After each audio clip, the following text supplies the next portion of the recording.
네, 여러분 반갑습니다. 2026년 생활시간조사 학술대회에 오신 여러분 진심으로 환영합니다. 오늘 여러분과 함께하게 된 아나운서 문소리입니다. Welcome to the opening ceremony for the 2026 Time News Survey Academic Conference. My name is 문소리, and this will be presiding over in Korean. So to our distinguished overseas guests, please wear the receivers. Channel 2 is for English. Thank you very much for your cooperation. 고맙습니다. 많이 바쁘실 텐데도 불구하고 오늘 현장에 함께해 주신 여러분께 진심으로 감사드리겠고요. 또 유튜브를 통해서 시청하고 계시는 시청자 여러분께도 감사 인사드리겠습니다. 저도 하루를 어떻게 사용하고 있는지 좀 생각을 해보긴 했는데요. 사실 이것이 몇 시에 무엇을 했냐를 넘어서 사회의 삶의 방식과 변화까지 읽어내는 중요한 통계다라는 것을 저는 컨퍼런스를 맞이하면서 처음으로 알게 됐습니다. 아마 유튜브를 시청하고 계시는 분들께도 좀 알려드리고 싶어서 제가 말씀을 드렸는데, 오랜 시간 데이터를 쌓기 위해서 노력해 주신 우리 연구진 여러분께도 감사드리겠습니다. 그래서 오늘 이 자리는 시간 데이터 25년 여정과 미래로의 진화라는 주제로 다양한 이야기를 나누는 자리로 준비가 되어 있습니다. 생활시간조사 데이터를 바탕으로 해서 우리 사회의 변화와 의미를 살펴보고 정책적 시사점과 미래 방향을 논의하는 자리, 아무쪼록 여러분 끝까지 함께해 주시면 감사드리겠습니다. 또한 이번 학술대회가 관학이 함께하는 소통과 협력의 장으로 생활시간조사 통계의 활용과 확산을 모색하는 뜻깊은 자리가 되기를 바라는 마음으로 저도 마이크를 잡겠습니다. 그럼 먼저 오늘 이 컨퍼런스의 문을 여는 개회사를 청해 듣겠습니다. 이 자리 함께 준비해 주신 국가데이터처 안형준 처장님 모시겠습니다. 여러분 따뜻한 박수로 처장님을 맞아주시기 바랍니다.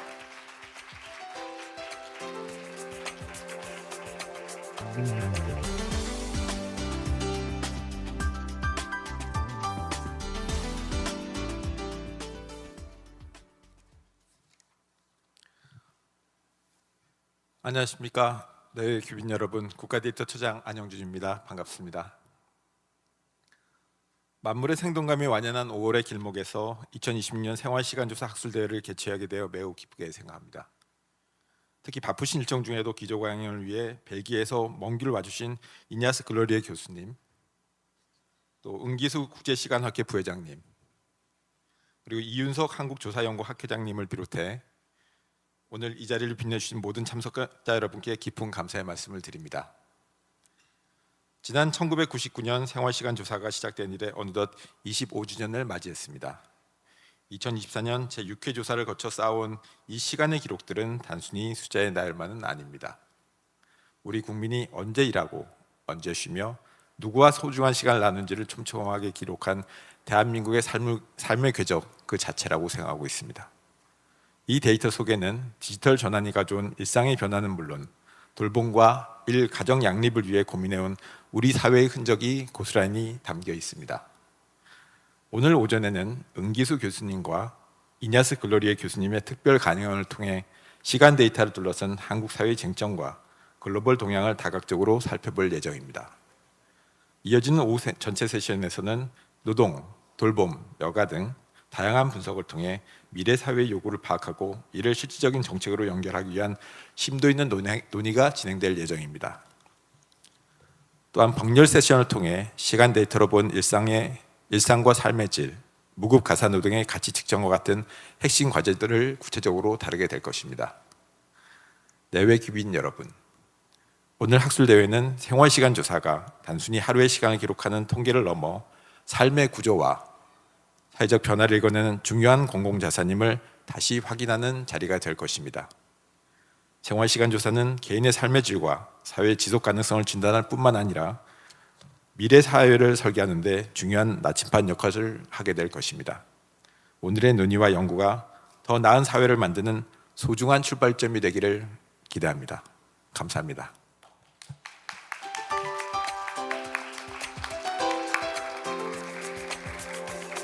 고맙습니다. 생활시간조사 데이터를 바탕으로 해서 더 나은 삶을 설계할 수 있도록 이렇게 멋진 자리 함께 준비해 주신 안형준 처장님께 진심으로 감사 인사드리겠습니다. 처장님 말씀해 주신 대로 오늘 이 자리에는 학술대회를 축하해 주시기 위해서 서울시립대학교 도시사회학과 교수이신 한국조사연구학회 이윤석 회장님께서 자리에 함께하고 계시는데요. 잠시 모셔서 축하의 인사 말씀 청해 듣겠습니다. 이윤석 회장님을 여러분 따뜻한 박수로 맞아주시기 바랍니다.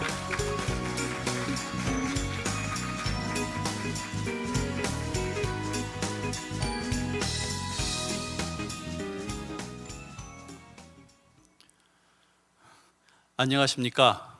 한국조사연구학회 회장, 서울시립대학교 도시사회학과 이윤석입니다.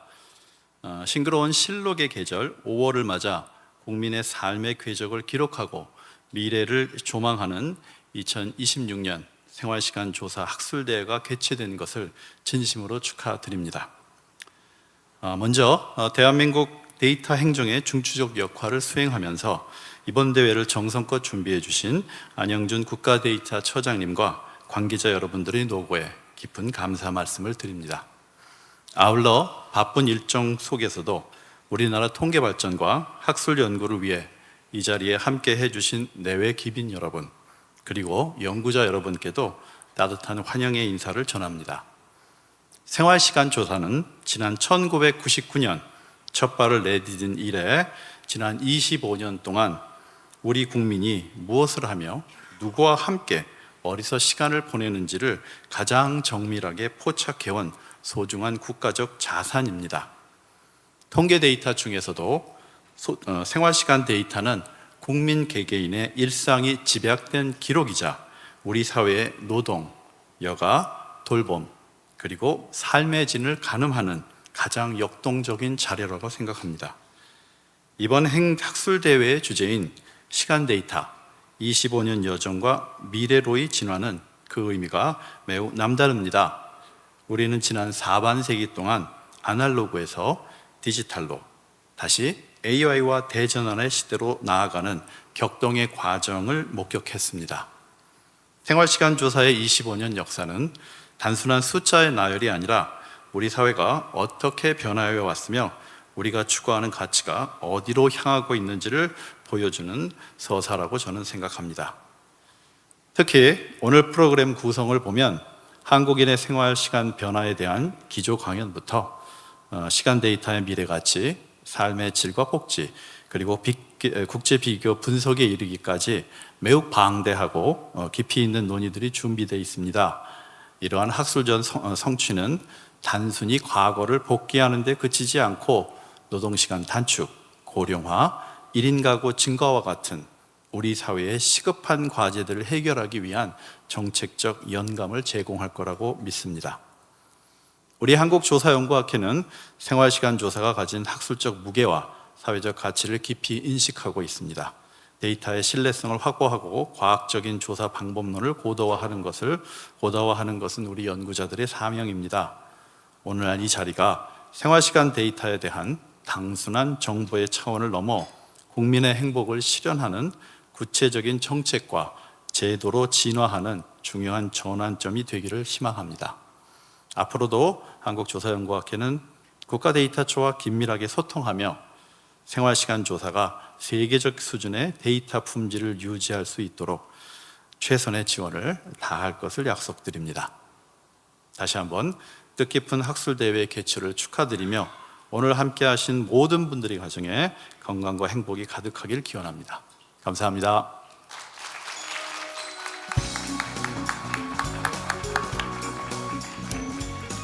네, 이윤석 교수님 고맙습니다. 시간 데이터의 가치, 그리고 오늘 펼쳐지는 이 컨퍼런스의 의미를 다시 한번 되새길 수 있는 의미 있는 말씀으로 이 자리 축하해 주셨습니다. 감사드리겠습니다. 아마 많은 분들께서 강연 기다리고 계실 텐데요. 귀한 자리 또 마련해 주신 분들이 계셔서 저희 잠시 기념 촬영하고 바로 기조 강연 진행하겠습니다. 참석자 여러분들 잠시만 기다려 주시면 감사드리겠습니다. 그럼 잠시 기념 촬영하겠습니다. 먼저 처장님 무대로 모시겠습니다. 어서 오십시오. 그리고 방금 말씀 주신 우리 이윤석 회장님께서도 무대 위로 올라와 주시기 바라겠습니다. And we'd like to invite the Professor Honorable Ineas Glorio, so please come to the stage. Thank you. And also we'd like to invite Dr. Cecilia Fukuta, please. 그리고 은기수 서울대학교 국제대학원 교수님, 빈현준 국가데이터처 사회통계국장님, 김서영 사회통계기획과장님께서도 함께해 주시기 바라겠고요. 임경은 경제통계기획과장님께서도 함께해 주시면 감사드리겠습니다. 이렇게 많은 분들께서 또 힘을 모아서 다양한 정보를 나눌 수 있는 컨퍼런스를 준비를 해 주셨고요. 진심으로 감사드리면서 2026년 올해 함께하는 이 자리 잠시 기록 속에, 우리의 기억 속에 담겠습니다. Yes, for the passport, so please take up your name tag. Thank you. 고맙습니다. 네. 약간 왼쪽으로 이동할까요? 네. 1년에 한 번 열리는 컨퍼런스니만큼 이왕이면 좀 아름답게 사진 찍겠습니다. 이제 준비가 된 것 같아요. We'll take a photo, face to the camera, and show us a little smile for the successful conference. 3, 2, 1. 그리고 컨퍼런스 개최를 축하하는 의미로 무대 위에 계신 분들 박수를 치면서 한 번 더 사진 찍겠습니다. We'll take a photo as we applaud to celebrate this moment. 3, 2, 1. 네, 고맙습니다. Thank you very much for your cooperation. We would like to invite you back. Thank you. 자리로 천천히 모시겠습니다. 기다려주신 우리 참석자 여러분께도 진심으로 감사 인사드리겠습니다. 이제 기조 강연 여러분과 함께 진행을 할 예정입니다.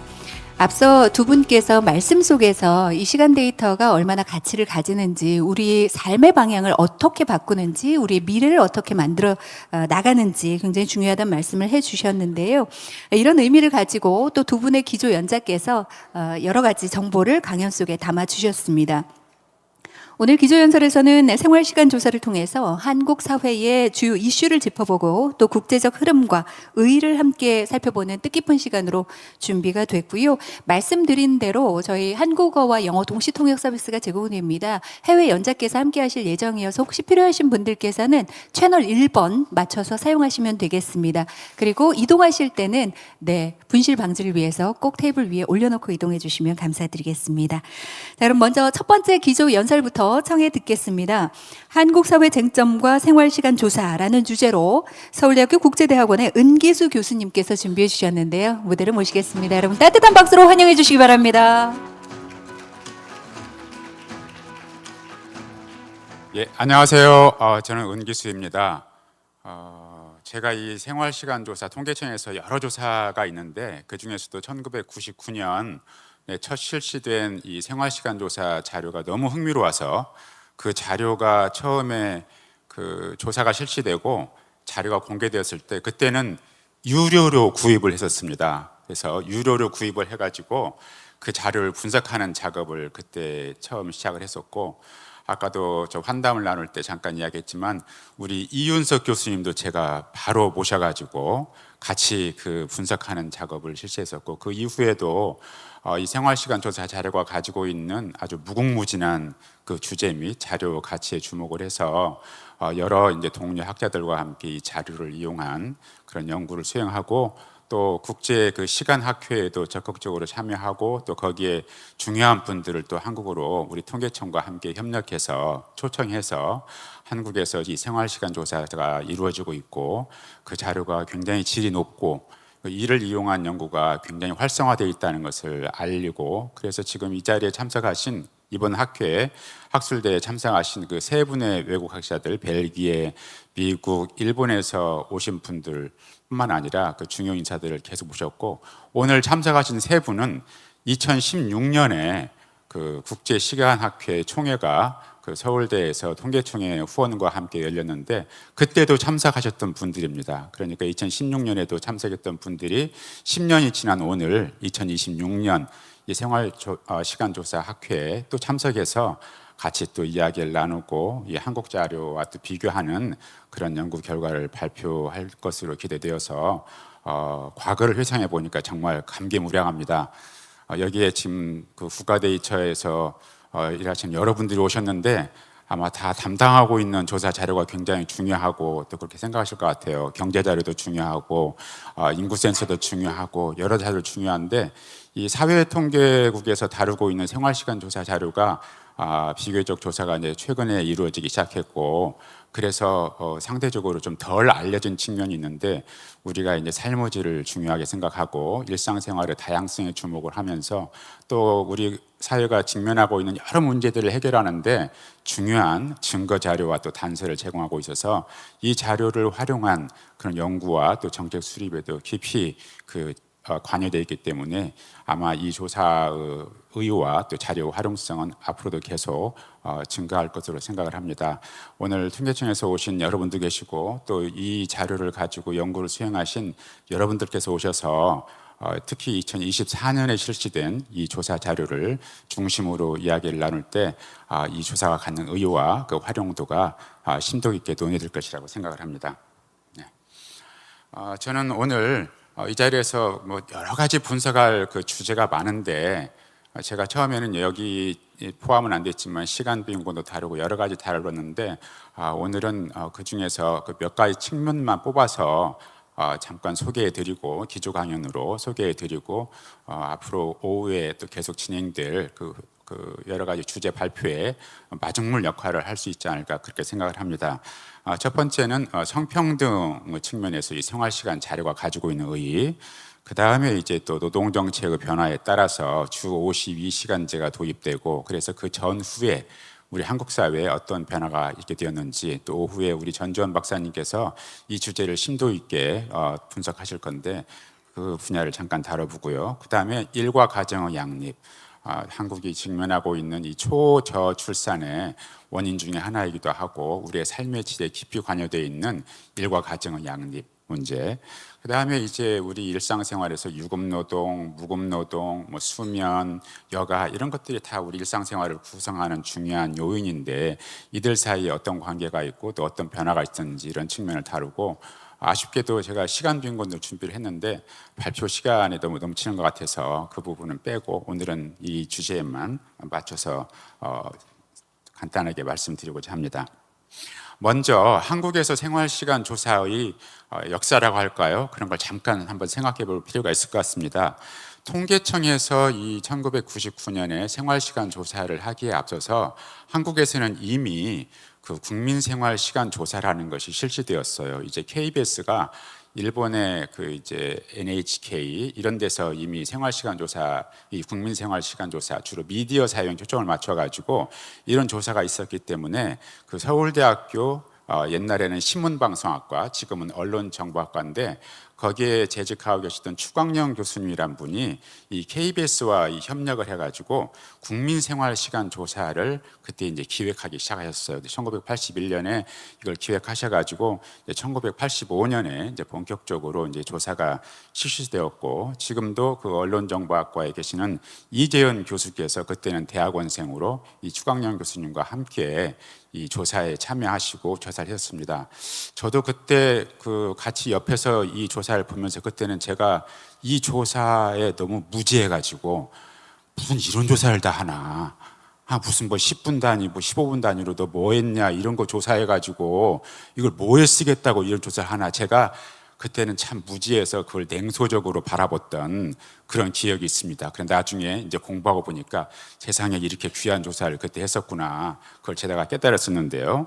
그때도 이 국민생활시간조사가 5년마다 실시되었고 지금도 여전히 실시되고 있습니다. 그런데 이제 이 조사는 샘플 사이즈가 작고 우리 통계청에서 실시하고 있는 생활시간조사와는 질적으로 또 양적으로 비교할 수 없는 이제 그런 조사지만 어쨌거나 주로 미디어 사용 측면에서 계속 조사가 되고 있고 또 분석도 되고 있습니다.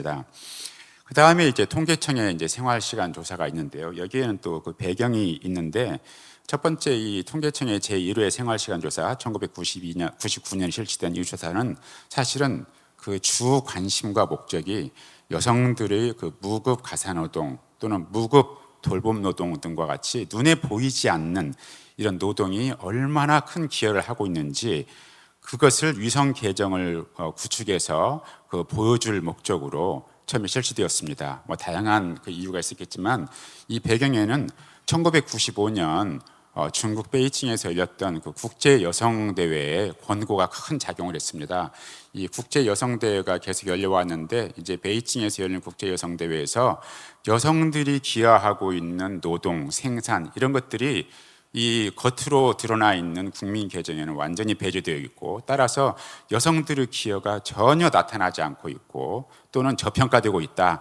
이런 것을 우리가 다시 새로 재평가하고 가치를 발견해서 여성들의 지위를 향상시킬 수 있어야 된다. 그러면서 각 국에 이 생활시간 조사를 실시하라, 이걸 강력히 권고를 했어요. 그래서 통계청, 한국에서도, 한국 정부에서도 통계청이 이 여성대회, 이 베이징 대회 공고를 받아들여 가지고 우리나라에서도 이 생활시간 조사를 실시하고, 거기에서 여성들이 기여하고 있는 저평가되어 있는 그런 활동, 행동, 기여를 분명하게 잡아내서, 그런데 이제 그 국민 계정에는 빠져 있기 때문에 위성 계정을 구축해서 그 가치를 제대로 인식하자, 또 높이자, 이런 뜻으로 이 생활시간 조사를 처음에 실시했습니다. 그래서 이 1회 생활시간 조사가 끝난 다음에 그때 이제 바로 통계청에서 프로젝트를 발주했는데, 그때 이제 이화여대에 계시는 그 분들에게 바로 위성 계정 구축에 관한 프로젝트를 발주했어요. 그래서 처음에 실시한 목적과 그 아웃풋이 이제 동일하게 첫 조사의 목적은 바로 여기에서 시작되었었습니다.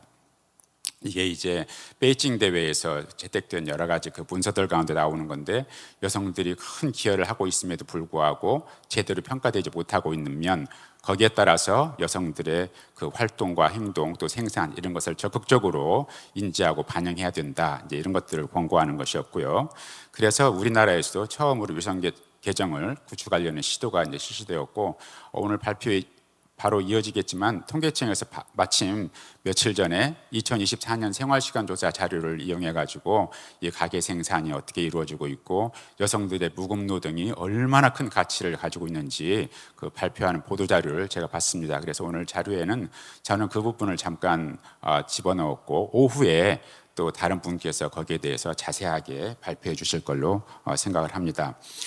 먼저 이 가계 생산 위성 계정이 통계청에서 이제 그 구축되어서 며칠 전에 보도자료를 통해서 발표되었는데, 이 측면은 바로 이 성평등 혹은 성불평등, 이 측면에서 매우 중요한 그런 시도입니다. 한국 사회에도 이 성불평등이 구조화되어 있기 때문에 이 성평등도를 높이기 위한 여러 가지 정부의 또는 학계 또는 사회적으로 노력이 있었는데, 바로 여기에 가장 직접적으로 연관되어 있고 생활시간 조사가 기여하고 있는 측면이 바로 이 가계생산 위성 계정을 구축하는 작업입니다. 저는 이제 받침 보도자료를 잘 만들어 주셔가지고 제가 거기에 있는 그림을 몇 컷 그냥 여기에 인용하는 걸로 이 부분에 대한 발표는 마치려고 합니다. 먼저 무급 가사노동이 얼마나 많은 가치를 가지고 있는지 그 총 평가액을 보니까, 예를 들어서 2019년에는 무려 485조 원의 가치를 가지고 있다고 평가되었는데, 그게 2024년에는 582조 원의 가치를 가지고 있다, 이렇게 지금 평가되고 있는 거죠.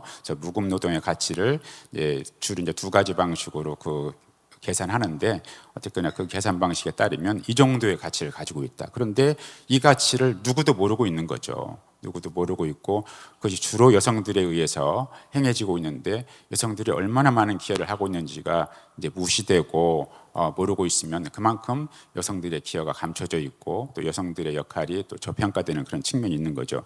1인당 평가액을 보니까 이제 성별로 본다면 2024년 현재 남성들은 605만 원 정도 이제 기여를 한다면, 여성들의 경우에는 1,646만 원 기여를 하고 있는 거죠. 성별로 보면 이 저평가되고 있는 무급 노동의 가치, 여기에서 여성들이 남성들에 비해서 훨씬 더 많은 기여를 하고 있는 것이 분명하고 드러납니다. 이것을 이제 전 사회적으로 평가를 해보면, 명목 GDP 대비 무급 가사노동 가치를 봤을 때 2019년에는 예를 들어 485조 원이었지만 2024년에는 582조 원의 가치를 가지고 있는 거니까 어마어마한 또 증가량을 보이고 있고, 전체 GDP 대비 차지하는 비중은 약간 낮아졌지만 그래도 여전히 이 무급 가사노동의 가치가 이 GDP 대비해서도 굉장히 큰 비중을 차지하고 있고, 1인당 기여도를 이제 남성과 여성으로 나눠보면 2019년에 비해서 2024년 5년밖에 차이가 나지 않지만, 이 사이에도 남성과 여성이 무급 노동에 종사함으로써 그 가치가 굉장히 많이 증가하고 있다는 것을 2024년 조사 자료를 분석한 결과에서도 우리가 확인할 수 있습니다.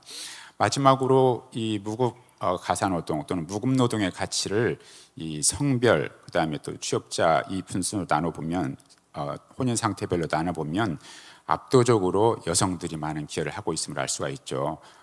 이 기여도 가운데 여성들의 기여가 73%를 차지하고 있고, 남성들의 기여는 23%를 차지하고 있습니다.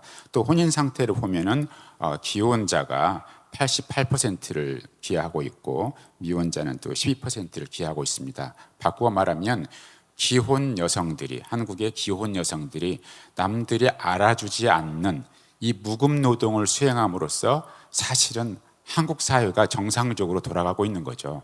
만약에 기혼 여성들이 무급 노동을 안 하겠다고 파업을 하면 한국 사회는 그 즉시 멈추는 것이나 마찬가지죠.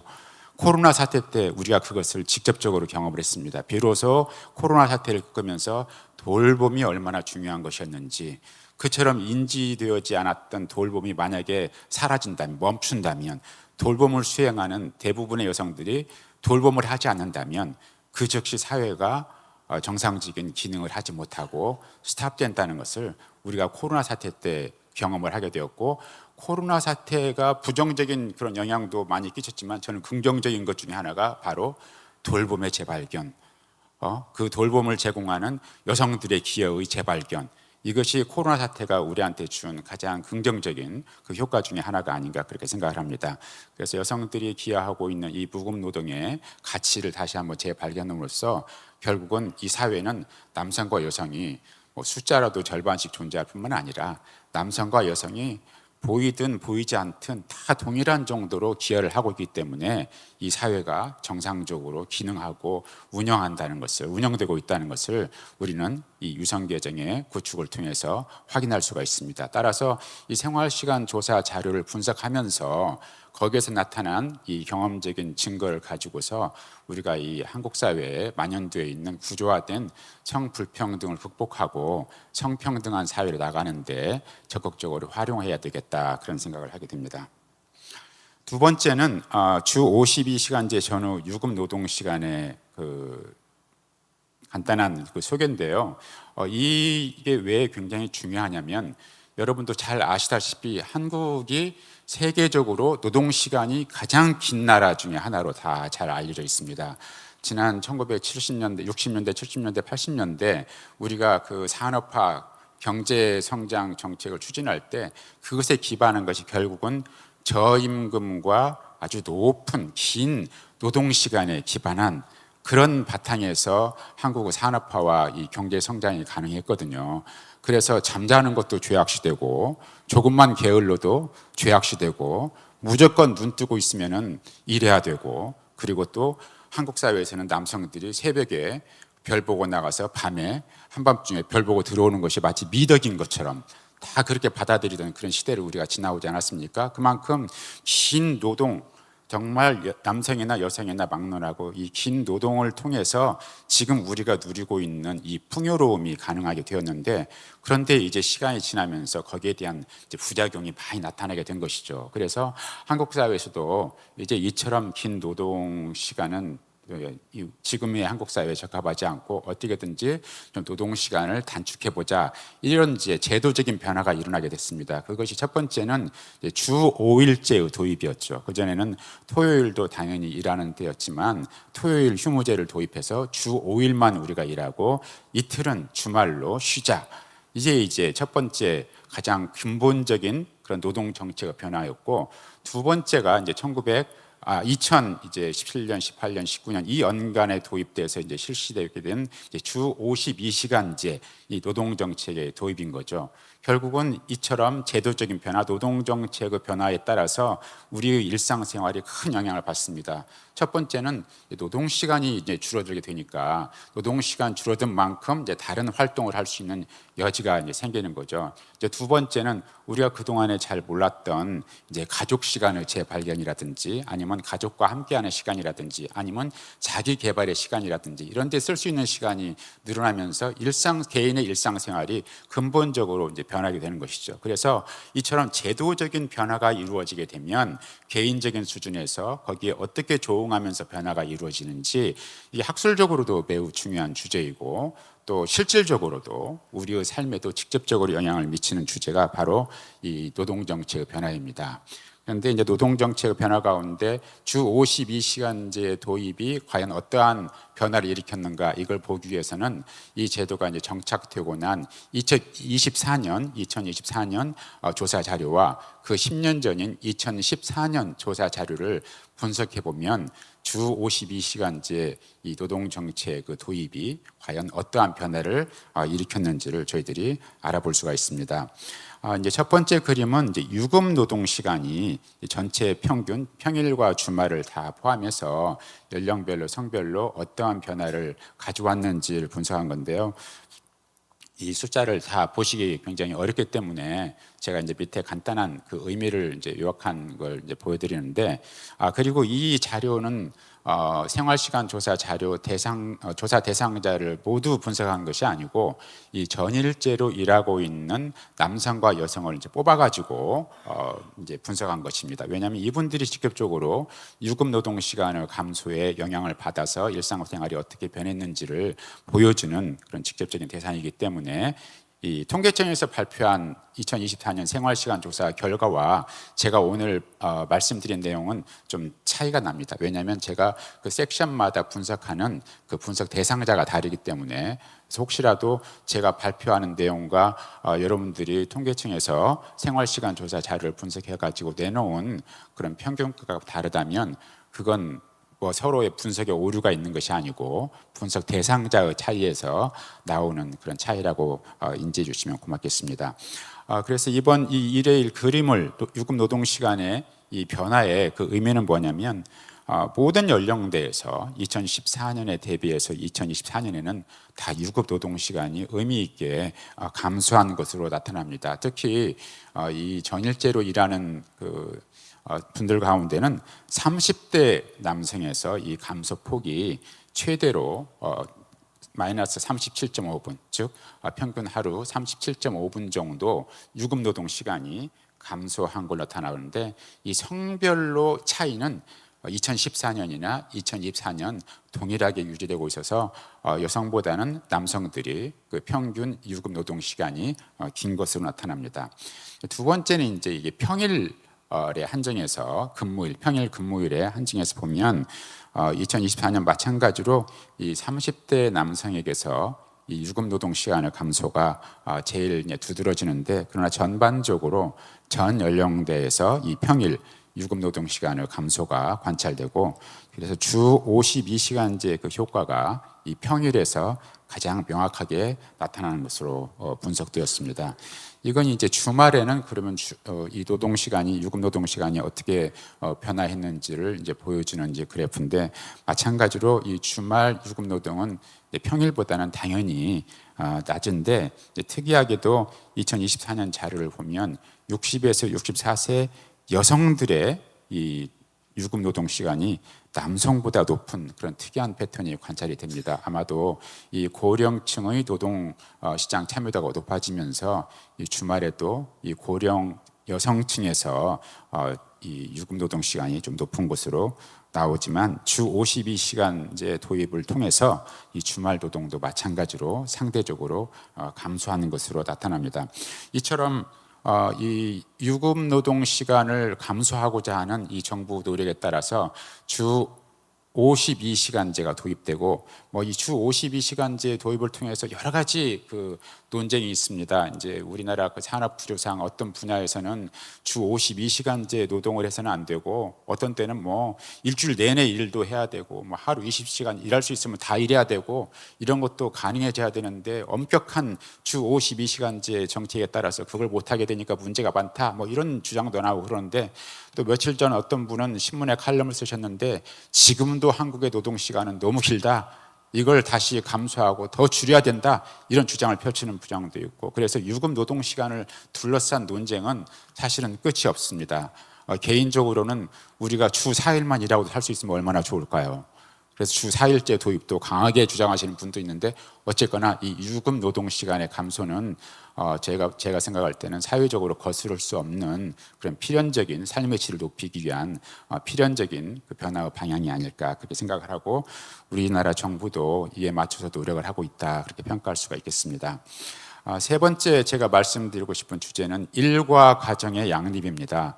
이 일과 가정의 양립이라는 것은 그동안 한국 사회가 경험하고 있는 초저출산의 그 원인이기도 하면서 또 해결 방안의 하나로 여러 논의가 진행되고 있고, 비단 우리나라뿐만 아니라 세계적으로도 일과 가정을 양립하는 것이 얼마나 중요한가 이런 노력이 있죠.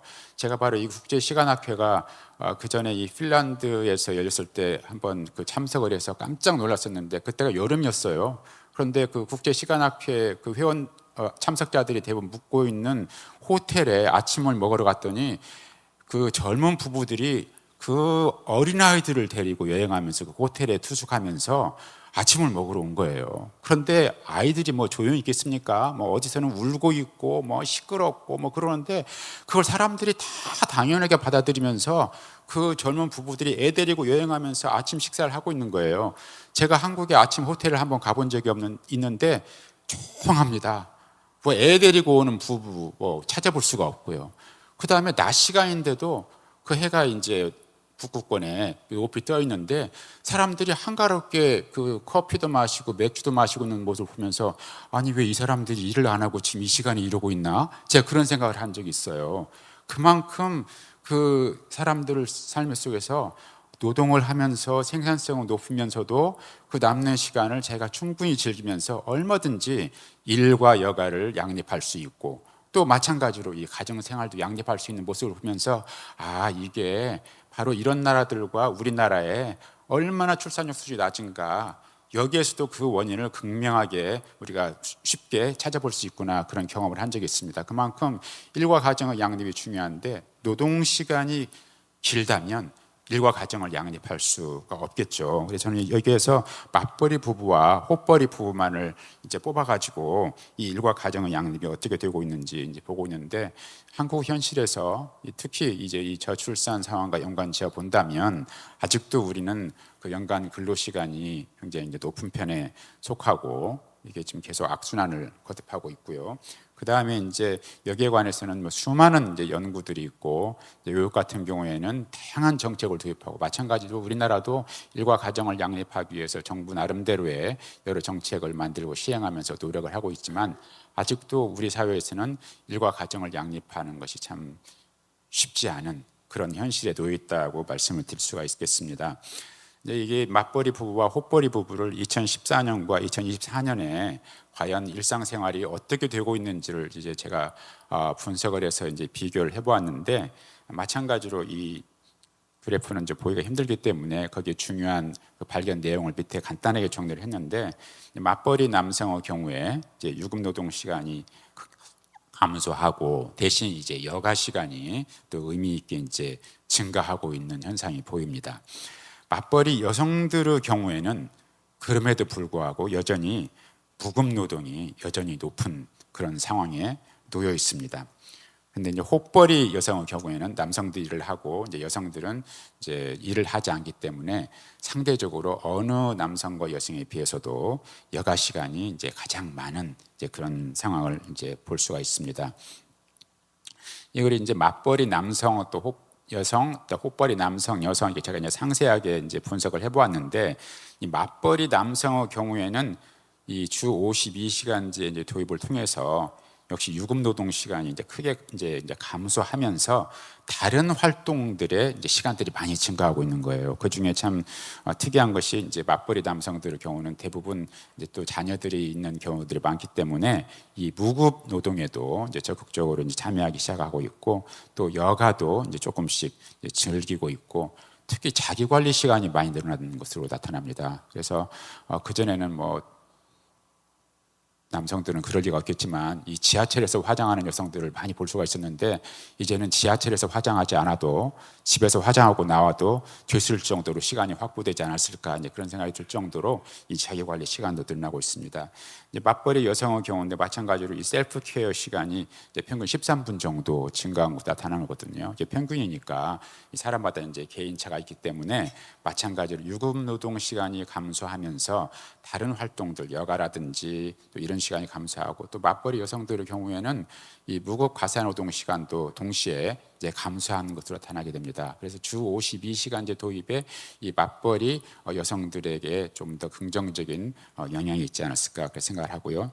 이제 호벌이 남성들의 경우에는 노동 시간이 감소했는데 흥미롭게도 이 무급 노동 시간도 약간 이제 감소하는 것으로 나타납니다.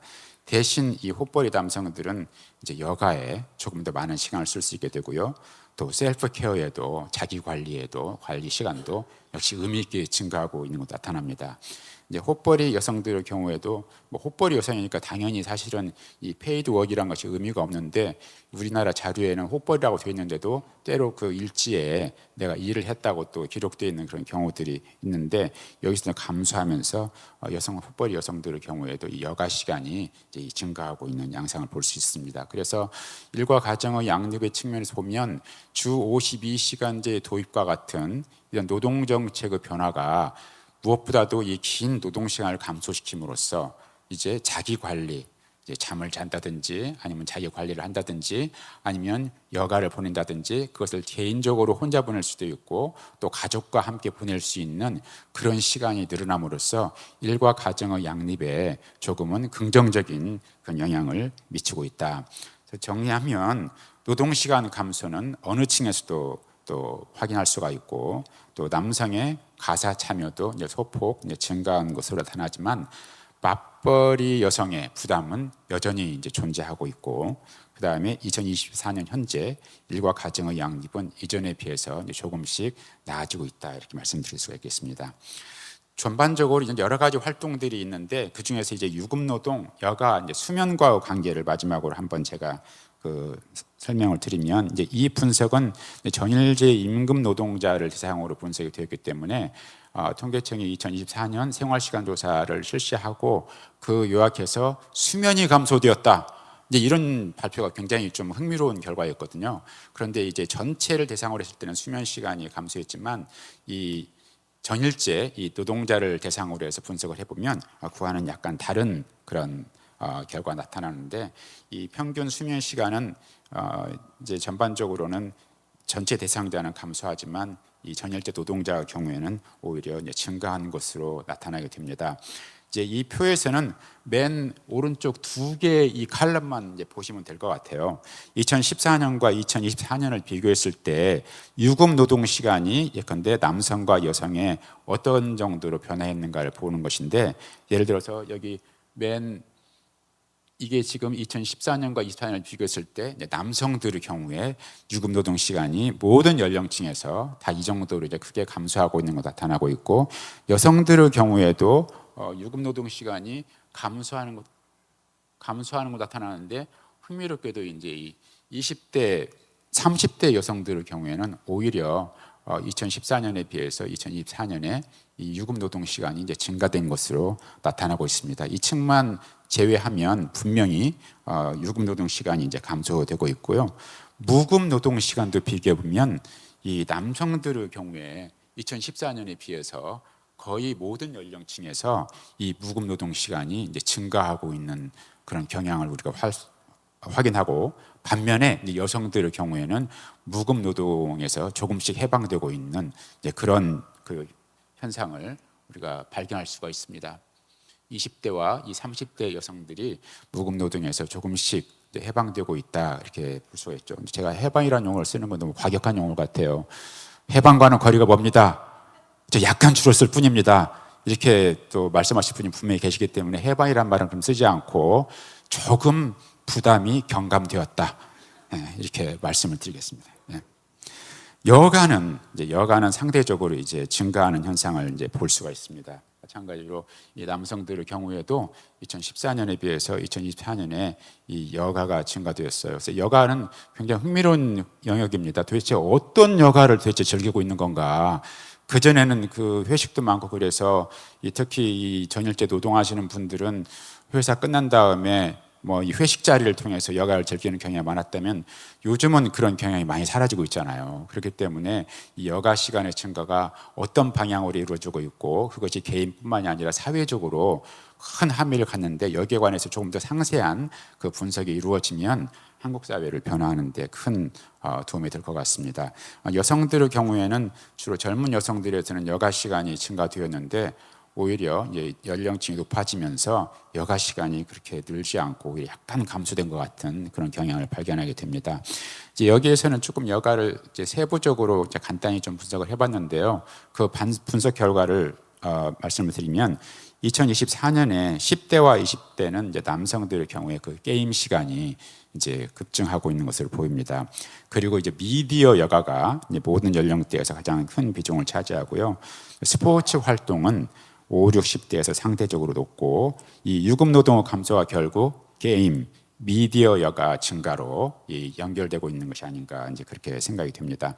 종합적으로 요약을 해보면 유급 노동이 감소하면서 남성 무급 노동은 이제 조금씩 증가하면서 젠더 역할에도 좀씩 변화가 생기기 시작하고 수면이 이제 증가하면서 이제 개인들이 조금 더 잘 수 있게 되었고 전체 평균이 아니고 이제 이 분석에서 대상자인 전일제 이제 노동하는 분들의 경우겠죠. 그다음에 이제 여가가 증가했는데 그런데 이제 게임, 미디어 이 여가에 이제 편중되는 현상이 보이고요. 그다음에 30대 여성의 유급 노동 시간이 이제 증가되고 있는데 이것이 혹시 노동시장에 참여하는 여성들의 비율이 늘어나면서 나타나는 현상은 아닌가 이제 그렇게 생각을 하는데 좀 더 정치한 이제 분석이 필요할 것 같습니다. 전체적으로 종합적으로 말씀드리면 유급 노동은 줄었고 남성들은 가사를 조금 더 하고 전일제 근로자들은 잠을 좀 더 잘 수 있게 되었고 그런데 이 줄어든 노동 시간은 이제 미디어와 게임과 같은 여가 시간에 많이 이제 되게 되면서 한국의 일상생활이 2014년과 2024년을 비교해 보면 좀 근본적인 그 변화를 좀 경험하고 있다 이렇게 말씀드릴 수가 있겠습니다. 결론을 맺도록 하겠습니다. 한국 생활시간 조사는 한국인의 다양한 일상생활을 짚어낼 수 있는 굉장히 귀중한 자료입니다. 그런데 이 생활시간 조사가 단순히 일상생활이 어떻게 전개되고 있고 또 어떻게 변화되고 있는가 이걸 보여주는 것을 넘어서 이 사회의 수많은 쟁점에 대해서 이 경험적인 증거를 제시하고 그래서 이 정부가 사회 경제적인 정책을 수립하는데 가장 기본이 되는 핵심이 되는 그런 자료를 제공하고 있기 때문에 이 생활시간 조사가 갖는 의의가 매우 중요하다고 말할 수가 있겠습니다. 특히 우리 사회에 뿌리 깊게 남아있는 이 성불평등 이걸 어떻게 전개되고 있고 그다음에 이걸 어떻게 해결할 수 있는지 그 방안을 또 제시하는 데도 이 생활시간 조사 자료가 갖는 중요한 의의가 있는데요. 특별히 이제 가계생산 유성 계정을 구축함으로써 그 무급 노동의 가치가 다시 재발견되고 여성들의 그 가치와 역할이 사회적으로 그 인식되는데 높이 평가되는데 기여하는 중요한 그런 기여가 여기에 존재합니다. 또 이 제도 변화는 이 개인의 수준에서도 여러 가지 변화를 이야기하는데 특별히 이 노동정책의 변화와 같은 제도적인 변화가 개인적인 수준에서도 어떤 변화를 경험하는지 이 생활시간 조사 자료를 통해서 우리가 생생하게 볼 수가 있게 되고요. 특별히 유급 노동 시간의 감소는 일상생활을 근본적으로 바꾸는 효과를 갖게 됩니다. 오후에 전지원 박사님이 아마 이 분야에 관해서 자세히 설명을 해주실 걸로 생각을 합니다. 우리 한국의 생활시간 조사 자료는 세계적으로도 아주 높이 평가되고 있습니다. 샘플 사이즈도 상대적으로 굉장히 크고 조사 자료 질도 굉장히 높고 여기에는 이 생활시간 조사를 담당하시는 조사원들의 노고가 정말 너무 큽니다. 일반적으로 생활시간 조사는 응답률이 가장 낮은 조사로 알려져 있는데 우리나라는 거의 뭐 99%, 98% 이렇게 되는 것은 조사원들이 조사 대상자를 1대1로 맨투맨으로 마크하면서 그 생활일지를 다 체크하고 받고 함으로써 이루어진 결과이기 때문에 이건 한국의 이 국가데이터처가 기여하는 가장 중요한 그런 측면 중에 하나입니다. 그 다음에 2024년에는 드디어 봄, 여름, 가을, 겨울 이 4계절에 따라서 어떻게 일상생활이 다른지 이걸 분석할 수 있는 조사 자료로 이제 바뀌게 되었고요. 그 다음에 이제 일본도 그렇다고는 하는데 우리는 이틀간 연속으로 생활일지를 작성하게 되어 있어요. 그래서 이거 48시간으로 분석할 수 있는 장점도 있고 굉장히 가진 장점이 많은데 한국 생활시간 조사가 가진 장점을 계속 살리고 이런 측면을 부각하면서 계속 분석도 이루어지고 또 사회 쟁점에 따른 그 증거를 계속 생산해내고 정부 정책을 수립하는 데 크게 기여했을 거로 생각합니다. 마지막으로 5년에서 지금 조사 단위가 주기가 5년인데 조금 더 단기간으로 좀 조사 기간을 단축하고 샘플 사이즈를 조금 더 늘릴 수가 있다면 좀 더 상세한 정보를 우리가 얻을 수 있고, 이 정보가 그냥 개인적인 호기심 충족이 아니라 우리 사회가 직면하고 있는 여러 쟁점을 해결하는데 가장 기본이 되는 그런 증거를 제시하기 때문에 이 조사 자료가 가지는 의의가 굉장히 크기 때문에 정부에서도 특히 국가데이터에서도 이번 기회를 통해서 이 생활시간 조사에 좀 더 깊은 관심을 보여줬으면 하는 마지막 바람을 더하고 싶습니다. 감사합니다.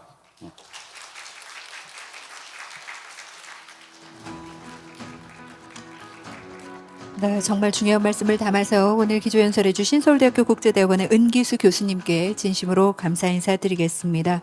그야말로 생활시간조사라는 데이터를 만들기 위해서 정말 애써주신 연구원들께도 정말 많은 감사 인사를 함께 주셨는데요. 우리 사회가 풀어내야 할 사회적 과제를 시간데이터를 통해서 어떻게 풀어야 할지 생각해보는 귀한 시간이었습니다. 계속해서 두 번째 기조강연 청해 듣겠습니다. 한국의 이야기를 했다면 이번에는 생활시간조사의 국제적 동향과 의의라는 주제로 국제적인 내용을 좀 담아서 여러분께 전해드리겠습니다. We would like to move on to the next keynote speech on international trends and significance of time use survey. 오늘 벨기에 브뤼셀 자유대학교 사회학과 명예교수이신 이냐스 글로리오의 교수님께서 함께하고 계십니다. 큰 박수로 맞아주시기 바랍니다. Please welcome the Professor Emeritus Ignaz Glorieux, Sociology Department Research Unit Tour of the Brugge University, Brussels.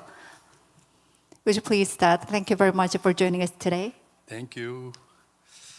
So, ladies and gentlemen, distinguished guests, let me first express my gratitude for inviting me to this time use academic conference.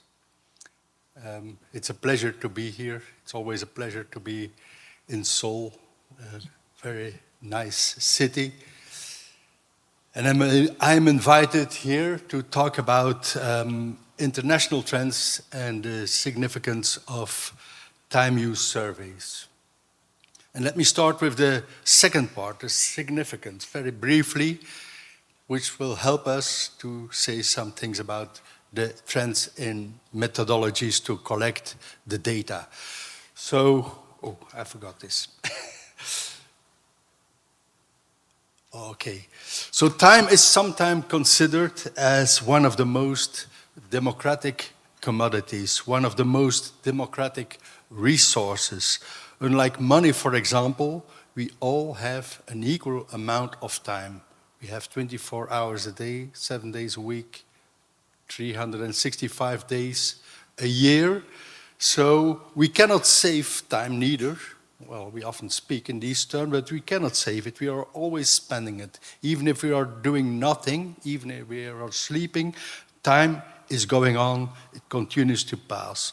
But what we do, how we do it, when we do it, how long we do it, the sequence in we do things, the regularity in which we perform activities can be considered as expressions of preferences, attitudes, values, beliefs, norms, role patterns, power relations. It all comes together in an activity. And this is precisely what time use research aims to analyze: activities within a context and also within a temporal context. So let's examine this a little bit further.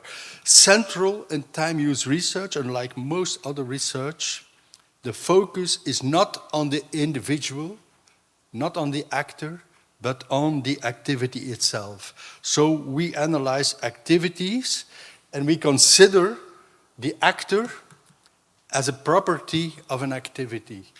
So it's the activity that is central and the actor is a property of the activity. And the preferences, the values, the attitudes, the beliefs, the norms, the roles, the power relationship, it all is expressed in an activity, in what we do. And what we do, the activity itself, can only be analyzed if we have information about the context of the activity. So where we are. So it makes a difference to read a book, for instance, in the subway or read it on a beach on a holiday, with whom we are. It makes a difference with whom we eat or with whom we are together. Eating alone is different than eating with your family. The means we use during the activity, the means of transportation when we travel, if we do something as a primary activity and are together with a secondary. Eating in front of television is different than watching television without eating and things like this. So the context is very important if we analyze what people do, and the dimensions of time that is part of this context, so the duration, how long we do it, the timing. It makes a difference to do something in the morning when we commute as compared to in the evening when after work at home. The timing is important, the sequence in which we do things, the regularity, how often we do things, it's part of the context of the activity. So it's important if we want to analyze activities, what people do, as an expression of all these things of an actor, as part of a whole context. If we want to analyze this properly, we need good data that have all these dimensions together. So there are different methodologies, and let's have a look at some of them, and I will give you the most common, and it's part of a certain evolution. We will have a little overview of all of these and then have, at the end, some reflections about the future of time use research, because there are some concerns about this future, as you will see. Let's first have a look at a very common way to collect data on time use. It's just asking people about the way they spend their time. It's just a survey. You often have surveys like this, and they often try to reconstruct the time use of, for instance, the previous day. Some are very simple and say, how much time did you spend working? How much time did you spend watching television? How much time did you spend sleeping? Some ask it about a longer period. You often have it in simple surveys, asking people about how much time they spent. Well, it's quite simple. Often it's not that much detail, or also there are exceptions. I will give an example in a minute. So the weakness is, of course, well, if you ask people about their time use of the previous day and certainly about the previous week, you have a recall bias. Not all people do recall in full detail what they did the previous day. So it's sometimes problematic. Often, well, it's very basic. You also ask for durations and frequencies. How often, how many times, but not the full sequence. So it's limited in information on the timing of activities. You don't have the full sequence of the day, let's say, or even if you want to collect several days, it's more difficult. So it has some weaknesses. It has less detailed information on the context, and as I just said in the introduction, which is quite important if you want to do good time use research.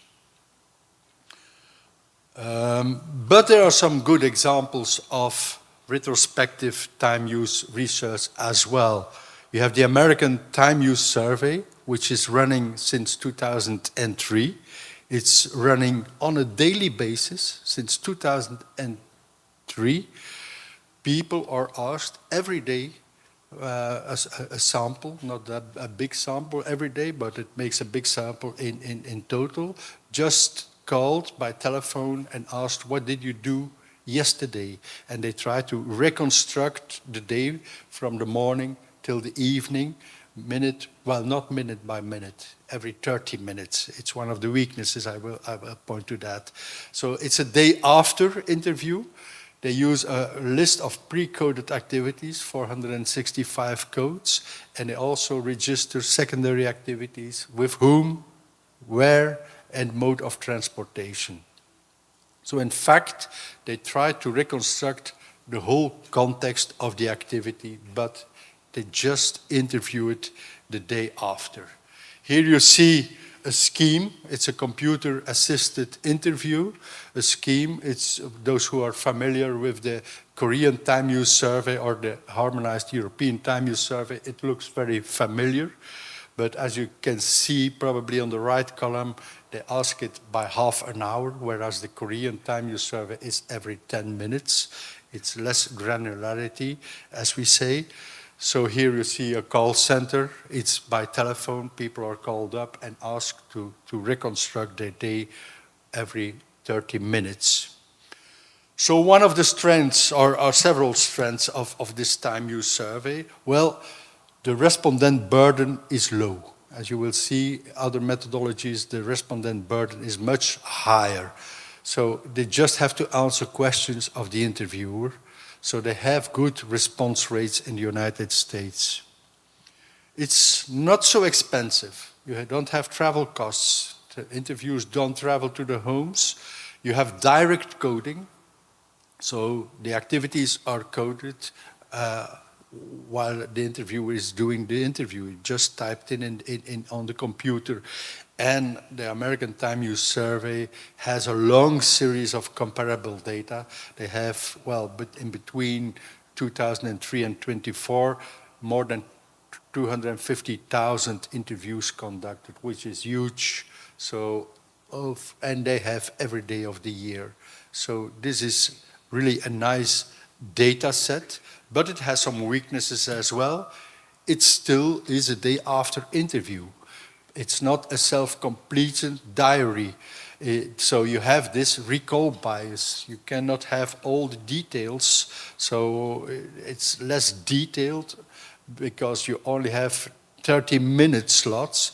And also by telephoning people, you have some selectivity. It's not all people are reachable by telephone. It's difficult to have telephone numbers. There are no real samples of telephone numbers and so on. So this makes it's not always, well, there's some selectivity, but this is a common problem also with other methodologies. Another way to collect time use data, which is very common, is the paper and pencil diaries. So people are asked to fill in a standardized diary for one day or several days. So there's some variation in the length of period. Some do it for a full week. But standard, they ask for the main activity and eventual secondary activity, with whom you did this activity and where. So there's some variation in the length of registration. There's variation on the number of activities in the activity list. There's variation whether it's pre-coded or not. Some ask to follow a list of activities. Others say just fill it in and we code it afterwards. And there's some variation in the number of context variables that are registered in these kind of diaries. A very common example, good example of a paper and pencil diary is HETUS, the Harmonized European Time Use Survey, which is conducted since 1998. They ask to fill in one weekday and one weekend day. Well, respondents don't choose it themselves. They are sampled and then they have a weekday and a weekend day assigned that they asked to fill in a diary from 4 o'clock in the morning till 4 o'clock the day after. They write down their activities in their own wording, and then afterwards it's recoded by surveyors by a standard scheme. They have a main activity, a secondary activity, with whom, where, and if they travel, the mode of transportation. Here you see a scheme, a common scheme. So you have 10-minute slots. What were you doing? First 2 slots went from work to daycare center. What else were you doing? Where were you on the bus in this case? Were you alone or not? If you are not alone, with whom were you? With other household members, and you have some categories there, or other persons you know. So the with whom question is quite restricted, but you have some context information of the people with whom you are doing this activity. And so this is covered for 2 days, 24 hours. So far, there have been 3 rounds in the Harmonized European Time Use Survey. Around 2,000, there were 15 countries who participated and more or less followed the guidelines. I say more or less because not all countries follow them as strictly as the guidelines are. There was a second round in 2010, 18 countries participated, and now there's a third round going on around 2020. Some 20 countries plan to conduct the survey.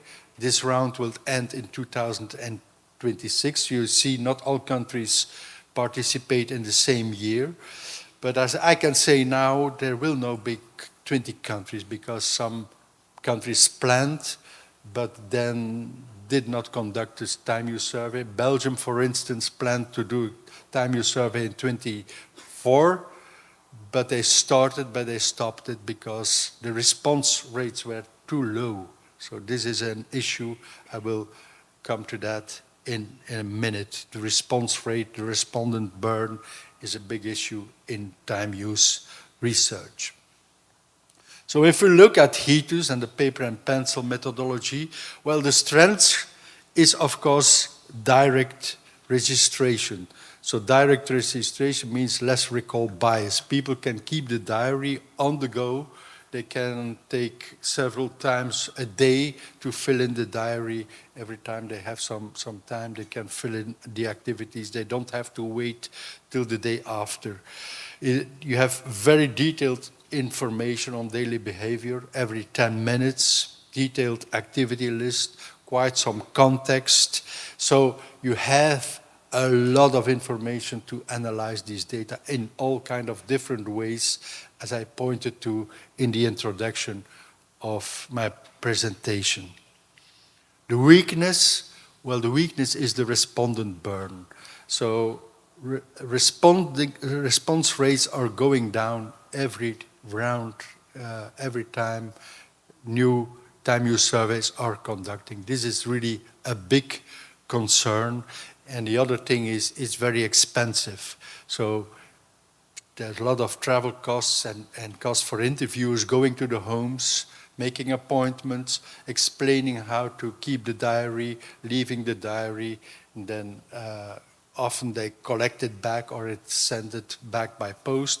And afterwards, since people register in their own wording, you have a lot of costs coding the activities by the surveyors of the statistical office. So it's very expensive. So this is another concern about this methodology. The Korean time use survey more or less used the same methodology. As you can see on this scheme, I don't read Korean myself, but I saw the translation. It's more or less the same methodology, the same columns as you have in a harmonized time use survey.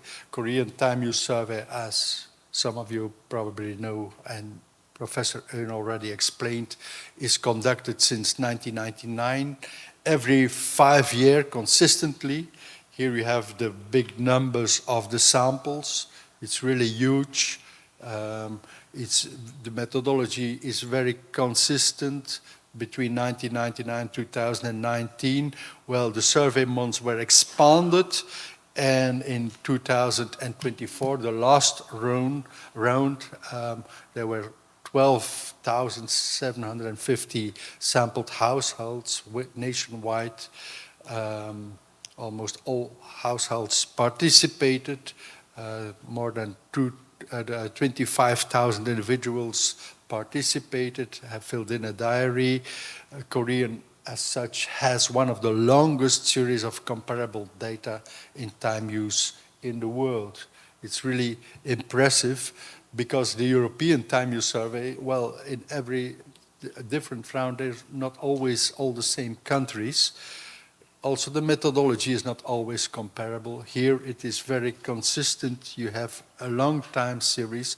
ATUS has a long time series as well, the American Time Use Survey, but it's not paper and pencil, it's not self-completed. I think the only country in the world that has a longer time series is the Netherlands, who conduct time use surveys since '75, every 5 years till today. So they have, all through the methodology, changed quite sometimes over year, but they have a time series of 50 years. But Korea is one of the leading countries in that respect. Although after the 2019 survey, there was an evaluation, there was a sort of workforce, if I understand it well, to look at some of the challenges. And just as with HATUS, one of the things was, well, respondent burden. They noticed that detailed registration led to a lot of respondent burden, and people complained about that. And also the surveyors complained about the coding complexity after the field work. So they noticed that secondary activity and contextual information often was underreported. And another thing was conducting in-person interviews was becoming increasingly difficult. So making appointments with households who are very busy with a couple, dual earn couple, and things like that. So it becoming more and more difficult to contact the people. Even as Professor Eun already mentioned, respondent rates are very high in Korea as compared to many other countries. It still is a concern more and more. There was also a solution mentioned, and it was already implemented in the 2024 survey. The solution was technological innovations such as a computer-assisted personal agenda and a smartphone-assisted personal agenda. And that was exactly what was done in 2024. There were some improvements. Well, less important for this presentation. Well, now it covers all 4 seasons. Spring was added. The activity classification was updated. But more importantly for this presentation, a mixed method approach was implemented. So respondents could choose between a paper diary and a smart mobile diary, or filling it in by computer. I don't have information about how well it went, what the proportion are of the population that filled in paper diary and smartphone diary, and about the quality of the data. But I have some experience with computer-assisted personal agendas and smartphone-assisted personal agendas, because this is exactly what we also did in Belgium. In 2013, we had a time use survey in Belgium where we, for the first time, used a computer-assisted personal agenda. We developed it ourselves in our sociological department, Motus software, we call it, and we used it among a random sample of individuals aged 18 or more. We had a sample, well, in Korean ways, this is not a big sample, but for Belgium, we considered it as a big sample, but here you're used to huge sample. But we used it for a sample of 3,260 respondents who kept a computer-assisted personal agenda for 7 consecutive days. We had main and secondary activities, 228 codes, place of activity, and with whom. Here you see a screenshot of this computer-assisted diary well, people fill in their starting time themselves and their ending time, and then they fill in their activity and the context variables. Right, you see a column in which they can follow the activities they filled in. The red one is if it's not completed yet. So you get a warning, there is an episode of 10 minutes over there that you did not fill in. It's a soft warning because, well, you can leave open some, you don't have to register everything. If you say you don't have any business with what I'm doing at that time, you don't fill it in. But you get a warning in red. So there were two ways to fill in the activities. You could just go through the activity list. Well, you had 9 main activities, select one of them, then you get a second level and a third level, and finally come to the full detail and just select it. Or you could go to the search function and type in just one or several keywords, and then the computer make a suggestion for the activity that you probably are doing. In this example, a newspaper, and then you have 3 suggestions. It could be reading a daily newspaper, local one, or visiting a library. Here you have where you are, much more detailed than heaters. Was there someone else present? If yes, then you have a lot of details among the possible interaction partners with whom. And you have, this is quite important too, these warnings. You have soft and hard warnings. Soft warning if you didn't fill in a time slot. Or for instance, if you did an activity for a very long time, 20 hours, you get a warning and says, are you sure this activity lasted for 20 hours? Or if you have an activity at home and the next activity is in a shop, well, the computer asks, didn't you have some traveling in between? So this makes it more, it makes that you have more accurate data and people make less errors. A hard warning could be if something is really impossible. So if your ending time of the activity comes before your starting time, well, you cannot fill it in. So this makes it more accurate. Strengths of this methodology is, well, it's quite easy to use, at least for a lot of people. You have more reliable data due to consistency checks and warnings. It's easy to follow up the fieldwork by surveyors. Every moment you have detailed information of the response rates, about subpopulation response rates. If some populations lag behind, you can take your measures. If some regions in your country lagging behind, you can take measures. It's relatively cheap. There's little coding because the coding is done by the respondents themselves, and you have the data quickly available. You can even start analyzing during the data collections. Weakness is, of course, well, there is still some selectivity. The response is not total because, well, some people are not used to use computers, are not used to do complex things on computers.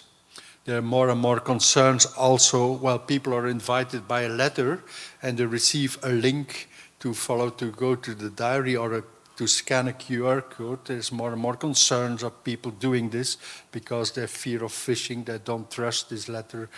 And moreover, computer availability is not constant for most people.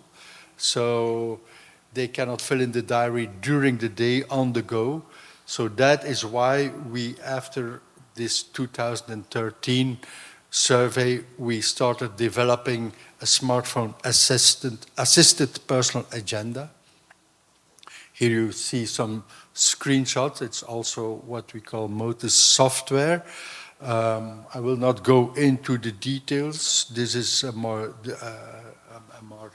recent screenshot. Well, the setup is more or less the same as the computer-assisted personal agenda. Of course, it is synchronized. People can fill it in on their smartphone on the go, continue on the computer, and so on. So it's easy to synchronize it. You have the same checks and methodologies to fill it in. It's only a smaller screen. We use it several times. First on small-scale time use surveys among specific target groups. We did a time use survey among university professors, civil servants, school teachers, quite a big sample. In 2020, Statistic Germany used this software for a population survey, and it went well, although not everything is clear about the participation rates and how it is well, but in the end, they managed to have more than 14,000 participants using the smartphone application and 5,000 and so on paper diaries. So what are the strengths? Well, the same as with computer-assisted personal agendas. The strengths are easy to use for a lot of people. You have reliable data. It's easy to follow up.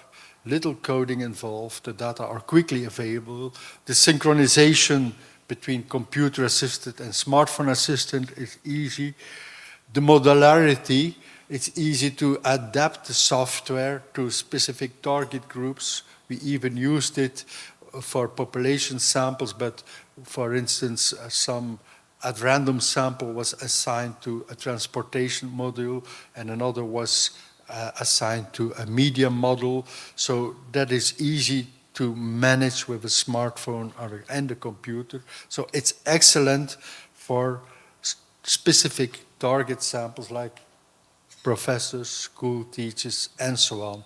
But one of the weaknesses is if you use it for big samples, for population samples, in which you try to be representative for a whole population, well, the selectivity might be even higher than computer-assisted personal agendas. It's more complex using a smartphone, although everybody nowadays has a smartphone, but invite them and motivate them to fill in a diary on a smartphone is not always simple. Not everybody is familiar with more complex apps. And again, there are concerns about phishing and concerns about privacy, even more, I think, than with computer-assisted personal agenda, because, well, in this smartphone, there's a lot of personal information. So if you fill in your agenda and synchronize it, some people fear or do not trust that this data, well, it's only the data from the agenda that are synchronized and you're not synchronizing other data. So this is really a big concern also for the future. Well, very, very briefly, I mentioned here the extended light digital diary instrument that was developed by the Center of Time Use Research was in Oxford, now it's in London. I will not given the time, not giving all the details. It's very comparable, but the design is quite different. And I think, well, maybe that's something we could research in the future. Well, how the design is important for the response rate, but here you have a different design rate. You see the timeline, you have pop-up screens. This is the computer screen, the desktop format. It's a light diary, so you have less codes than the one I mentioned, but maybe that will increase the response rate as well. Here you see the full screen with main activity, secondary activity, location with whom, and so on. It's more or less also the design that is more or less familiar with the harmonized European time use survey, maybe also the Korean time use survey. So this is the smartphone format. It looks very, I didn't use it myself, but it looks quite familiar to handle for those familiar with a smartphone. So the strengths, probably its format, its visual intuitiveness, it's analogous with the heatless pen and pen design, which is one of the main strengths. So I think it's very comparable with the Motus app I just mentioned, but the design is maybe easier to use and it's lighter in terms of number of activity, which may enhance the response rates. So the weaknesses, well, I don't go through this list, but it's more or less the same as with Motus. So what about the future of time use research? Well, I think the main challenges, even in Korea, where you have high response rates, there are complaints about respondent burn. Collecting accurate time use data remains complex, and if you will, the full details about the context, as I mentioned in the introduction, well, you have the challenge of lowering the respondent burn and not at the cost of the detailed information.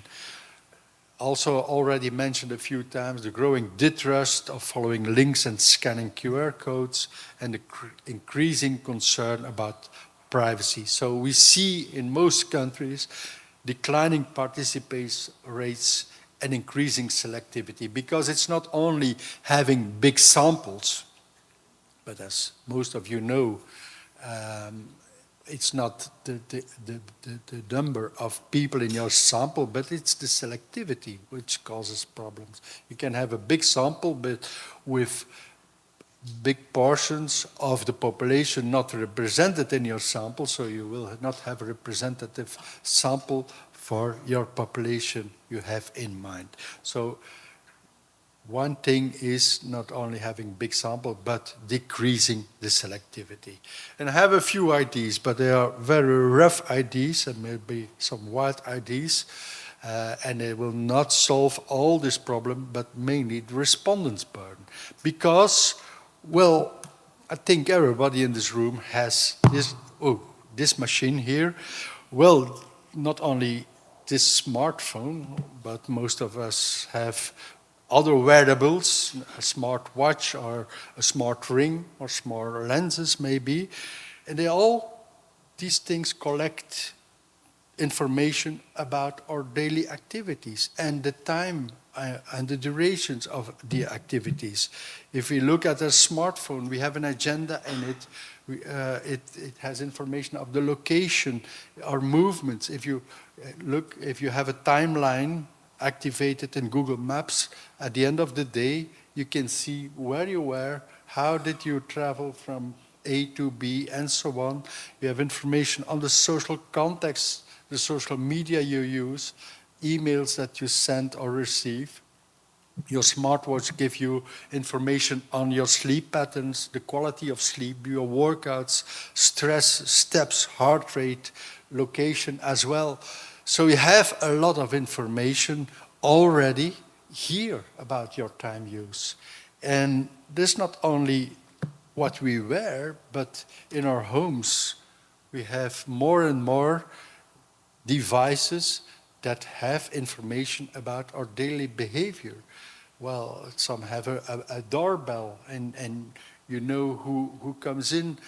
Some have a smart fridge even, and have information on food consumption. When you open the door, shopping lists, smart toothbrush, when you brush your teeth, for how long, smart lock, smart thermostat, smart mirrors, even in your bathroom maybe.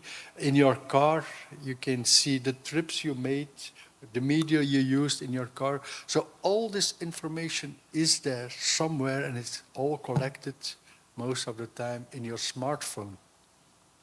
So maybe it's an idea to bring all these data together to develop an application in which all these smart data are brought together in combination with artificial intelligence,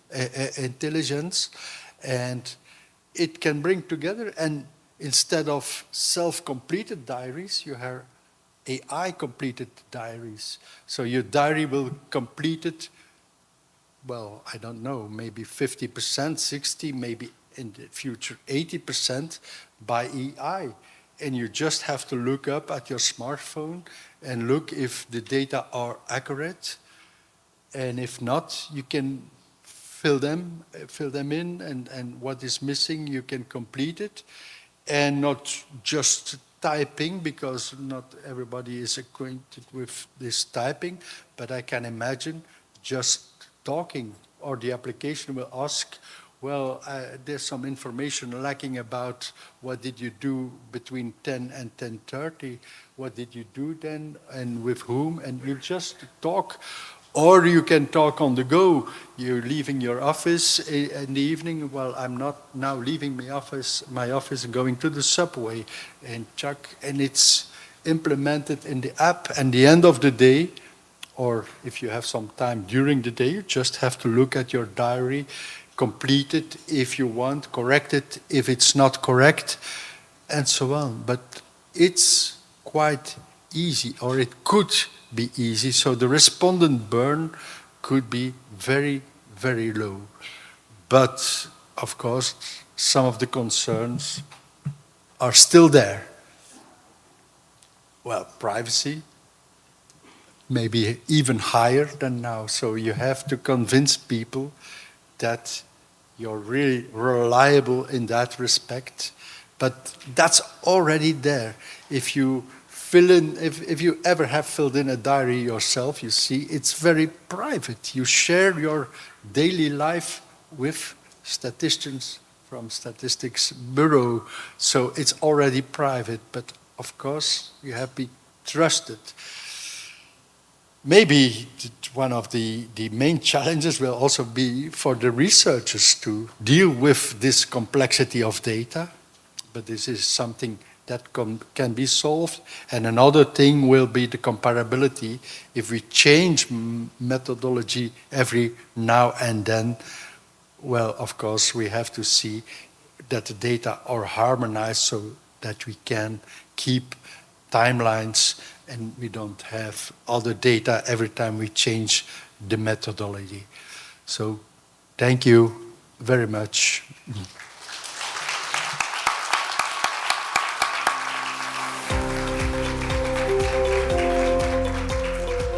Thank you very much to share with us your precious experience and the research throughout the keynote speech. Thank you very much once again.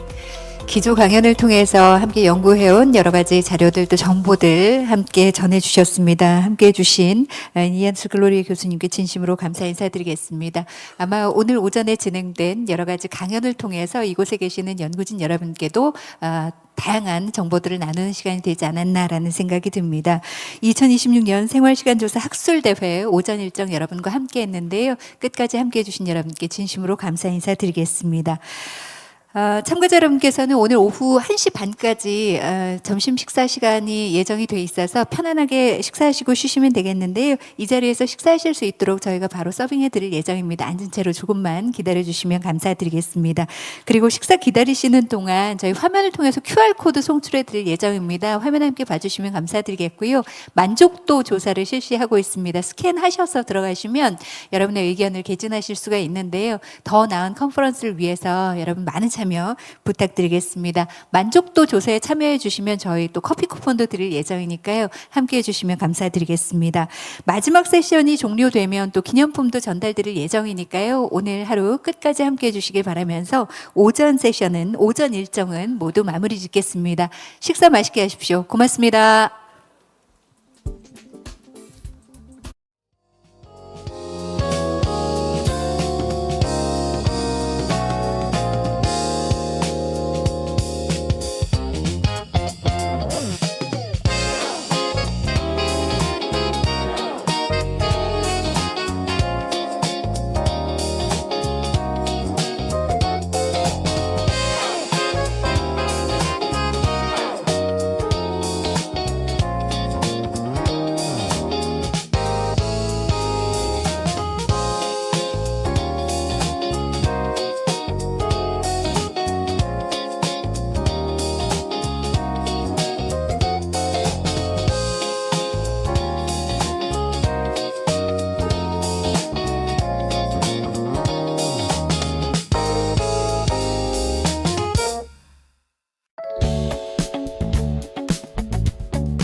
네, 여러분 식사 맛있게 하셨습니까? 지금부터 2026년 생활시간조사 학술대회 전체 세션 여러분과 진행을 하겠습니다. 아마 식사 후라 조금 노곤하실 것 같아서 제가 목소리를 좀 높여봤고요. 네, 모두 자리 착석해 주시면 감사드리겠습니다. 앞서 저희 오전에 한국과 국제사회 현재를 좀 돌아봤다면 이번에 전체 세션을 통해서는 미래의 이 시간 데이터로 인해서 우리가 어떤 일들을 함께 할 수 있는지 미래 사회를 위한 정책적 제안들을 함께 받아오는 그런 시간이 되지 않을까 생각됩니다. 그래서 전체 세션은 시간 데이터로 본 미래 사회의 니즈와 정책적 활용이라는 주제로 다양한 얘기를 좀 나눠보겠습니다. 세 분께서 발제하신 후에 또 패널 여러분들 모시고 열린 마음으로 대화 나누는 시간까지 준비되어 있으니까요. 여러분 끝까지 함께해 주시기 바라겠습니다. 자, 그럼 먼저 첫 번째 발제부터 청해 듣겠습니다. 노동시간 변화는 일상을 어떻게 바꾸는가? 2014년부터 2024년까지 생활시간 조사로 본 시간 재배분과 정책적 함의라는 주제로 발표 함께 주시겠습니다.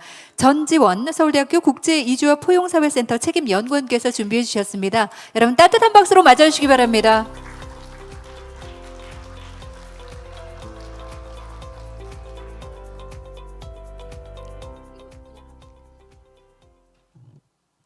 감사합니다.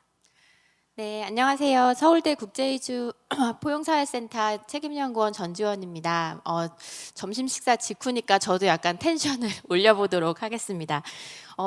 제가 생활시간조사 데이터를 처음 접한 게 벌써 정말 오래됐는데요. 한 2006년 이 무렵이었어요. 제가 영국에서 있을 때 이제 이 데이터를 국제 비교 연구를 위해서 하모나이즈하는 작업을 제가 많이 해왔습니다. 그 작업을 할 때마다 제가 다른 나라 연구자분들께 듣는 이야기가 있었어요. 한국은 어떻게 조사를 하길래 이렇게 리스폰스 레이트 높고 데이터 미싱도 없고 이렇게 좋은 자료를 만드느냐. 그래서 그때마다 굉장히 뿌듯했는데, 그래서 이 자리를 빌어서 오늘 많이 와 계실 것 같은데 이렇게 자료를 정말 노고를 기울여서 어려운 자료를 조사해 주신 국가데이터처 선생님들께 정말 진심을 담아 연구자로서 감사의 마음을 전하고 싶습니다. 저는 오늘 이제 그 노동시간 변화는 일상을 어떻게 바꾸는가에 대해서 말씀을 드리려고 하는데요. 사실 앞서 은기수 교수님이 많이 스포를 하셔가지고 제가 좀 이제 기운이 빠진 상태입니다. 여러분들이 응원을 좀 해주시면 좋겠습니다. 저는 이제 시작할 때 100년 전에요. 1930년에 그 유명한 경제학자인 존 매너드 케인즈가 이런 예측을 했었습니다. 인류의 창조 이후 처음으로 드디어 우리가 이제 그 노동의 압박, 경제적인 필요를 해결해야 하는 그런 니드에서 벗어나서 이 남는 시간들을, 자유시간들을 어떻게 사용해야 우리가 잘 살 수 있을지, 이 시간을 어떻게 써야만 할지라는 정말 중요한 문제를 직면하게 되었다라고 예측을 했는데요.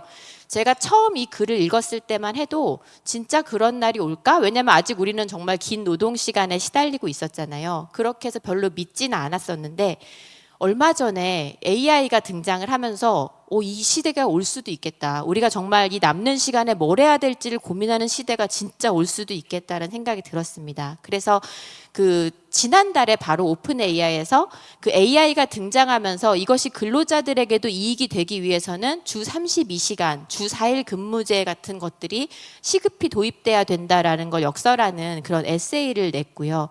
그래서 한국도 이 물결에서 이제 우리는 여전히 굉장히 많이 일하고는 있지만 그래도 2003년부터 꾸준히 노동시간 단축에 대한 논의와 시행이 있어 왔습니다. 그래서 이 노동시간이 줄어든다면 사람들은 과연 무엇을 하고 살아야 할까? 무엇을 하고 살고 있을까?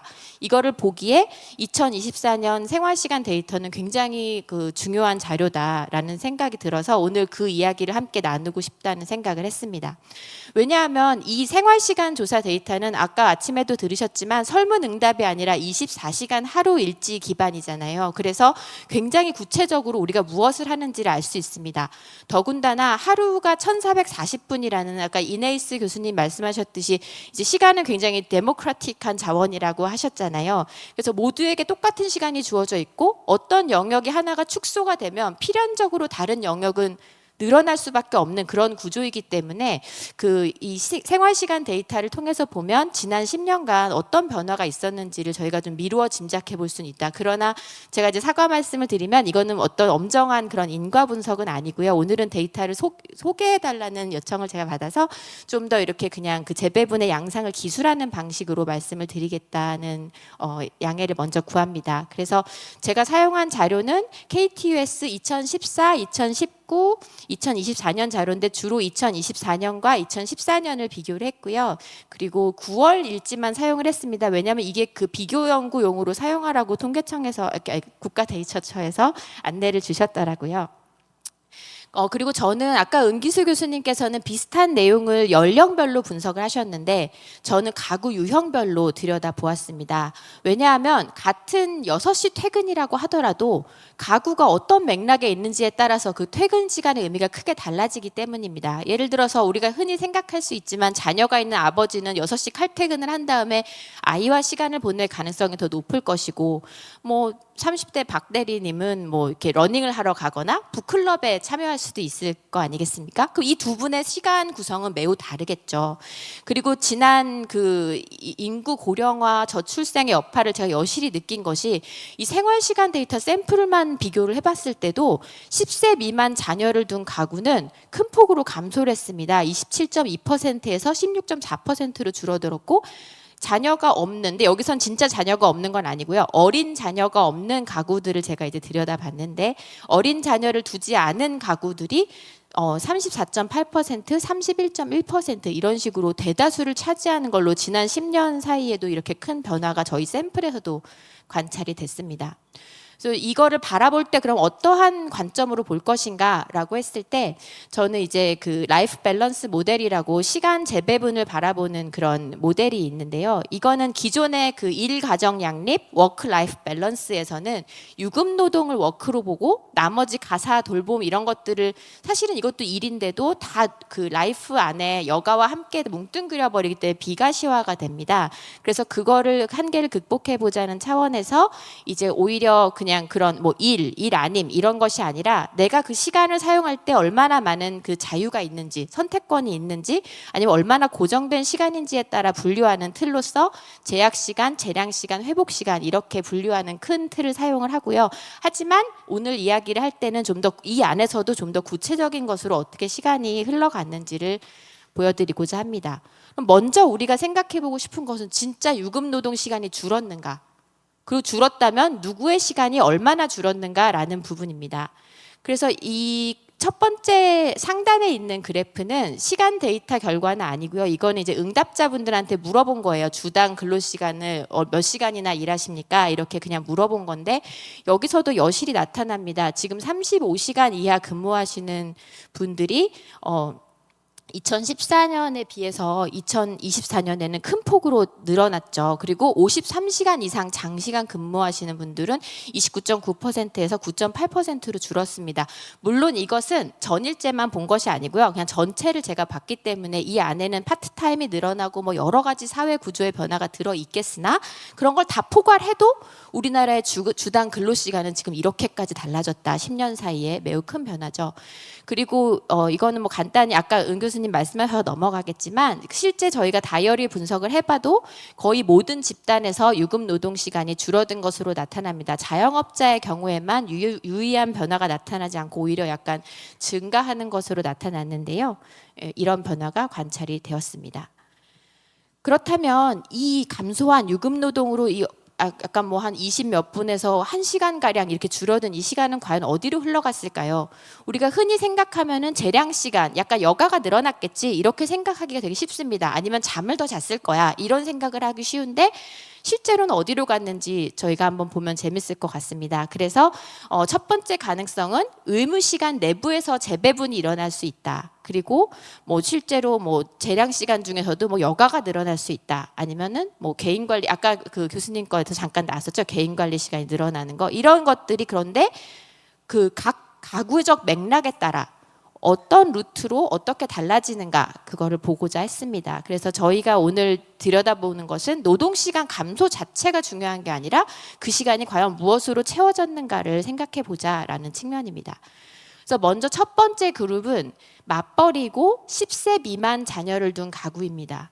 여기서 보면 아빠의 돌봄 시간이 실제로 증가를 굉장히 이제 큰 폭으로 증가를 했습니다. 보면 2014년에는 29분에 불과했는데 2024년에는 이게 78분으로 56분으로 늘어나요. 그래서 가사와 합치면은 46분에서 78분으로 정말 큰 폭으로 증가를 하게 됩니다. 그래서 이게 26분 증가가 별거 아닌 것 같지만 원래 조금밖에 안 하고 있었기 때문에 퍼센트로 치면 거의 막 2배 가까이 되는 분량이 되는 겁니다. 그래서 이거는 굉장히 큰 변화라고 생각이 되고 이 과정에서 엄마의 가사 시간은 가사 전체로 보면 32분이나 줄어들었고 식사 준비만 따로 보면 또 20분 정도가 줄어들었어요. 그래서 결국은 이 격차가 2014년에 180분에서 2024년에는 103분으로 77분이 줄어나게 됩니다. 근데 이제 흔히 이 결과를 많이들 알고 계세요. 특히 이제 그 가정 연구하시거나 남녀 불평등 보시는 분들은 많이 알고 계신데 이렇게 보시면서 항상 느끼는 게 불평등이 여전해. 우린 여전히 불평등이야를 많이 보시는데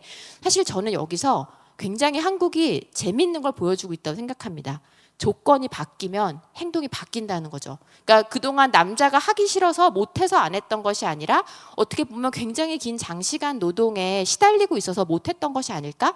조건이 바뀌면 돌봄 참여가 늘어날 수 있다는 방향성을 보여주는 흥미로운 결과가 아닌가. 이게 늘어나면서 출산율도 진짜 조금 살짝 반등하는 것이 아닌가 뭐 이런 상상도 해볼 수 있습니다. 연구를 더 해봐야겠지만. 그래서 외벌이의 아빠는 어떨까요? 전업주부 가정은 어떨까요? 봤을 때 여기는 유급노동이 가장 큰 폭으로 줄어든 곳입니다. 근데 그 줄어든 유급노동 58분이 가사노동과 돌봄으로 거의 다 흘러가게 됩니다. 그래서 장시간 노동 완화는 외벌이 아빠에게도 이 돌봄과 가사에 참여할 수 있는 조건이 될 수가 있다는 생각이 들고요. 그래서 이 전업주부임에도 불구하고 이 집단의 가사노동 시간이 34분이나 줄어들게 됩니다. 굉장히 큰 변화죠.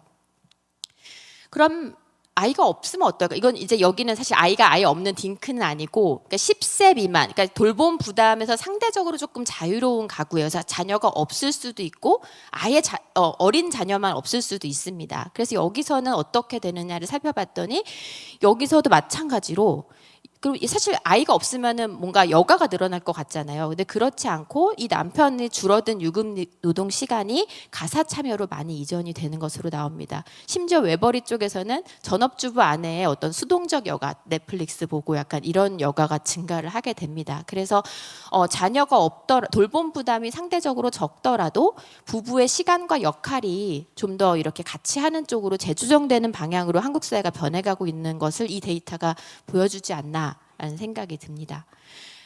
가장 많은 숫자를 차지하는 것이 지금 비혼 가구인데요. 비혼의 자녀가 없는 이분들은 어떤가 살펴보면 여기는 당연히 이제 자녀 돌봄은 없겠죠. 그런데 눈에 띄는 것이 수동여가 시간이 20분 남성분은 증가하고 여성도 15.8분 정도 증가를 하게 됩니다. 그리고 대면 교제는 굉장히 시그니피컨트하게 줄어들고요. 남성분들은 비대면도 줄어듭니다. 그래서 이 수동여가를 우리가 어떻게 해석을 해야 될까? 보통은 이걸 또 이제 되게 부정적으로 많이 보잖아요. 수동여가가 이렇게 막 늘어져서 TV만 봐. 근데 이게 어떻게 보면은 회복의 일부일 수도 있겠다. 그리고 한편으로는 제가 예전에 지나가는 글에서 읽었는데 벨기에에서 뭔가 이런 실험을 해서 노동 시간을 단축을 했을 때 오히려 압축이 돼가지고 저녁 시간에 아무것도 못 하고 쉬기만 했다라는 젊은 분들이 뭐 그런 연구 결과 제가 어디서 봤거든요. 그래서 약간 이게 뭔가 노동 시간이 줄긴 했지만 노동 강도는 유지돼가지고 너무 힘들어서 다른 걸 못 하고 놀아서일 수도 있고 어쨌든 우리가 무엇을 하는지를 좀 더 이렇게 들여다봐야 되겠다라는 생각을 보여주는 그런 데이터라고 생각이 되고요. 또 두 번째로 중요한 면은 자유 시간이 늘어난다고 해서 우리의 사회적 활동이나 사회적 관계 시간이 저절로 증가하는 건 절대 아니다. 왜냐하면 대면 교제가 감소하는 걸로 나타나니까요. 이거는 이제 이 그래프는 복잡해서 잘 안 보이실 거예요. 여기서 이거는 히트맵인데요. 이제 보라색은 감소한 시간을 의미해서 보라색일수록 그 보라색이 짙을수록 많이 줄어든 것을 의미하고요. 그 민트색은 이제 반대로 증가한 시간을 의미합니다. 이거 모든 집단을 그냥 한눈에 보여드리고 싶어서 가져온 건데요. 핵심 패턴은 거의 모든 집단에서 대면 교제가 정말 감소하고 있다. 이게 정말 일관된 사회적인 모습으로 나타나는 것 같고요. 그 수동 여가 같은 경우에도 약간 이제 그 유급노동 감소분이 큰 집단일수록 좀 더 크게 나타나는 것 같고, 흥미롭게도 이제 능동적인 여가, 운동 막 이런 여가들 있잖아요. 그거는 맞벌이 여성에서 좀 굉장히 많이 증가하는 측면이 있어서 이것 되게 흥미롭다는 생각을 했습니다. 어쨌든 이걸 가지고 온 이유는 생활시간조사 데이터가 이렇게 다양한 것들을 보여줄 수 있는데 우리가 그냥 여가가 늘어났어 이렇게만 결론을 내리게 되면 이러한 다양한 움직임들을 놓칠 수 있다. 그래서 보여드리려고 가지고 온 것이고요. 심지어 회복 시간 같은 경우에도 그 수면은 거의 이렇게 큰 폭에서 보면 크게 변하지 않았고, 이게 유의한 변화는 사실은 이 샘플이 작아서일 수도 있지만 유의한 변화는 나타나지 않았지만 식사 시간은 감소한 게 눈으로 딱 드러나요. 그래서 예를 들면 자녀를 둔 맞벌이 아버지 아니면 뭐 그 맞벌이 남편 이런 분들의 식사 시간이 굉장히 많이 줄어든 걸로 나타나고, 그다음에 개인 관리, 뭐 위생, 미용, 의료 이런 쪽도 증가하는 걸로 나타나서 이 회복 시간의 성격도 좀 달라지는 것이 아닐까. 식사 시간은 대체 왜 줄었을까? 약간 이런 흥미로운 질문을 던져볼 수 있는 데이터라고 생각이 됩니다. 이게 좀 잘렸는데, 이제 시간 변화는 삶의 질 개선으로 그럼 이어졌는가? 사실은 제 연구, 제 발표에서는 이걸 알 수 없어요. 왜냐하면 제가 어떤 분석을, 인과관계를 한 것은 아니기 때문에. 그렇다면 이것을 왜 가지고 왔는가? 저희가 응답자들한테 항상 제가 죄송합니다. 국가데이터처 분들에게 늘 부탁을 드리는 게, 이러한 삶의 질이라든지 시간 여유라든지 아니면 피로 정도라든지 약간 이런 종류의 변수들이 꼭 있어야 된다. 왜냐하면 저희가 시간만 막 이렇게 아까 저희가 이렇게 막 들여다보면 이게 아무 의미가 없이 느껴질 수 있거든요. 그런데 이러한 만족도라든지 이런 지표들이 있어야 저희가 이것과 연관해서 뭔가 분석을 할 수 있다라는 차원에서 그 말씀을 드리고 싶어서 가지고 왔는데, 또 흥미로운 것이 저희 삶의 만족도, 그러니까 내 삶에 만족하고 있어 라고 생각하는 분들의 만족도가 실제로 많이 늘었어요. 대부분 더 만족하고 계신 걸로 나타났습니다. 반면에 시간 여유는 특정 집단에서만 좀 여유가 생겼고 피로도의 차이는 거의 없었습니다. 제가 시간이 다 돼서 조금만 더 이제 하겠습니다. 그래서 글로벌 노동 시간이 단축되는 흐름은 사실 저희만 그러는 것이 아니라 아이슬란드, UK, 도쿄 이렇게 다 실험을 진행하고 있는 것이고, 거기서 번아웃이 줄어든다든지 뭐 여러 가지 긍정적인 효과도 있습니다. 그래서 한편으로는 그런데 그 긍정적인 효과에도 불구하고 어떻게 설계하느냐에 따라서 그 효과가 달라진다라는 분석도 굉장히 많이 이루어지고 있습니다. 그래서 그 한국 같은 경우에는 앞으로 특히 정책을 설계할 때 저희는 그냥 시간을 줄이자, 이게 지금까지는 지상 과제였잖아요. 왜냐하면 저희가 OECD에서 가장 오래 일을 하고 있으니까. 그렇지만 줄이는 것만으로는 충분하지 않다. 오히려 어떻게 시간을 설계할 것인가. 그래서 이 시간들이 예를 들면 돌봄이라든지 아니면 자신의 정말 회복이라든지 아니면 정말 고립되지 않는 관계라든지 이런 걸로 이어질 수 있도록 그 근로 문화라든지 돌봄 정책, 지역 인프라가 함께 설계되어야 한다라는 말씀을 드리고 싶습니다. 특히 그 저희 그 아빠들의 참여가 달라지는 방향이 보여진 것은 시간 구조가 그 사회적 조건이 바뀌면 행동이 달라질 수 있다. 그래서 이분들이 돌봄 역량이 생기고, 이게 꼭 자녀 돌봄뿐만이 아니라 이제 부모 세대를 저희가 또 모셔야 되잖아요. 그 돌봄 인력이 모자라다고 지금 다 하는데, 사실은 돌봄을 우리가 항상 자녀든 부모든 다 밖에다 맡길 생각만 할 것이 아니라 우리가 할 수 있어야 되고 하고 싶을 수도 있고 잘할 수도 있다라는 것, 그것이 이 시간의 단축과 그 이후 시간 설계와 함께 연결이 되면은 좀 더 보다 살기 좋은 사회로 가는데, 이 데이터가 보여주는 그림들이 그만큼 영향이 있지 않을까. 그래서 이 좋은 데이터를 만들어 주셔서 감사합니다라는 말씀을 다시 한번 드리면서 저희 발표를 마치도록 하겠습니다. 감사합니다.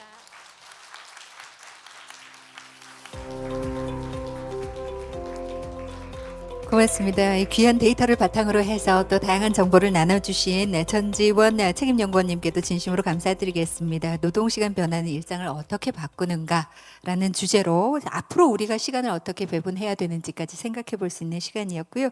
두 번째 발표 청해 듣겠습니다. 가족 생활의 다양화와 돌봄 구조 변화, 시간 배분 분석과 정책 과제라는 주제로 오늘 조선미 한국여성정책연구원 성인지통계센터 연구위원께서 함께하고 계십니다. 박수로 맞아주시기 바랍니다.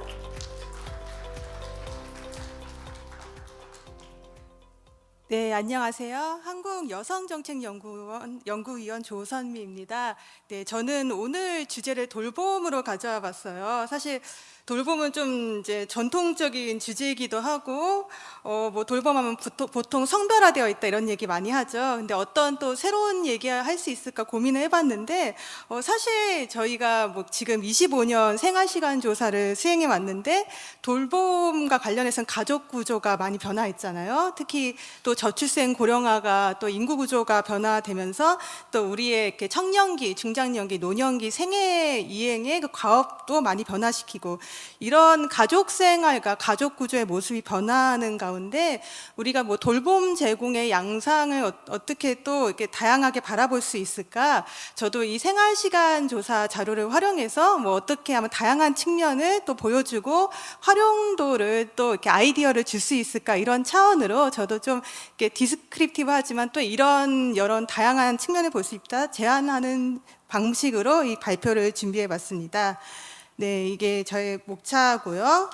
네, 사실 저출산 고령화가 되면서 사실 이제 저희가 그 생애 가업의 그 이행이 많이 바뀌었다. 각 생애 이행별로 뭐 청년기에 독립이 지연되고 또 중장년층은 또 고령 부모를 모시면서 그 출산의 연령이 또 상승했잖아요. 그러면서 자녀도 돌봐야 되는 이중 돌봄의 양상이 나타나고 또 노년층은 또 노년층대로 고령화가 되면서 또 배우자 돌봄과 같이 노노케어 문제가 나타나는데 또 배우자 돌봄은 여성의 좀 기여도가 높다 이런 연구들도 나오고 있거든요.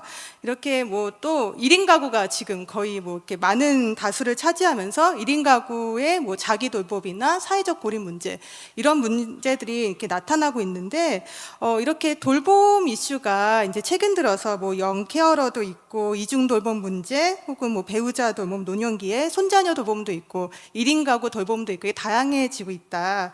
그리고 뭐 사실 이제 원래는 다루고 싶었지만 또 못 다룬 부분이 분거 가족도 많이 늘어나고 있거든요. 최근 들어서 상당한 이제 그 퍼센트가 분거 가족이고 분거 가족의 돌봄이나 또 일가족 낙립은 어떻게 될까 이런 부분도 궁금했는데 사실 이제 오늘은 분량상 이 내용을 모두 못 다루고 이중 돌봄, 그러니까 그 자녀 돌봄 그 부모, 노부모 돌봄, 성인 돌봄을 그 양자 모두 제공하는 집단과 그 노임 돌봄만 제공하는 집단, 그리고 또 자녀 돌봄만 제공하는 집단 이렇게 나누어서 돌봄 제공 유형별로 오늘은 살펴보았습니다. 이게 또 나중에 또 이렇게 다양한 양상의 돌봄을 살펴볼 수 있으면 좋겠다 이런 생각이 들고요. 네, 이렇게 좀 변화하는 상황에서 우리가 좀 돌봄의 개념을 이제 중요한 부분이 무엇일까 좀 짚어보면은 뭐 사실 돌봄이라는 건 누구에게 전생에 걸쳐서 필요한 부분이잖아요. 누구에게나 필요하고 충족돼야 되는 기본적 권리가 돌봄이다. 이런 그런 보편적 권리에서 돌봄의 측면이 있는가 하면 또 하나 중요한 부분은 돌봄 제공자 측면, 아까는 돌봄 수혜자, 대상자 측면에서는 우리 모두 다 돌봄의 대상자가 될 수 있고 전생에 걸쳐 충족돼야 된다 이 부분이 있지만 또 제공자 측면에서는 이 돌봄은 또 비과시화되고 저평가되고 그리고 기여도를 인정받을 수 없으면서 그런 사적 관계에서 그런 보호받지 못하는 형태로 돌봄이 제공되는 이런 양면적인 구조가 있다. 그런데 돌봄은 사실 저희가 공적 서비스가 늘어나면서 돌봄에 대한 그런 실제로 시간이 줄어드는 부분도 있고요. 이렇게 좀 줄어드는 부분이 있지만은 공적 돌봄 서비스에 의해서 그래도 완전히 저희가 그 가족에 의한 비공식 돌봄 대체하기 어렵거든요. 어떤 부분은 그 가족에서 충족이 돼야 되고 왜냐하면 이런 돌봄이란 정서적이고 또 도덕적인 관계 서로의 그런 뭔가 이렇게 그런 사랑과 의무가 그 결합된 관계이기 때문에 완전히 대체하기 어려운 어떤 부분이 있다. 그럼으로써 또 완전히 완화되기 어려운 우리가 아무리 공적 서비스를 사용하더라도 틈새 돌봄을 제공해야 되는 것처럼 그런 부분들이 있다. 그래서 이 비공식 돌봄의 영역을 살펴봐야 되고 또 상호 의존성이란 부분 돌봄의 제공자와 대상자 모두 상호 의존성을 갖기 때문에 양자의 복리가 모두 중요하다. 이런 측면에서 이제 돌봄을 들여다보면 어떨까 이런 생각을 가졌습니다. 그래서 이 연구 제가 분석한 부분은 생활시간조사가 가진 장점을 하나 얘기한다면은 그동안 돌봄 대상자 중심의 이렇게 통계들이나 이렇게 현황을 보는 부분들이 있잖아요. 근데 생활시간조사는 어떻게 보면 제공자 측면에서 뭐 그 정책 수립이 필요할 때 그 기여도나 일상적인 역할이 무엇인지 보는데 그 장점을 가진다, 이런 생각이 듭니다. 그래서 저는 양자 일지 평균을 내서 그 돌봄이 이중 돌봄을 제공한 사람, 그리고 자녀 돌봄만 제공한 사람, 성인 돌봄만 제공한 사람, 돌봄 제공을 하지 않은 사람, 이렇게 나누어서 각각의 제공 유형별로 뭐 시간 배분이나 또 삶의 질의 문제가 어떻게 나타나는지 이렇게 살펴보았습니다.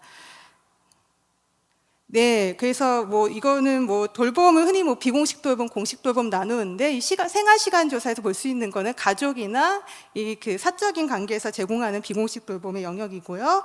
그런데 우리가 이제 최근 들어서 이중 돌봄 얘기가 이제 저출생 고령화가 가속화되면서 나오고 있는데, 아까 얘기한 것처럼 출산 연령이 상승하고 또 이제 노년기 연장되고 이런 과정에서 점차 이렇게 부모 세대와 자녀 세대 양면에 그 이중 돌봄에 대한 그런 구조가 강화될 수 있다는 점, 그리고 또 여성은 특히 전생에 걸쳐서 자녀 돌봄 이행 단계에서 또 이중 돌봄, 성인과 자녀를 병행하고, 또 노부모에 대한 돌봄이 지나면 또 손자녀 돌봄 노년기에는, 그리고 성인 배우자 돌봄도 병행해야 되는 이 전생에 걸쳐서 다중 돌봄 구조에 대해서 좀 관심을 기울여야 되지 않을까, 이런 생각을 갖고요. 네, 그래서 이 뭐 이제 각 돌봄 제공자는 이런 노동시장과의 뭐 과도한 돌봄에 대한 부담이 접점을 낮출 수 있고, 생애 소득을 낮출 수 있고, 재량 시간을 잠식한다, 이런 부분. 그리고 또 대상자 입장에서는 이런 제공자에게 그런 뭐 이렇게 여건에 기대게 됐을 때 또 안정성이나 공백 문제, 그런 취약성이 강화될 수 있다, 이런 부분들이 연구가 되었고요.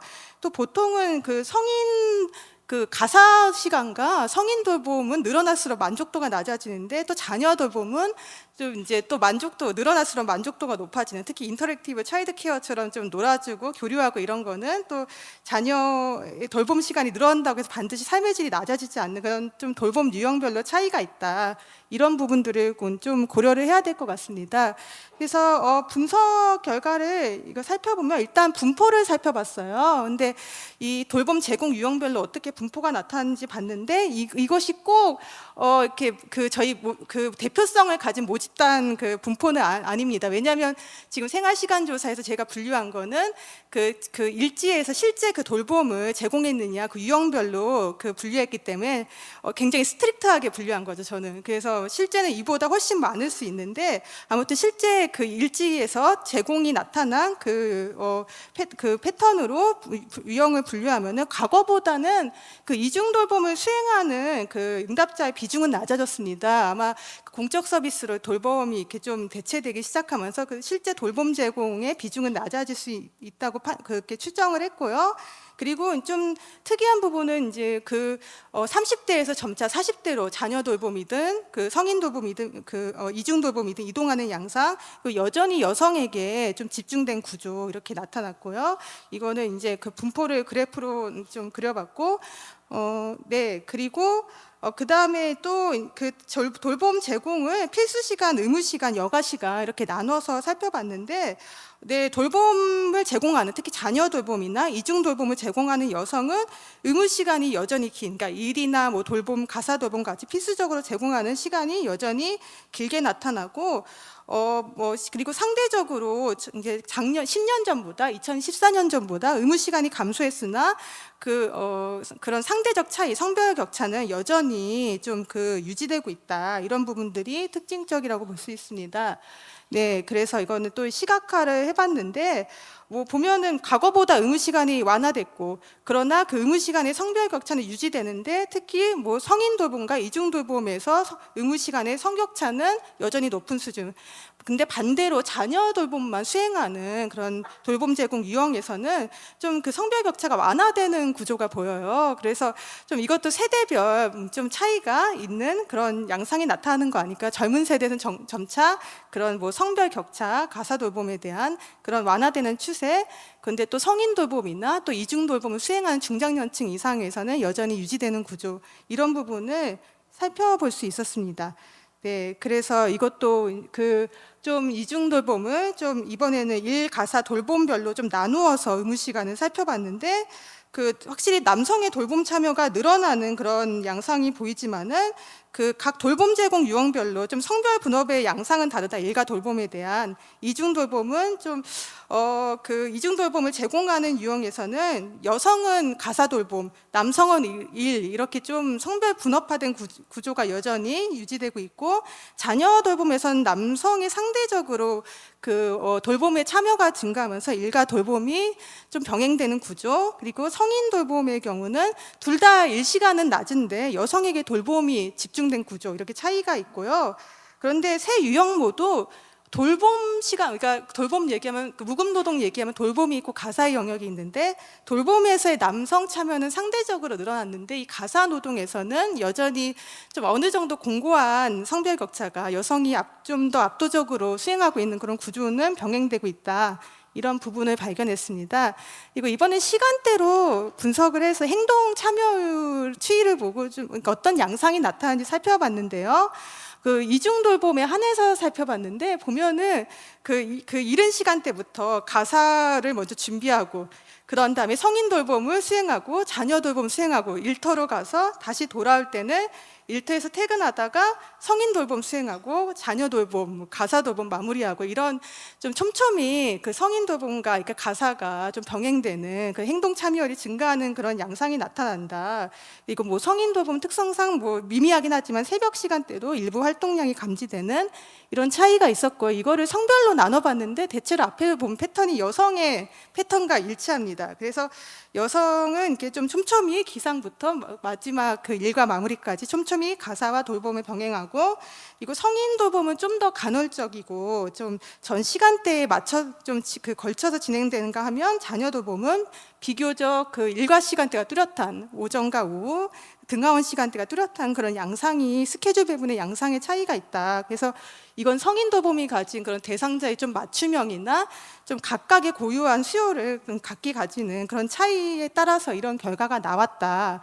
이렇게 볼 수 있을 것 같습니다. 그래서 아까 얘기한 이중 돌봄의 패턴이고 마찬가지로 자녀 돌봄과 성인 돌봄 각각은 성인 돌봄은 전 일과에 걸쳐서 나오는 반면 자녀 돌봄은 좀 뚜렷한 일과가 나타나는 이런 이제 차이가 같이 이제 좀 유지된다. 이건 장소를 봤어요. 장소 보면 결과적으로 이중 돌봄과 성인 돌봄을 수행하는 그 돌봄 제공자는 좀 자택에 머무는 경우가 많아요. 근데 자녀 돌봄은 상대적으로 좀 더 그 자택 외의 공간에 머무는 그러니까 두 돌봄이 아무래도 좀 특성상 좀 사회 활동이나 그런 게 좀 제약이 되고 좀 돌봄 대상자 중심으로 움직여야 되는 그런 공간적인 제약도 살펴볼 수 있지 않을까 이런 부분으로 그 볼 수 있을 것 같습니다. 네, 저도 이렇게 가능한 이제 시간 내에 좀 더 조절하도록 하겠습니다. 네, 마지막으로 그 삶의 질 측면을 봤어요. 그래서 다양한 측면을 측정하고 있는데 만족도, 삶의 만족도, 여가 만족도, 시간 부족감, 피곤함, 뭐 그 기분 상태, 건강 상태의 다양한 측면을 측정하고 있는데 이렇게 그 돌봄 제공 유형별로 차이가 있지만은 저는 사실 이거 처음에 측정할 때는 야, 이중 돌봄은 돌봄 수행이 많으니까 삶의 질이 낮겠지 하고 가정하고 했는데 좀 상반된 결과가 있었습니다. 그러니까 이중 돌봄 수행자는 아예 만족도가 높은 집단과 그 돌봄 시간이 많음에도 불구하고 낮은 집단 이렇게 양분화되어 있더라고요. 근데 우리가 사실 돌봄의 성격을 생각한다면은 이게 이중 돌봄을 수행하는 사람은 부담일 수도 있지만 한편으로는 내가 이렇게 결속과 뭔가 그 연대감을 갖고 있고 정서적으로 뭔가 연결되어 있다. 그 돌봄을 제공하는 과정에서 그래서 그 어떻게 보면 지지망의 한 차원일 수도 있고 또 다른 연구에서는 돌봄 제공자가 또 사회적 신뢰가 오히려 높다. 그런 신뢰가 왜냐하면은 돌봄을 주고받는 과정에서 서로 또 도움을 주고받는 그런 네트워킹이 형성되기 때문에 그런 연구도 있거든요. 그래서 반드시 뭐 이중 돌봄이 많다 해서 부정적 역량 이런 건 아닌 것 같고 다만 그 돌봄이 어떤 방식으로 제공되고 그 일가 돌봄의 배분이 어떻게 되는지가 더 중요한 부분인 것 같은데 결과적으로 뒷부분 보면은 이렇게 일자리에 대한 시간이 현저하게 낮고 그 돌봄 시간에 집중됐을 때 만족도가 확 떨어지는 결과가 나오거든요. 그래서 이중 돌봄에서는 그런 일자리와 접점을 고려하면서 삶의 질을 같이 살펴봐야 되지 않을까 싶고, 그리고 뭐 성인 돌봄은 전반적으로 삶의 질이 낮습니다. 그 주관적 건강 상태도 낮고 기분 상태도 좋지 않고 삶의 질이 낮은 그런 부분이 나타나고, 또 자녀 돌봄은 삶의 질 측면보다는 행복도나 뭐 시간적 빈곤 문제, 그런 부분들이 또 좀 중요하게 나타나는 그렇게 그 결과가 나왔고요. 네, 그래서 이제 여성은 특히 이제 삶의 질이 돌봄 제공 유형에 따라서 좀 차이가 난다, 이걸 보여주려고 가져온 부분이고요. 그래서 아까 말씀드린 그런 내용들이 이제 여기 이렇게 제시되어 있다, 이렇게 보시면 될 것 같습니다. 그래서 뒤에 이제 이건 성별 차이도 있는데 시간 관계상 생략하고, 또 주관적 건강 상태도 이런 삶의 질과 또 이렇게 제공 유형별로 차이가 있다, 이런 부분 보시면 될 것 같습니다. 그래서 좀 결론을 요약하면은 그러니까 사실 이 결과들은 이제 저희가 이제 이중 돌봄의 실제 수행 사이즈가 줄어들 수 있지만은 여전히 성별 세대별로 세대화가 지속되고 있고, 어떻게 보면은 여전히 대체되지 않는 어떤 부분에서, 그리고 인구 구조 변화에 따라서 앞으로 수요가 증가할 수 있다, 이중 돌봄이. 그래서 이런 부분들은 여전히 여성에게 집중되어 있고, 세대가 점점 중장년층 이상으로 그 상승하는 양상 고려해야 된다, 이 부분과, 또 이중 돌봄에 한해서 보면 여전히 이중 돌봄 여성의 가사 돌봄 시간이 길고, 또 이제 돌봄 부담이 증가가 높은, 그래서 노동 시장과의 접점을 고려해야 되는 부분들, 그리고 이중 돌봄 여성은 취침부터 일과 전 기상에서 취침부터 일과 전일에 걸쳐 수행되는 그런 촘촘한 돌봄 수행 구조, 그리고 남성은 여전히 이중 돌봄 가정에서도 일중심적인 구조를 유지하는 이런 부분들을 고려해야 되지 않을까. 특히 성인 돌봄의 스케줄과 자녀 돌봄의 스케줄이 다른 지점들, 이런 것들을 고려해서 정책 설계가 필요하지 않을까 싶고요. 그리고 성인 돌봄 제공자 가장 주관적 웰빙이 낮았다. 이중 돌봄, 자녀 돌봄은 상대적으로 시간 압박감이 더 높았고, 그리고 이중 돌봄은 노동시장 접점이 낮을 때 만족도가 낮았다. 이런 부분들을 고려해서 정책 설계를 해야 되지 않을까 결론을 내렸습니다. 그래서 뭐 결론은 사실 이제 좀 요약하면은 이중 돌봄 여성의 그런 좀 시간 압박을 해소하는 문제, 그래서 우리가 가족 돌봄 휴가도 좀 시간 단위 사용이나 유연성을 제고할 수 있는, 특히 40대에 이런 노부모 돌봄과 자녀 돌봄을 병행하는 그런 대상 고위험군에게 좀 재택이나 유연근무 사용과 같은 조금 더 이런 시간 사용의 유연성을 제고하는 부분이 필요하지 않을까 제안 드려봤고요. 두 번째는 저희가 사실 돌봄 제공자 관점의 정책도 필요하지 않을까. 이제 대상자 관점의 정책이 통합적으로 이루어지고 있는데, 요지는 돌봄 제공자가 필요로 하는 그런 이중 돌봄의 압박이 있는 가구, 그 제공자의 그런 시간 배치에 그 어려움을 해소할 수 있는 그런 부분으로 제공자 대상자 정책이 분절되지 않고 함께 그 관계를 고려한 정책 설계가 가능할지 이렇게 제안해봤고, 또 이중 돌봄 여성은 그런 노동시장과의 접점의 문제가 여전히 리스크가 가장 높기 때문에 그런 경력 단절 문제를 고려해야 된다. 그리고 남성에 대한 돌봄 참여가 이제 자녀 돌봄 부분은 많이 지금 뭐 이렇게 완화되고 있지만, 성평등하게 이루어지고 있지만, 또 노인 돌봄의 영역도 이런 부분이 그런 참여를 필요로 하는 남성들 참여를 필요로 하는 그 부분을 보호할 수 있게 그 제도를 확대해야 된다, 이 부분 하고요. 그 마지막으로 제가 이렇게 분석을 해보니까 그 생활시간조사가 5년 주기잖아요. 그래서 사실 이제 앞서 이렇게 기조 강연에서도 말씀드렸지만 저도 너무 동의하는 게, 가족이 그동안 너무 급격하게 변했어요. 그래서 5년이라는 시간이 좀 텀이 길지 않나, 그 가족 변화를 잡기에는. 그래서 좀 단축하는 부분들, 그리고 아까 얘기한 이 돌봄과 일의 배분 양상이 전 생애기에 걸쳐서 다양화되고 됐기 때문에 이런 다양한 돌봄 유형을 살펴보기 위해서는 샘플 사이즈가 충분히 저도 커야 된다는 부분에 동의합니다. 그래서 이런 부분들을 또 이렇게 정책 제안으로 제시드려봤습니다. 네, 감사합니다.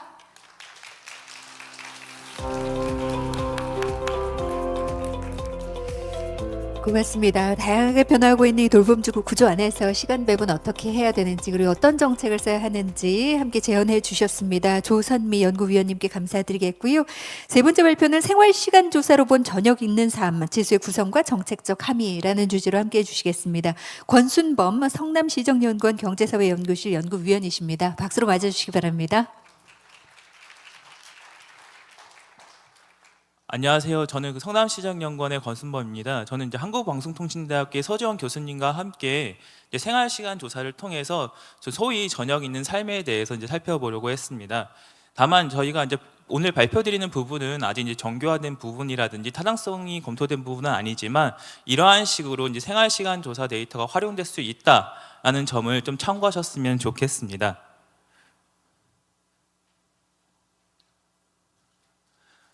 지금 그림이 좀 잘렸는데요. 이제 생활시간 조사 기반의 정책 논의 같은 경우에는 기존에 시간 사용의 총량과 평균을 중심으로 많이 전개가 되었습니다. 그래서 저희가 총량 같은 경우에는 일가정 양리 수준 같은 것들을 저희가 확인할 수 있는 부분이 있긴 하지만 저녁 시간에 집중되는 제약과 경험의 차이를 드러내지 못한다는 한계가 있다고 볼 수가 있겠습니다. 그래서 저희가 이제 고려할 부분은 같은 노동 시간이라고 하더라도 다른 삶의 질을 보여줄 수 있다는 것인데요. 퇴근 이후의 시간이 어떻게 구성되는지에 따라서 삶의 질은 달라질 수 있다라고 볼 수가 있습니다. 밑에 그림에 있다시피 직장인 A와 직장인 B가 있다고 했을 때 같은 퇴근 이후 6시 이후부터 24시까지인데 어떻게 구성되었는지에 따라서 삶의 만족이라든지 관계의 질은 달라질 수 있다고 볼 수가 있는데요. 결국 우리의 어떤 삶의 질이라고 하는 것은 하루 평균도 중요하지만 특정 시간대에 더 민감하다고 볼 수가 있겠고, 특히 저녁 시간대 같은 경우에는 노동이라든지 가정, 여가, 관계 등이 교차하는 구간이라고 볼 수가 있습니다. 그래서 어떤 활동이 저녁 시간을 점유하는지에 따라서 개인의 삶의 조건은 달라진다고 볼 수가 있겠고요.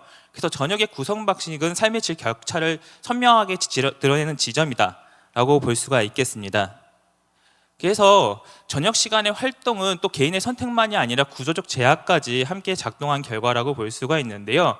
그리고 저녁 시간은 다양한 정책의 효과가 일상에서 드러나는 시간대라고 볼 수가 있겠습니다.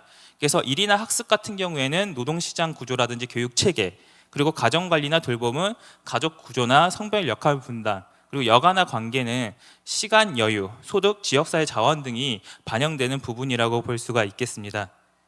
그래서 저희는 이제 저녁 시간대에 초점을 맞춰서 저녁 시간 단위를 재구조하고 이를 통해서 저녁 시간 지수라고 하는, 그러니까 저녁 시간에 관한 지수를 제안하고자 하는데요. 특히 생활시간 조사의 시간대의 데이터 같은 경우에는 이러한 그 저녁 있는 시간대를 분석하는 데 유용하다고 볼 수가 있겠습니다. 그래서 저희가 저녁 있는 삶 지수를 구성할 때는 자율성과 시간 여유, 회복, 사회관계 등의 사이 항목으로서 이제 구성을 했습니다.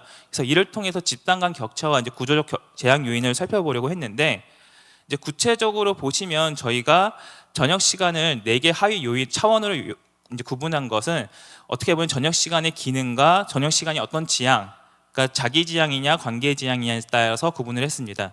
그래서 저녁 시간의 기능 같은 경우에는 저녁 시간의 확보 조건과 저녁 시간의 삶의 질 실현으로 저희가 나눠볼 수가 있겠고요. 또 다른 축으로서는 저녁 시간의 지향으로서 자기 지향이냐 관계 지향이냐에 따라서 저희가 나눠볼 수가 있겠습니다.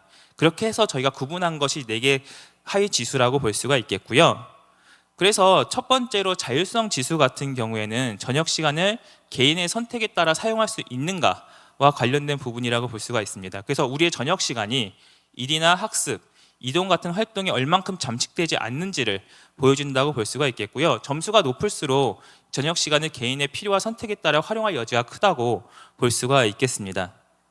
다음으로 시간 여유 지수라고 볼 수가 있는데요. 가사나 가정 관리 등 관계적 책임으로부터 저희가 저녁 시간이 얼마나 확보되는가와 관련이 있다고 볼 수가 있겠습니다. 앞에 자율성 지수와 어떻게 보면 유사한 것이 아닌가라고 볼 수가 있는데, 저희가 말씀드린 가사나 가정 관리는 가족 관계로서 저희가 비롯된다고 볼 수가 있겠습니다. 그래서 그런 가정 관리나 돌보기 같은 관계적인 요인에 의해서 얼마큼 제약되지 않는지를 반영하는 것이라고 볼 수가 있겠습니다. 세 번째는 회복 지수라고 볼 수가 있는데요. 확보된 저녁 시간이 개인의 재충전에 얼마큼 이어지는지를 저희가 보는 것이라고 볼 수가 있겠고요. 그래서 저녁 시간이 문화 및 여가 활동을 통해 얼마큼 회복의 기능을 갖는지를 반영한다고 볼 수가 있겠습니다. 마지막으로 사회관계 지수는 확보된 저녁 시간이 타인의 연결, 그러니까 관계죠. 과 참여를 이어지는가와 관련된다고 볼 수가 있겠고요. 그래서 저녁 시간의 관계 기능과 사회적 고립 가능성을 함께 보여주는 차원이라고 볼 수가 있겠습니다. 그래서 이러한 4가지 자율성, 시간 여유, 회복, 사회관계의 4지수를 경합해서 종합지수를 저희가 했는데, 지금 현재 저희가 제안하는 단계에서는 동일 가중 평균값으로 이제 이 지수를 산출했습니다. 이제 이 이유는 저희가 특정한 차원에 과도하게 편중되지 않게 하기 위해서 한 방식이긴 하지만 향후에는 저희가 좀 더 타당성을 검토하면서 정책 목적이나 대상에 따라서 가중치를 달리하는 방안이 필요하다고 볼 수가 있겠습니다. 그래서 저희가 지금 제안한 지수를 한번 데이터에도 적용을 해보고자 했는데요. 2024년 생활시간조사 데이터에 저희가 적용해 보고자 했고, 그리고 분석 시간은 오후 6시부터 24시까지로 저희가 설정했습니다. 사실 저녁 시간을 어떻게 설정하는지도 이슈가 될 수 있을 것 같습니다. 저희 연구진에서도 오후 5시부터 24시로 볼 것인지 혹은 6시부터 또는 7시부터 이 부분을 좀 고민을 하고 있는데요. 그러나 가장 저희가 저녁 시간이라고 했을 때 많이 통용될 수 있는 저녁 6시로 봐왔고요. 그리고 수요일 같은 경우에 가족의 날이라고 해서 저희가 뭐 일찍 퇴근한다든지 좀 어떻게 보면 저녁 시간에 사용이 좀 더 활용도가 크다고 볼 수가 있어서 수요일 저녁 중심으로 저희가 살펴보았습니다. 그래서 저희가 종합지수로 먼저 제시를 하면은 연령대별로 좀 저희가 묶어서 제시했습니다. 뭐 세부적으로 보기엔 너무 또 구체적일 수가 있어서 저희가 연령대와 성별 위주로 제시를 했는데요. 보시면 수요일 기준으로 봤을 때 연령대에 따라서 뚜렷한 차이가 있다라고 볼 수가 있겠습니다. 그래서 30대와 40대에서 이 저녁 있는 삶 지수가 가장 낮고요. 그 연령 증가에 따라서 점진적으로 상승하는 경향이 있다라고 볼 수가 있겠습니다. 그래서 저희가 구체적으로 이것을 하위 항목을 하위 지수로 이제 구분해 봤을 때 보시는 바와 같이 4개 저희가 그래프를 볼 수가 있습니다. 선을 볼 수가 있는데 3, 40대 같은 경우에는 시간 여유 지수가 많이 저하되는 측면이 있겠고요. 50대 같은 경우에는 이제 상승을 하는데 자율성 확대와 회복 기능이 증가가 작용한 결과다라고 볼 수가 있겠습니다. 그래서 이러한 방식으로 저희가 좀 저녁 있는 삶이라고 하는 것을 좀 세부적으로 나눠서 보고자 한다는 것인데요. 이를 좀 더 구체적으로 하위 지수별로 나눠서 보도록 하겠습니다. 그래서 우선 자율성 지수와 관련해서는 연령이 높아질수록 전반적으로 상승하는 경향이 있다라고 볼 수가 있겠습니다. 특히 50대 이후에 이 저녁 시간에 일이나 학습, 이동에 덜 잠식되는 경향이 저희가 확대되고요. 그리고 남녀 모두 상승되긴 하지만 보시다시피 그 성별에 따라서 그 경향성은 좀 다르다라는 점을 저희가 확인해 볼 수가 있습니다. 그러니까 연령별 변화가 성별에 따른 경로 차이가 있다고 볼 수가 있겠고요. 그리고 시간 여유 지수 같은 경우에도 3, 40대에 가장 낮은 수준을 보이고 있다라고 볼 수가 있습니다. 이는 저녁 시간에 이 3, 40대가 가사노동이라든지 돌봄 활동이 집중되고 있다고 볼 수가 있겠고, 특히 여성 같은 경우에 그러한 경향성이 두드러진다라고 볼 수가 있겠습니다. 그리고 이제 회복 지수와 사회관계 지수는 이제 저희가 같이 보려고 하는데요. 회복 지수 같은 경우에는 연령이 높아질수록 완만하게 증가하는 경향이 있긴 한데, 앞에 저희가 자율성 지수라든지 시간 여유 지수랑은 그래도 좀 그 연령대별 차이가 좀 발생하긴 합니다. 그래서 60대 이후에 여가 활동 비중이 다소 높아지면서 이제 저녁 있는 삶 지수 상승을 보조한다고 볼 수가 있겠고요. 사회관계 지수 같은 경우에는 연령대별 사실 어떤 특정한 경향성이 발견되지는 않습니다. 근데 일부 고령층에서는 저희가 어쩔 수 없다고 볼 수도 있는데 이 사회적인 관계가 많이 좀 낮아지는 경향이 발생을 한다라고 말씀을 드리겠습니다. 그래서 저희가 사실은 좀 빠르게 결과들을 보여드리고 나서 어떻게 보면 이걸 어떻게 정책적으로 활용할 것인지에 대한 부분을 좀 더 구체적으로 말씀을 드리고자 하는데요. 지금 저희가 제안하는 저녁 있는 삶 지수 같은 경우에는 저녁 시간이 결국 구조적으로 취약한 집단을 식별하는 데 활용할 수 있다라고 말씀을 드리겠습니다. 그래서 저희가 오늘 보여드린 수요일 같은 경우에는 3, 40대 그리고 여성 집단에서 상대적으로 낮은 지수 수준이 확인되었다라고 볼 수가 있겠고요. 그래서 어떻게 보면 저녁 시간의 취약성은 노동시간 총량도 중요하지만 시간 구조의 차이에서 발생한다 라고 볼 수가 있겠습니다. 그래서 이러한 결론을 통해서 봤을 때 3, 40대 같은 경우에는 저희가 주요 특성이 시간 여유 부족이 좀 크다고 볼 수가 있겠고, 따라서 과정 관리나 돌봄 부담을 완화할 필요가 있겠다라고 저희가 제안을 해볼 수가 있겠고요. 여성 같은 경우에는 특히나 시간 여유와 자율성 제약이 동시적으로 발생하는 집단이다라고 볼 수가 있겠습니다. 그래서 부담 완화라든지 저녁의 자율성을 확보하기 위한 방안이 마련돼야 한다고 볼 수가 있겠습니다. 그래서 저희가 단순히 이러한 지수를 어떻게 보면 정책적으로 연계를 할 수 있을까라고 했을 때 결국 이를 필요한 정책 수단의 방향까지 보여주는 도구로서 활용해야 한다고 볼 수가 있는데요.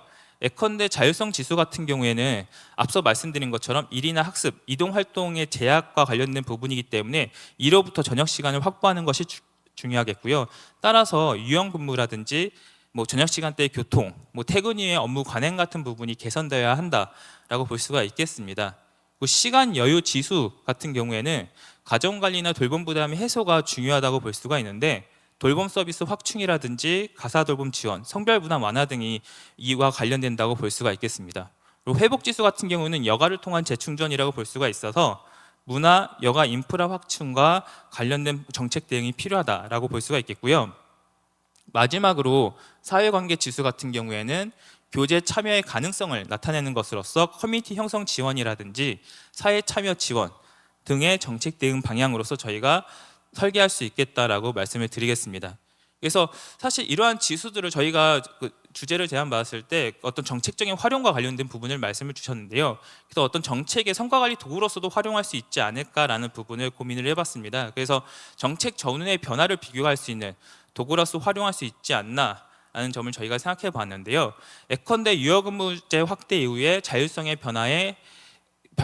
지수가 변화를 했는지 이런 부분들을 저희가 확인해 볼 수가 있겠고, 종합지수와 하위지수를 함께 저희가 개별적으로 활용할 수도 있겠지만 함께 활용함으로써 정책 효과가 어느 지점에서 발생했는지, 저희가 의도한 지수에서 반영이 될 수도 있지만 의도치 않은 비의도적 효과도 있을 수 있기 때문에 그러한 부분도 파악이 가능할 것이다 라고 볼 수가 있겠습니다. 결국에 본 지수 같은 경우에는 정책을 수립하고 집행하고 평가하는 그런 일련의 과정에서 시간 기반의 성과관리 도구로서 한번 저희가 활용해 볼 수 있지 않나 라는 점을 말씀을 드리는데요. 그래서 저희가 결국 어떠한 정책 타겟 집단이 있다고 했을 때 저희가 시간을 통해서 어떤 정책을 평가해보는 방안으로 저희가 제안을 하고 있습니다. 그래서 결론적으로 말씀을 드리면 저희가 서두에서 말씀드렸다시피 저녁 시간은 삶의 질 격차와 제약의 구조를 집중적으로 드러내는 시간대라고 볼 수가 있는데요.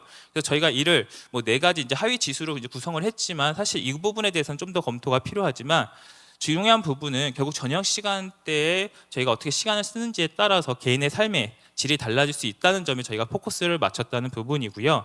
그리고 저희가 단순하게 분석을 적용한 것이긴 하지만 3, 40대 중장년층과 여성 집단에서 상대적으로 큰 제약이 확인되었다라고 저희가 볼 수가 있겠습니다. 그래서 저희가 이 저녁 있는 시간 같은 저녁 있는 삶 지수 같은 경우에는 시간 기반 정책의 설계와 어떤 평가를 정교화하는 도구로서 활용이 가능하다는 점을 말씀을 드리고요. 그리고 사실 이 데이터와 관련해서는 저희가 생활시간조사가 시간대 데이터나 시간량 데이터 등 여러 가지 데이터가 제공이 되는데 저녁 있는 삶 지수 같은 경우에는 시간대 데이터가 아니고서는 저희가 볼 수 없는 그런 지점이 있습니다. 그래서 저희가 어떻게 보면 앞서 다른 발표자분들께서도 말씀을 해주셨지만 생활시간조사 같은 경우에는 많은 분들이 시간량을 쓰고 계시는데 시간대 데이터 같은 경우에도 요즘 최근에는 점점 많이 사용하시는 것 같긴 한데 그 활용도가 점차 커진다라고 볼 수가 있겠습니다. 그래서 저 같은 경우에도 10년 전에 석사 논문을 쓸 때 시간대 데이터로 멀티태스킹을 했었는데요.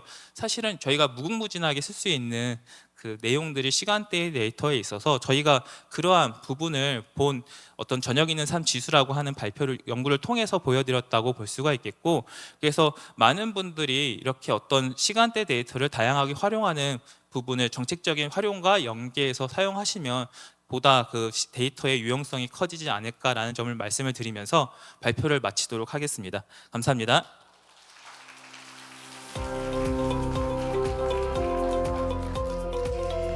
고맙습니다. 생활시간조사로 본 저녁 있는 삶이라는 주제로 또 다양한 말씀 함께 나눠주셨는데요. 권순범 연구위원님께 진심으로 감사드리겠습니다. 이렇게 세 분의 발제를 통해서 정보 나눠봤고요. 이제 토론 시간 갖겠습니다. 호명되는 좌장 여러분들과 패널 여러분들께서는 천천히 무대 위로 올라와 주시면 감사드리겠습니다. 이번 세션은 먼저 서울시립대학교 도시사회학과 이윤석 교수님께서 좌장 맡아 진행해 주실 예정이고요.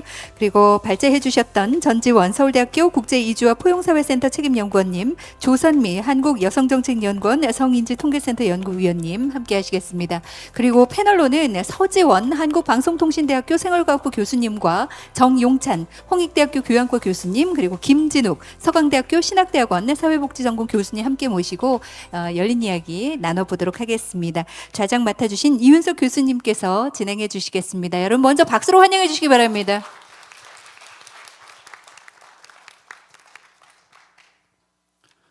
예, 방금 소개받은 서울시립대학교 도시사회학과 이윤석입니다. 이게 이 자리에 참여를 해주신 모든 분들 정말 감사드립니다. 자, 그러면 이제 세 분의 발표가 있었고요.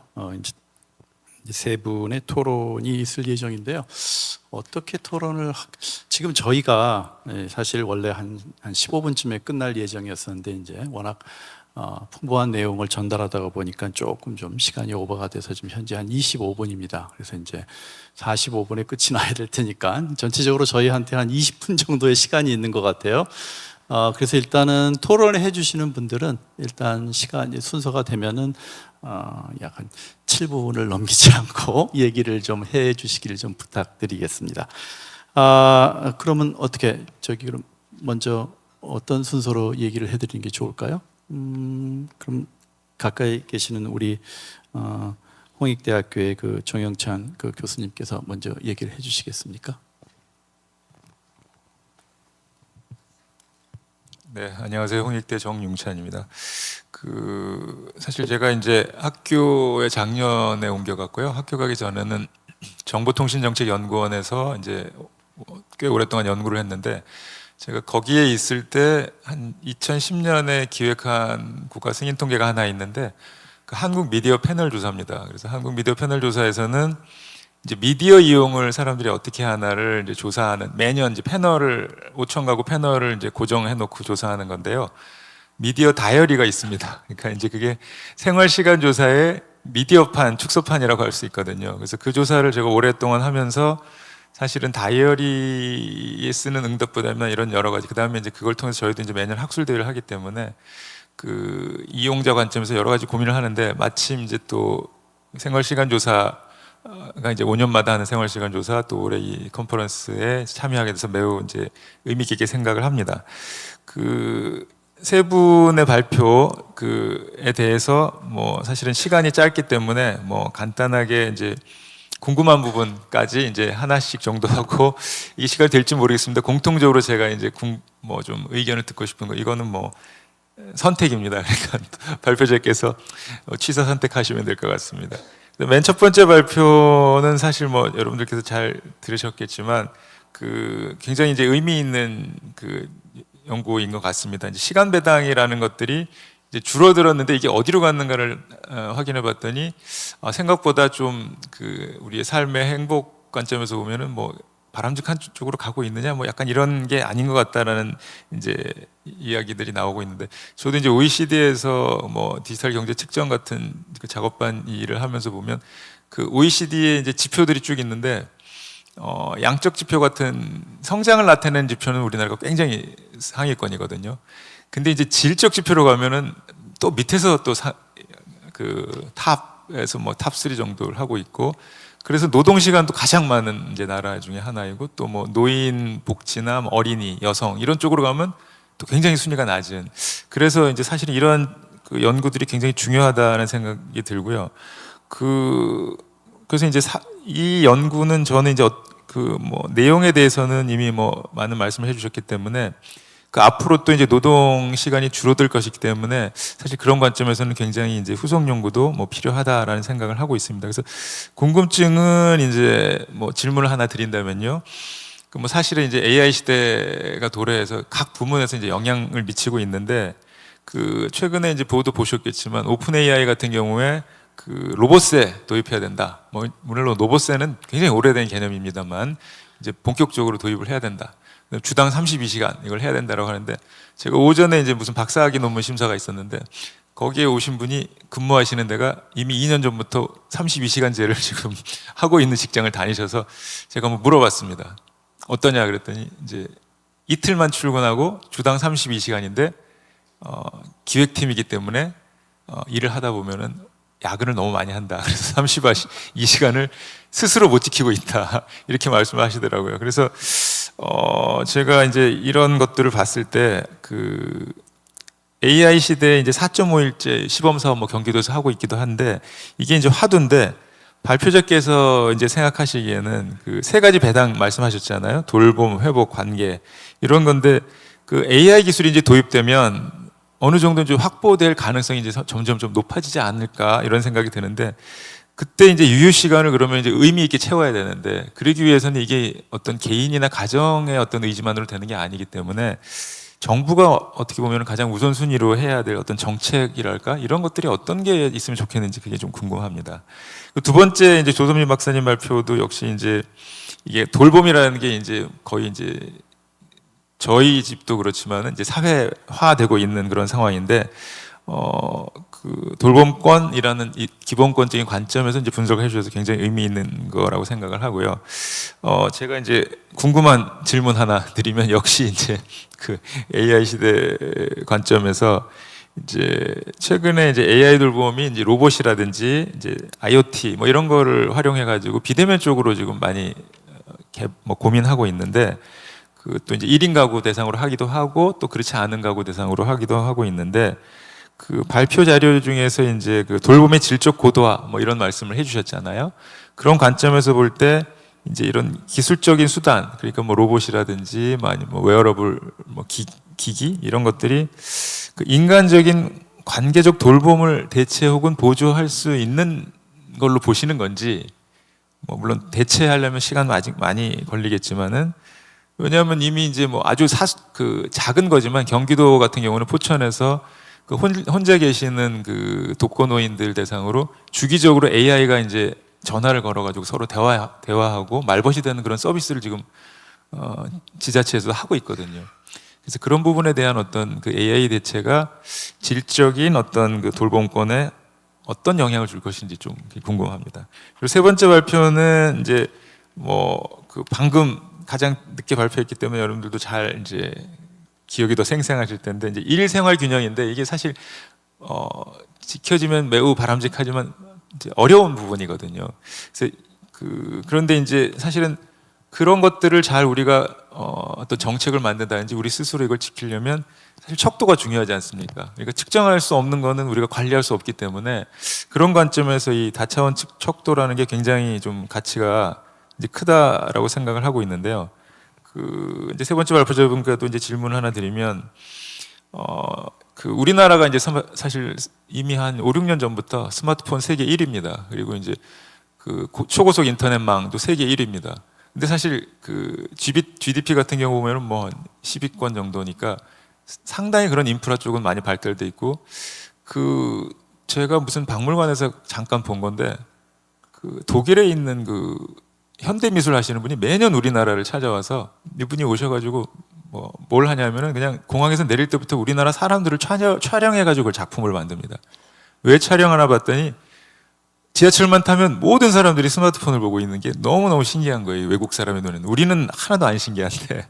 그래서 이제 그 정도로 이제 어떻게 보면은 그 스마트폰의 디지털 미디어 이런 것들이 이제 그 관련이 있을 것 같은데 그 사실은 이제 저녁 시간을 가만히 보면 저도 그렇지만 스마트 미디어 기기, 그러니까 스마트폰 뭐 이런 것들을 보는 비율이 상당히 이제 늘어나고 있거든요. 그게 이제 수면에 영향을 미친다 뭐 이런 이야기도 있고 그래서 이런 그 이제 발표자께서 표현하시기를 수동적 여가 시간이라고 이제 볼 수 있겠는데 그런 디지털 기기 특히 이제 스마트폰이 이제 우리나라가 워낙 의존도가 높기 때문에 이게 자율성이나 사회적 관계 지수에 이제 어떻게 보면 긍정적인 휴식으로 작동할 수도 있을 것 같고 어떻게 보면은 그 수면의 질을 좀 방해할 수도 있는 약간 부정적인 요소로 갈 수도 있을 것 같은데 이게 이제 어떤 측면을 더 이렇게 중요하다라고 보시는지 이제 그게 좀 궁금합니다. 그리고 이제 마지막으로는 이제 공통 질문인데 이건 답변을 안 하셔도 되는데 한번 생각해봤으면 하는 건데 사실은 이제 돌봄 문제도 그렇고 이제 저녁 시간도 그렇고 반려동물이라는 거를 한번 키워드를 우리가 이거를 좀 한번 혹시 데이터 분석을 하시면서 이거를 함께 이렇게 고려를 해보신 건지 이런 궁금증이 들었습니다. 왜냐하면 사실 저도 이제 뭐 덜컥 이제 뭐 반려동물과 한지 제 의도와 달리 10여 년이 지나가지고 지금 이제 노인이 돼가지고 반려동물이 제가 이제 요즘 시간적인 여유가 좀 학교로 가서 시간적인 여유가 생기는데 가장 큰 혜택을 받는 그 구성원이 반려동물입니다. 그래서 제 시간도 상당히 많이 그쪽에 할당되고 있거든요. 그리고 시간 할당뿐만 아니라 저희 이제 가족이 어떤 여행을 간다든지 중요한 의사결정 할 때도 굉장히 중요한 고려 요소 중에 하나예요. 어떤 때는 1순위입니다. 우리가 저기 제주도로 2박 3일 가야 되나? 이거 얘를 어떻게 두고 가야 되지? 가지 말까? 이런 식으로. 그래서 지금 통계에 보면은 뭐 가구당 20%가 넘는다는 것도 있고 뭐 굉장히 이제 많이 이제 분포되어 있는데 이게 이제 어떤 삶의 질 문제라든지 어떤 돌봄의 문제라든지 이런 것들이 혹시 연구 과정에서 어떤 앞으로 더 연구를 해야 된다든지 혹은 생활시간조사의 어떤 그 항목에도 좀 더 많은 게 들어가야 되는 건가? 뭐 약간 이런 그 궁금증이 들었습니다. 그래서 그런 부분들에 대해서 어떻게 생각하시는지 하고 하나 더 추가하자면 이제 뭐 이건 선택입니다만 앞에 모두에서 이제 기조 발제하신 브레셀 대학 발표자께서 말씀하셨지만 이게 측정 문제가 굉장히 어렵습니다. 그래서 저도 이제 모두에 소개해드린 미디어 패널 조사도 지금 작년에 어떤 실험 조사를 했냐면 다이어리를 쓰니까 너무 힘드니까 스마트폰 앱을 만들어 가지고 이렇게 조사하는 그런 실험 조사들을 했는데 생각보다 이게 또 여러 가지 어려움이 있더라고요. 그래서 지금 측정 쪽의 화두는 어떻게 이제 조금 더 자동화하고 쉽게 좀 그 응답자 부담을 줄일 수 있냐 이런 건데 이제 연구자들께서 연구를 하시면서 이 데이터를 쓰시면서 이제 이게 과연 뭐 그냥 다이어리로 적는 게 아니라 뭔가 스마트 기기나 이런 쪽으로 자동화 쪽으로 갈 수 있다면 어떤 이게 긍정적인 효과가 있는지 혹은 또 시계열이 틀어지니까 이게 향후에 어떤 장기적으로는 어떤 쪽으로 가야 되는지에 대한 어떤 고민을 하셨다면 공유하면은 훨씬 의미가 있을 것 같습니다. 네, 이상입니다. 예, 아유 그저 이제 최근에 뭐 AI 디지털 이제 얘기들이 많은데 시간 사용과의 관계에 대해서 이제 질문을 해주신 것 같고요. 몇 가지 이제 관련된 부분들을 얘기를 하셨습니다. 이제 응답자분들은 이제 한 분 한 분 좀 정리를 해주시고요. 그 다음에 김진욱 교수님. 예, 안녕하세요. 저는 서강대학교에서 사회복지학을 가르치는 김진욱 교수라고 합니다. 저는 사회정책이 전공이어서 좀 정책적인 쪽으로 좀 접근을 해서 토론을 좀 드릴까 하는데요. 제가 한 25년, 한 2000년도에 영국 유학을 가서 부러워했던 것들이 많이 있는데 공원에 자리를 깔고 누워 있기도 하고 책도 읽기도 하고 이런 모습들이 되게 부럽기도 하고 우리나라는 언제 이렇게 되지 했는데 지금 다 그렇게 됐고 운동도 다들 더 열심히 뛰는 것 같고 우리나라 굉장히 사회가 빨리 변하고 있는 건 사실이에요. 그럼 이 사회의 변화를 캐치하는 것들이 필요하거든요. 근데 그런 것이 데이터로 백업이 돼야 되는데 이 생활시간 조사 같은 것이 이런 중요한 이제 사람들의 행동의 변화를 파악할 수 있는 데이터입니다. 아무리 그 중요성을 강조해도 지나치지 않는데 이제 문제는 우리가 코로나 팬데믹 때 굉장히 중요한 행동의 변화가 있었을 것이라고 예상이 되지만 그때 생활시간 조사 주기가 아니라 그때 넘어갔던 건 너무너무 아쉬운 지금 상황이에요. 그래서 이제 그때 특별조사를 했으면 어땠을까라는 생각도 아쉬움이 좀 들기도 하고 그래서 조사 주기가 너무 길다는 건 너무나 공통적인 문제제기인 것 같아요. 이게 최소한 경련으로는 가야 되지 않을까 이런 생각이 좀 들고요. 기왕이면 이제 사회조사에 묻어가는 게 아니라 아예 그냥 부가조사 형태로 해서 매년이나 그 경련으로 하면 어떨까 이런 생각이 좀 들 정도로 좀 너무 빨리 변하고 있기 때문에 이런 부분이 반영이 되지 않을까 생각이 됩니다. 또 하나 이제 공통적으로 이제 제가 말씀을 드리고 싶은 것이 우리가 어떤 것이 옳고 그르냐 어떤 행위가 이것이 평면적으로 우리가 얘기할 수 없다는 거예요. 예를 들어서 남성의 돌봄 시간이 늘었어. 그러면 이거 좋은 거야. 그럼 노동 시장이 늘어난 거는 우리는 이제 노동 시간이 너무 많으니까 이게 안 좋은 거야라고 얘기를 하지만 30대 여성의 노동 시간이 늘었어. 이거 좋은 거예요, 안 좋은 거예요? 좋은 겁니다. 왜 그러냐면 그만큼 남성이 그 돌봄 시간을 백업해줬기 때문에 노동 시간이 늘 수도 있는 거고 우리 정책 쪽에서 보면은 상품화, 탈상품화라고 하는 용어를 쓰는데 우리 자본주의에 살잖아요. 자본주의는 돈이고요. 또 우리는 24시간 시간에서 삽니다. 근데 돈과 시간은 굉장히 밀접한 관련이 있거든요. 우리는 우리 노동을 팔아서 노동을 상품화해서 거기에 대한 대가로 받는 임금으로 먹고 사는데 사실 그 의미는 뭐냐면 우리의 시간을 파는 거예요. 그 시간 동안 우리가 그 시간에 대한 통제권을 고용주한테 넘겨주고 그거에 대한 대가로 돈을 받고 사는 거거든요. 그러면은 이제 우리가 남자들은 유급 노동을 하기 때문에 상품화가 된 거고 복지국가는 그걸 탈상품화하는 거예요. 근데 여성들한테는 그런 탈상품화가 안 되게 복지국가 수급권이 많이 제한돼 있다는 얘기입니다. 그 왜 그러냐면 노동을 안 하기 때문에 그런 거거든요. 그래서 여성들한테 중요한 건 노동을 하는 거예요. 그래서 여성들의 노동시간이 늘어났다는 것도 굉장히 부각이 돼야 될 필요가 있기 때문에 우리 어느 거 하나로 그 어떤 지표가 한 방향을 갖는다 그러고 보기가 어렵다라는 말씀을 좀 드리고 싶고요. 그리고 제가 방금 말씀드린 소득의 중요성입니다. 시간과 소득은 뗄래야 뗄 수 없는 밀접한 관계를 갖고 있는데 첫 번째 발표하신 이 전지원 교수님 굉장히 인상적으로 저도 이제 봤는데 노동 시간에 아까 얘기했듯이 맞벌이 유자녀 여성이 노동시에 증가했다라고 하는 게 저는 조금 고무적입니다. 그만큼 우리나라의 일가족 양립 정책이 조금 되는 부분이 있나 이런 생각이 좀 들기도 하고요. 그래서 이게 어느 거 하나가 다 옳은 건 아니다. 그리고 우리가 시간을 나눌 때 의무 시간, 필수 시간, 뭐 재량 시간 이렇게 나누기도 하고 되게 아니면 일이냐 여가냐 이렇게 전통적인 경제학에서 나눌 수도 있는데 이 재량 시간이라고 하는 것이 그냥 남는 여가 시간으로 볼 수는 없어요. 또 이론적으로 보면 재량 시간이라고 하는 거는 나의 어떤 필수적인 삶을 유지하기 위해서 반드시 써야 되는 것 외의 시간이라고 한다면 이 재량 시간은 소득과 밀접한 관련을 갖습니다. 그런데 우리가 소득과 시간을 얘기를 해보면 부자들이 더 많은 시간을 쏟죠. 더 많이 돈을 벌려고. 예를 들어서 전문직인 의사들이라든지 변호사들이라든지 이런 분들은 내가 노동을 투입하는 것만큼 성과를 받아가기 때문에 내가 시간을 더 써가지고 더 많은 일을 하려고 해요. 근데 이런 분들한테는 아무리 바빠도 재량 시간이 부족하다고 얘기할 수는 없습니다. 왜냐하면 자기가 노동을 줄이고 그만큼 여가를 선택하거나 가족의 시간을 선택할 수 있는 거거든요. 그 정책에서 굉장히 유명한 분이 이런 말씀을 했어요. 그 스웨덴에 있는 유명한 자동차 회사에 다니시는 분이 탑 CEO급인데 미국으로 가면 10배 이상의 연봉을 받을 수 있는데 왜 스웨덴에 남아있느냐라고 물었을 때 내가 집이 여러 채 필요하고 자동차 여러 대 필요하면 그럴 수 있겠는데 나는 가족과의 삶을 원해요 라고 대답을 했다는 게 굉장히 거기 책에 쓰여 있거든요. 그리고 그런 말씀을 한국에 와서 그분이 말씀을 하시기도 하셨고 이거는 결국 개인의 선택의 문제고 이건 재량과도 관련이 돼 있는 문제예요. 그래서 우리가 재량을 얘기하고 시간 빈곤을 얘기할 때는 반드시 좀 소득이 좀 들어가야 되지 않을까라는 생각이 듭니다. 그리고 이제 전지원 교수님도 그렇고 맨 마지막에 이제 서지원 교수님도 그렇고 우리가 분석을 할 때 전반적으로 가는 것도 중요하지만 정책 집단을 하는 것도 되게 중요할 것 같아요.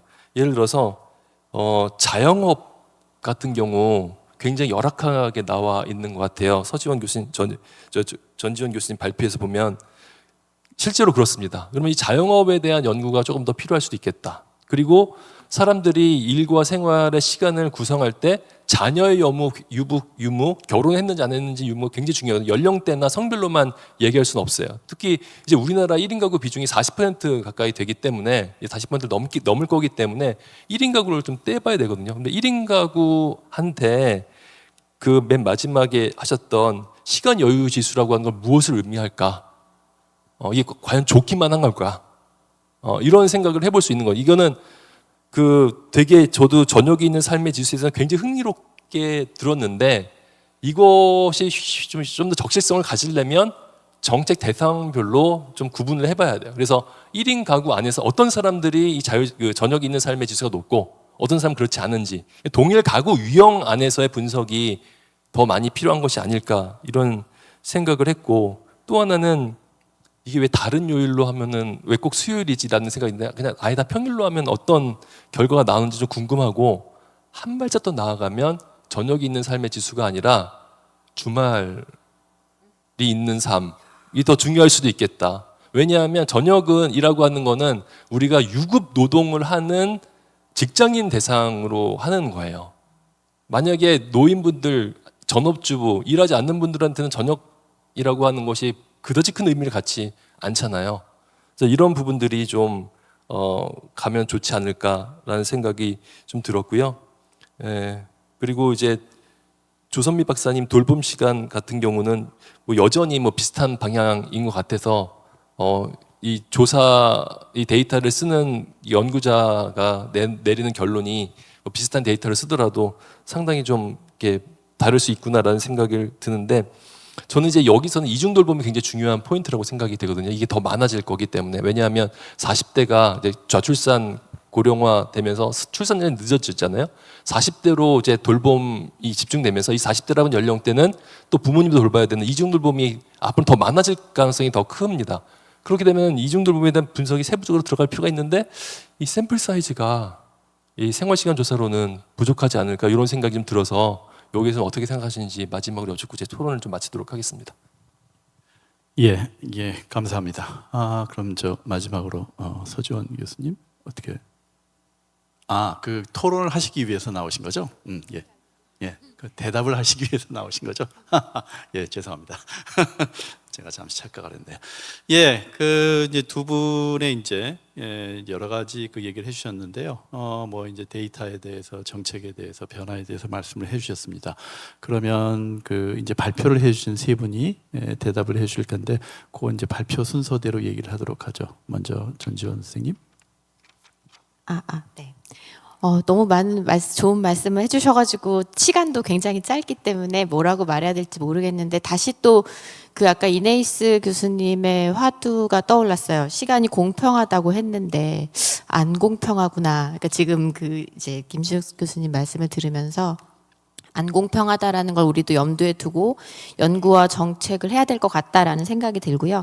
아까 이제 그 말씀 주신 어떤 정책의 우선순위로 해야 할 때 무엇이 있을까라고 하셨는데, 어쨌든 인프라 구축이 필요하다라는 거, 시간이 없기 때문에 한마디만 드리면 그 인프라 구축도 중요한데, 한편으로는 지금 이제 김진욱 교수님 말씀하신 것과도 연관을 지어서 돌봄과 가사를 하는 게 왜 맨날 부담이고 맨날 안 좋은 거고 이게 늘어나면 왜 다 힘든 거고 이렇게만 해석이 되지?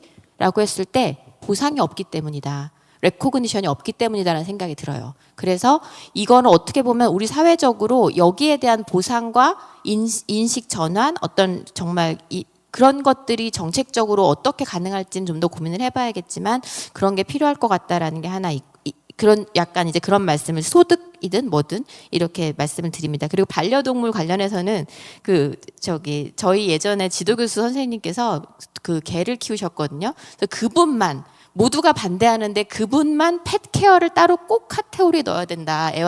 그 반려동물 넣어야 된다 주장을 하셔서 저희 그 영국에서 만들었던 그 데이터에 그게 들어가 있습니다. 그래서 여기서 한국에서도 그게 있고 아마 분석해 보면 되게 재미있는 결과가 나올 거라고 생각이 됩니다. 여기까지 하겠습니다. 예, 감사합니다. 이제 그리고 나서 조선미 선생님. 네. 예, 저 마이크가 그냥 얘기를 하면 되더라고요. 네. 네, 감사합니다. 네, 두 분 다 유익한 그 코멘트와 또 생각할 거리 주셔서 감사하고요. 먼저 그 AI 시대의 돌봄이 그러면은 어떠한 영향을 미칠 것인가 너무 중요하고, 저도 그 AI가 시대가 되면서 정말 인간이 제공한 이 돌봄이라는 역할을 어디까지 대체할 것인가 너무 궁금한 부분이었거든요. 그래서 이제 앞으로 지켜봐야 될 부분이지만은 사실 결론은 솔직히 지켜봐야 된다이지만, 저는 이제 아직까지는 개인적인 결론은 과연 이제 AI가 되면 그러니까 물리적인 부분들, 약간 우리도 차일드 케어를 피지컬 차일드 케어랑 이렇게 인터랙티브 차일드 케어 이렇게 나누거든요. 피지컬은 정말 물리적으로 돌보고 씻고 뭐 옷 입히고 막 이런 부분이라면, 또 뭐 그 케어라는 건 반드시 이런 물리적인 부분뿐만 아니라 또 이렇게 가르치고 혹은 자녀를 가르치고 놀아주고 서로 이렇게 상호작용하고 이런 부분도 있어요. 이런 케어의 그 여러 가지 그 디멘션이 있는데, AI가 뭐 물리적인 부분들은 줄일 수 있지만은 과연 후자의 부분을 완전히 대체할 수 있을까? 그리고 뭐 또 성인 돌봄과 또 자녀 돌봄 영역이 또 다를 수도 있을 것 같아요. 성인 돌봄은 실제로 돌봄 로봇이 도입되기도 하고, 뭐 상담이나 뭐 이렇게 위기 징후 진단 이런 것도 이용하기도 하고 그렇다고 하는데, 뭐 자녀 돌봄 영역에서는 이제 여전히 제가 어느 지자체가 이렇게 자녀 돌봄을 위한 로봇을 만들겠다, 도입하고자 한다 사례를 들은 적이 있는데 오히려 이렇게 어린이집에서 더 반대를 한다, 안전 문제나 이렇게 아직까지 정말 이렇게 그 로봇과 대면하는 거에 대해서 좀 더 이렇게 자녀에 어떤 영향을 미칠지에 대한 좀 점진적인 그런 발달이나 이런 부분에 좀 협의의 과정이 필요하지 않나 그런 얘기를 들었던 것 같거든요. 그러니까 그런 부분을 보면은 어떤 부분은 어쨌든 여전히 그 인간의 그 상호작용에서 나타나는 역할들, 그런 뭐 그 책임감, 뭐 감정, 상호에 대한 도덕적인 부분들, 그 역할이 완전히 대체되지 않을까 생각이 대체되지는 어렵지 않을까 생각되고, 그리고 우리가 또 이거 가사도범 얘기하면 기획노동이라는 또 그 개념이 있습니다. 그러니까 돌봄이 아까 얘기한 반드시 이렇게 직접 돌보고 이런 차원뿐만 아니라 뭐 돌봄을 어떻게 배분할 것인지, 가정생활의 전반을 어떻게 관리하고 책임질 것인지, 돌봄 대상자를 이런 기획적인 부분들 관리하고 이런 정신적이고 계획하는 부분에 노동이 있는데 그 부분의 역할이 AI 도입으로 더 커지지 않을까 이런 생각이 들거든요. 근데 이건 저의 가설이고 실제 앞으로 생활시간조사에서 추적을 하면서 이 부분이 어떻게 대처되어 가는지 보면 너무 흥미롭겠다. 좋은 가설 주셔서 감사드린다 이런 생각이 들고요. 네, 저도 그 사실 솔직히 얘기하면은 그 반려동물 돌봄 이 부분 보고 싶었는데요. 사실 떼어서 보고 싶었고 생활시간조사에서는 가사 쪽으로 이렇게 분류되어 있더라고요.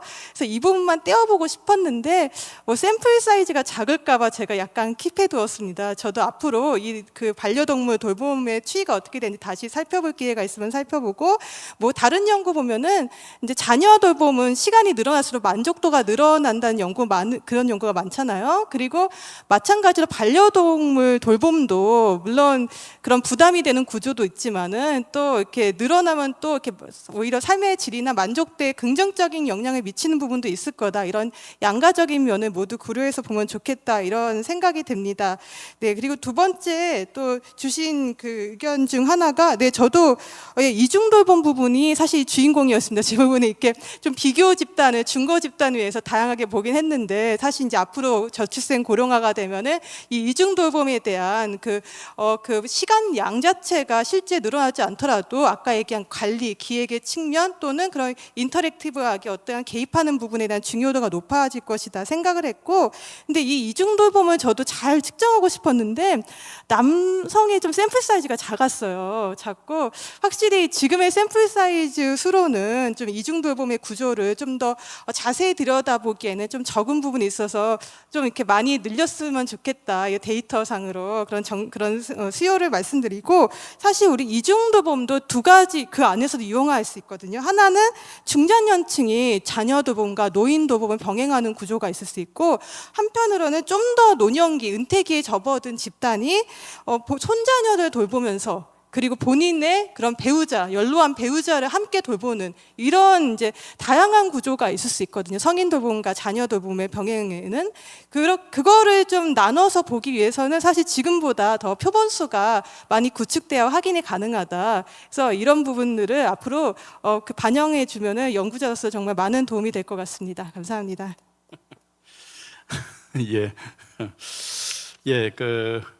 마지막으로 세 번째 발표를 준비해 주신 서지원 교수님께서 토론해 주시겠습니다. 네, 저 여기 나와 보니까 막 시간 초과되는 게 앞에 큰 화면으로 있어가지고 길게 말씀을 드리면 안 되는 거죠. 네, 두 분께서 좋은 토론 해주셔서 감사드리고요. AI 시대, 로봇 시대, 이런 상황에서 우리 그 생활시간 조사 측정하는 것 자체도 이제 문제일 것 같고, 나중에는 이제 함께한 사람 누구와 같이 함께했냐, 로봇과 함께 뭔가를 했다든지 이런 내용으로 측정이 바뀌어야 될 수도 있겠다는 생각이 듭니다. 안 그래도 AI 시대에 이제 뭐 가정 생활이라든지 이런 게 굉장히 다 재편이 되고 그 모든 게 다 달라지니까 이제 이 틀도 다 다르게 봐야 되는데 어쨌든 저녁 있는 삶이라고 하는 것에 대해서 그것이 뭐 긍정적인 의미를 가지는 쪽으로 보는 것이 문제는 되지 않기 때문에 저희가 이제 저녁 있는 삶이라고 하는 게 조금 약간 캐치프레이즈 같은 그런 거긴 하지만 좀 의미가 좀 아주 정확한 그런 개념은 아니지만 그걸 조금 다양한 시간의 어떤 사용의 배분이라든지 이런 걸로 보면 좀 그래도 의미가 있겠다 생각해서 한 건데요. 사실은 저녁에만 일하시는 분도 있고 뭐 새벽에만 일하시는 분도 있고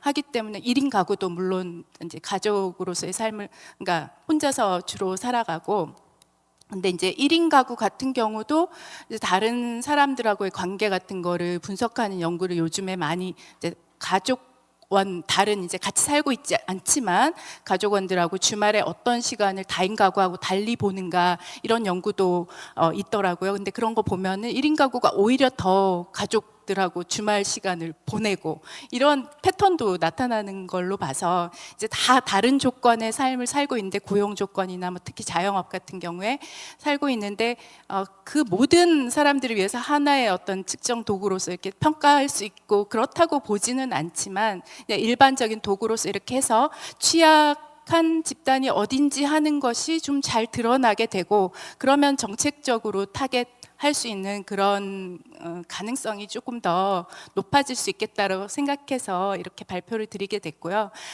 따져보면 이제 그 가족의 부담으로부터 저녁 시간에 얼마나 벗어나 있는가 그게 사실은 자녀를 키우는 특히 어린 자녀 키우는 시기에 부모의 경우에는 오히려 그 시간을 더 확보할 수 있는 것이 더 좋은 것인데 이거를 어떻게 해석해야 될 것인가 하는 것은 저희 계속 과제로 남아있고 그건 마찬가지로 또 1인 가구도 거기 안에서 약간 탈가족화의 그 수준 이런 식으로 뭔가 그 지수를 좀 하나를 만들어 보는 것도 생각해 봤는데 이번에는 그게 다 그러니까 지금 말씀하신 대로 1인 가구도 상당히 있기 때문에 탈가족화 지수를 만들기가 조금 그래서 일단은 가정관리, 돌봄과 같은 그런 가정 내에서의 어떤 의무적인 시간 이런 걸로부터 해서 그러니까 벗어나 있는 시간 이런 쪽에 조금 더 보고 그러니까 이름 짓는 거 이런 것도 조금 더 검토를 해야 될 부분이 많은 것을 알고 있는데 좀 흥미롭게 생각해 주셔서 좀 더 열심히 연구를 해보도록 하겠습니다. 시간 초과됐죠? 예, 그만 줄이겠습니다. 예, 제가 원래 이렇게 사회를 볼 때는 뭐 이렇게 다들 충분히 얘기를 하게 하고 그 다음에 뭐 플로어에 계신 분들도 뭐 이것저것 얘기를 하게 하는데 생활 시간 컨퍼런스니까 시간을 좀 지켜야 될 것 같습니다. 지금 이제 데이터를 다 모으고 릴리스를 하고 이걸 갖고 연구를 해서 이제 얘기를 하는데 지금 한참 그것 때문에 힘드셨을 텐데 다 모으고 이제 모아놓으니까는 샘플 사이즈 늘려야 된다, 자주 해야 된다는 얘기를 들으시면서 그 실제 일하셨던 분들은 정말 가슴이 끔찍끔찍하실 것 같긴 한데요. 아마 그만큼 이제 이 데이터가 갖고 있는 가능성이 많다는 걸 여기 계신 모든 분들, 발표하신 분들 다 알기 때문에 아마 그런 얘기를 하는 것 같습니다. 이제 생활시간 데이터를 통해서 앞으로 훌륭한 연구들이 많이 나오기를 기대하면서 여기서 마치도록 하겠습니다. 여러분 감사합니다.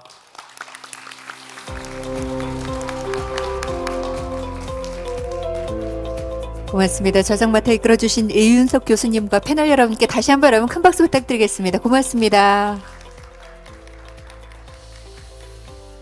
네, 시간데이터로 본 미래사회 니즈와 정책적 활용이라는 주제로 저희 전체 세션을 통해서 다양한 얘기를 좀 나눠봤고요. 지금부터 10분 정도 휴식 후에 10분 뒤부터 오후 3시 5분부터 이곳 다이아몬드 홀에서는 무급 가사노동 가치 측정 및 활용 세션이 진행될 예정이고요.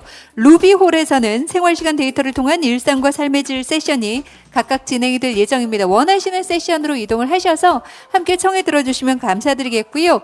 저희 화면 통해서 QR코드 한 번만 더 송출해 드리겠습니다. 혹시 만족도 조사에 참여하지 않으신 분들께서는 바로 QR코드 스캔을 하셔서 더 나은 컨퍼런스를 위한 만족도 조사에 함께해 주시면 진심으로 감사드리겠습니다. 만족도 조사에 함께해 주시면 커피 쿠폰도 제공해 드릴 예정이니까요. 부탁드리겠고요. 마지막 세션이 종료된 후에는 기념품 나눠드릴 예정이니까 끝까지 끝까지 여러분 함께해 주시면 감사드리겠습니다.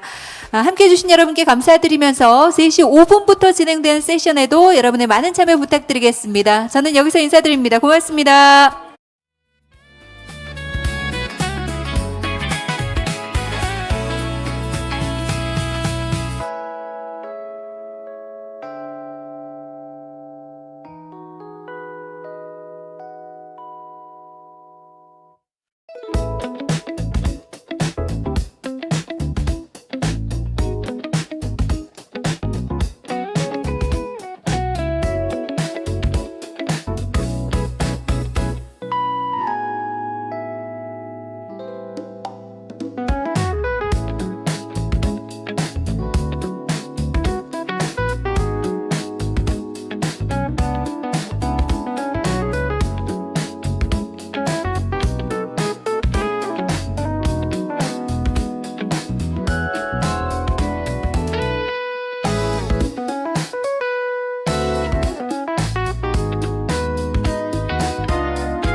네, 시간이 돼서요. 이제 지금부터 무급가사노동 가치 측정 및 활용에 대한 주제로 병렬세션 두 번째 병렬세션을 시작하도록 하겠습니다. 지금 일어서 계신 분들은 자리에 좀 착석해 주시기를 좀 부탁드리고요. 네, 바로 시작하도록 하겠습니다. 안녕하십니까? 저는 이번 세션 좌장을 맡은 국가데이터처 임경은입니다. 반갑습니다. 바쁘신 일정에도 불구하고 생활시간조사 학술대회에 시간을 내서 참석해준 여러분들께 진심으로 감사의 말씀드립니다. 세션을 시작하기에 앞서서 오늘 세션 진행에 대해서 간략히 안내 말씀드리도록 하겠습니다. 먼저 유엔의 무급가사노동 가치 측정 방법 및 글로벌 동향이라는 주제로 그리첸 도나워 UC 버클리 대학교 교수님의 영상 발표가 있을 예정입니다. 이어서 오정화 국가데이터처 경제통계기획과 사무관님이 한국의 무급가사노동 가치 측정 및 활용에 대해 발표해 주실 예정이고요. 마지막으로 일본 국립인구사회보장연구소의 세치야 후쿠다 선임연구원께서 일본의 무급가사노동 가치 측정 및 세대 간 이전 구조 분석에 대해서 발표해 주실 예정입니다. 먼저 그리첸 도나워 UC 버클리 대학교 교수님의 영상 발표 먼저 시청하도록 하겠습니다. Hello, thank you very much to the organizers for allowing me to participate remotely, and thanks to all of you for your attention today. My name is Gretchen Donauhauer. I'm a demographer at the University of California at Berkeley. I'm going to be talking to you today about something called the National Time Transfer Accounts Methodology. So the methods and some of the results from that project. That was developed within the National Transfer Accounts Project, which is a global research collaboration. We have research teams in more than 80 countries now. And our goal is to understand the generational economy. So that's how we produce, consume, share, and save resources by age. So when the project started, we were covering age-specific estimates of the market economy. So how generations transferred resources from those that produced more than they consumed to young and old generations that were consuming more than their own production. So to understand that system on the market side, NTA takes national accounts and sort of disaggregates them by age and imputes how resources go from one age group to another. When we wanted to add a gender perspective to that project, we also realized that we had to include the unpaid care work side of the economy because participating in those different sectors of the economy is a very gendered phenomenon in pretty much every country we have looked at to a greater or lesser extent. So the Counting Women's Work Project, that's our logo up on the top, developed the National Time Transfer Accounts Project to include the unpaid care work economy in our understanding of how different age groups support one another. So to get into it, what you're looking at on the right is an average across 18 countries of how much time was spent in the market labor force by age. So these are the activities that we usually mean when we talk about work, economics, national income, and other national accounting measures. For those of you who are familiar with national accounts, the system of national accounts would say that these are activities within their production boundary. So this is employment and employment-related activities, and also the own use production of goods. So for example, subsistence agriculture is also included here. And so you get the expected hump shape. The maximum amount of time spent in the market labor force is during those peak working ages, and none at all for young children, very little for the oldest age groups. But we know that this is not the only kind of work that people are doing. So now added to this chart for the same 18 country group is the amount of time spent in unpaid care work. So that's in the dotted lines. This includes direct care for persons, in the system of national accounting. This is outside their production boundary, but they would call that unpaid caregiving services. It also includes the indirect care provided through housework. So this in the SNA framework would be called unpaid domestic services. So that's cooking, cleaning, household maintenance and management, all those kinds of activities. Now, what we see is that the magnitude of this kind of labor is very similar to the amount of time people are spending in market labor. So to leave this out is to really miss a huge part of what is supporting the global economy. We can also see here, so splitting the solid line into two for male and female, and the dotted line also splitting into male and female, that men and women specialize in different types of this work on average in every country in the world where we've measured it. So in the dotted orange line, that's at the top, women are doing more unpaid care work. Men are specializing in the market work. That solid blue line is at the top. And so, of course, in every country, both men and women and boys and girls are doing both kinds of work. But on average, this is the specialization we see in every country. So this also highlights why it is so important to include unpaid care work in understanding the economy, and certainly in understanding how generations support one another and how children and older persons are supported. So here is just a brief introduction to the National Time Transfer Accounts methodology that we've developed to try to bring the unpaid care work economy into our national transfer accounts estimates. So the methodology starts with household production satellite accounting, which is a long-standing way to measure total unpaid care work and value it in monetary terms in an economy. So that has two main steps. First, measure time spent in unpaid domestic and care work using time use data. Then assign a market value to that work using a replacement wage for that service. And then there's a third aspect to household production satellite accounting that we don't use in the time transfer accounts, and that's counting up the contribution of household capital.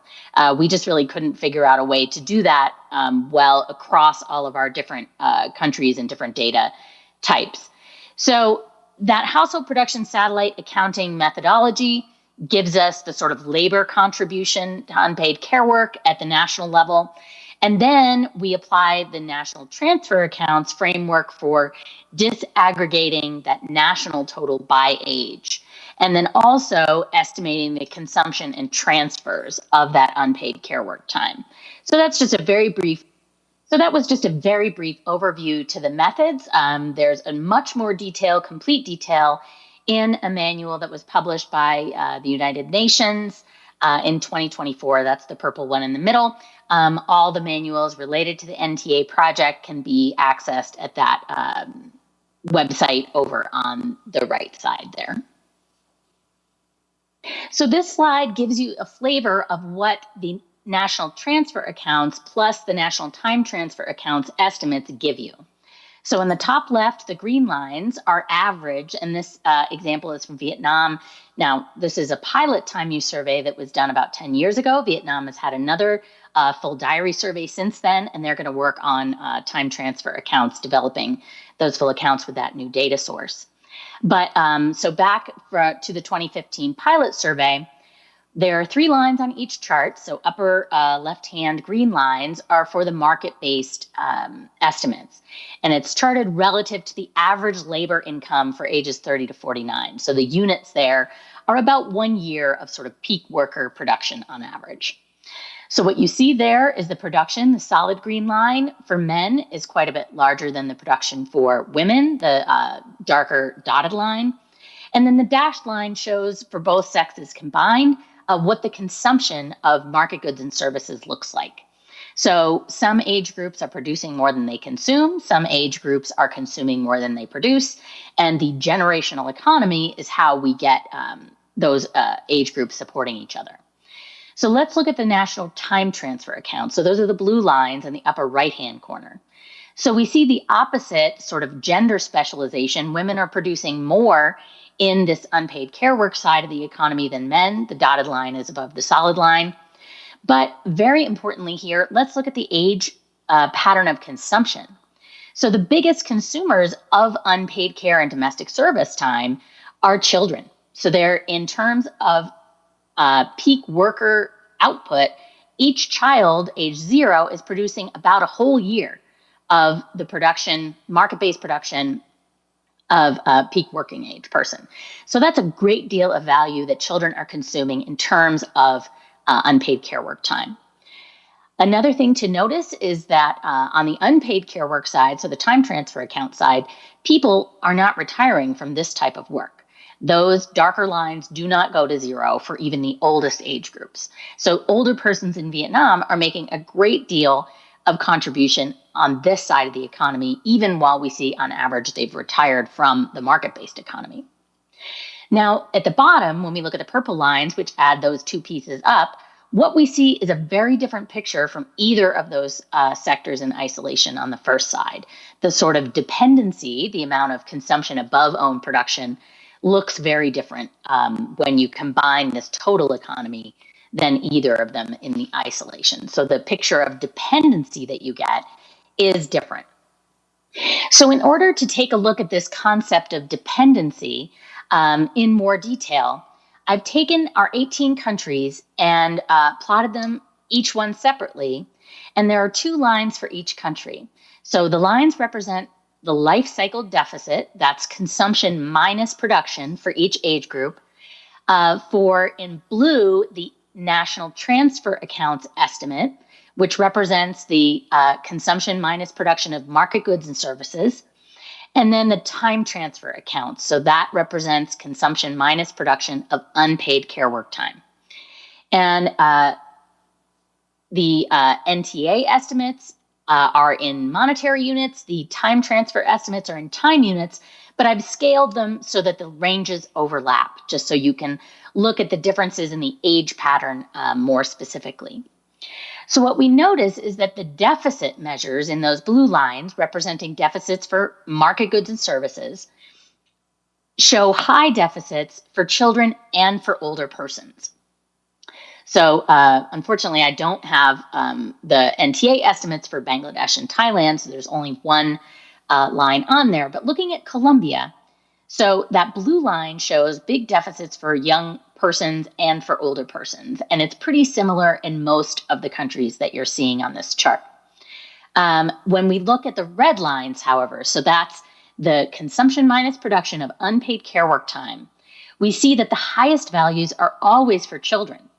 Now, looking at the oldest age groups in most of those countries, we see that those deficits there are quite small, and even in many countries, older persons are continuing to make, on average, time transfers to other age groups until the very oldest ages. So for example, on let's look at the top right-hand estimate for Ghana 2009. Now I know this is old, we can update it, just haven't done it yet. But so the oldest 8 persons in Ghana are producing about as much unpaid care work time as they are consuming. So this is really important because it changes our conception of how expensive people are in terms of how much their own consumption they need to fund with transfers or asset-based reallocations. So asset-based reallocations meaning that you've saved assets during your working life or you inherited them and you're able to use them to consume in old age. In the time transfer accounts, young children are the most expensive because they don't produce any care for others, whereas older persons actually do continue producing care until very old ages. Now, of course, not every single older person, but very many. So what kinds of things do we learn from the National Time Transfer Accounts estimates? I've demonstrated that including unpaid care work in our understanding of the economy changes our conception and estimates of dependency. We also saw that it revealed the extent that older persons and women are contributing to economies in a way that is hidden when only market estimates are included. So how are countries using the National Time Transfer Accounts estimates? In some countries, they are using them to model investments in the care economy by the public sector. So Costa Rica and Republic of Korea both used NTTA estimates to understand how the public sector might subsidize the different parts of the care economy. Other regions are using these estimates to have conversations about the nature of the economy, productivity, and gender specialization in production. That's going on in West Africa.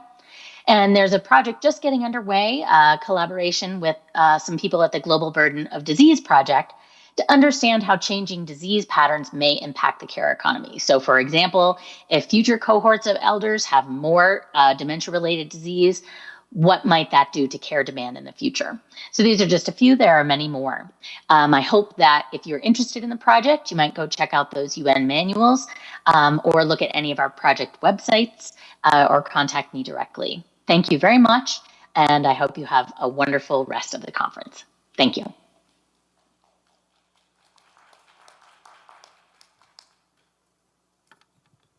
네, 발표 잘 들었습니다. 그리첸 교수님께서 시장에서 이루어지는 노동과 무국가사 노동 가치의 관계를 NTA와 NTTA를 통해서 좀 보여주신 시간이었고요. 이 NTTA가 어떻게 활용되는지 사례들을 좀 통해서 실질적으로 우리가 어떻게 이 자료들을 좀 보아야 할 것인가에 대한 이야기들을 이해할 수 있게 해주신 시간이었습니다. 노동소득과 가사노동 가치의 연령별 이전 형태가 어떤 형태를 갖느냐, 그리고 나라별로 어떤 특성을 갖느냐라고 하는 부분들은 그 나라의 경제 형태나 그리고 나아가는 방향 등을 이해할 수 있는 굉장히 중요한 자료가 되는 것 같습니다. 저희도 다음 달에 그 NTTA를 공표하게 되는데요. 다들 관심을 좀 많이 갖고 계셨다가 다음 달에 공표되는 NTTA 숫자들을 좀 유심히 봐주시면 우리나라가 어디로 가고 있는지, 그리고 어느 정도의 위치에 있는지 좀 파악하실 수 있는 시간이 될 것 같습니다. 그리첸 교수님께 다시 한번 감사의 말씀 드리고요. 다음은 한국의 무국가사 노동 가치 측정 및 활용이라는 주제로 오정화 국가데이터처 경제통계기획과 사무관님께서 발표해 주시겠습니다.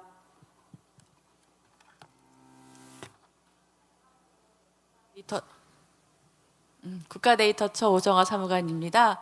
저희 경제통계기획과에서는 생활시간조사를 활용한 이제 무국가사노동 가치를 측정하는 가계생산위성계정과 국민시간이전 계정을 작성하고 있습니다. 그래서 오늘 우리가 무국가사노동 가치를 어떻게 측정하는지, 그리고 그 결과와 활용 방안을 말씀드리도록 하겠습니다.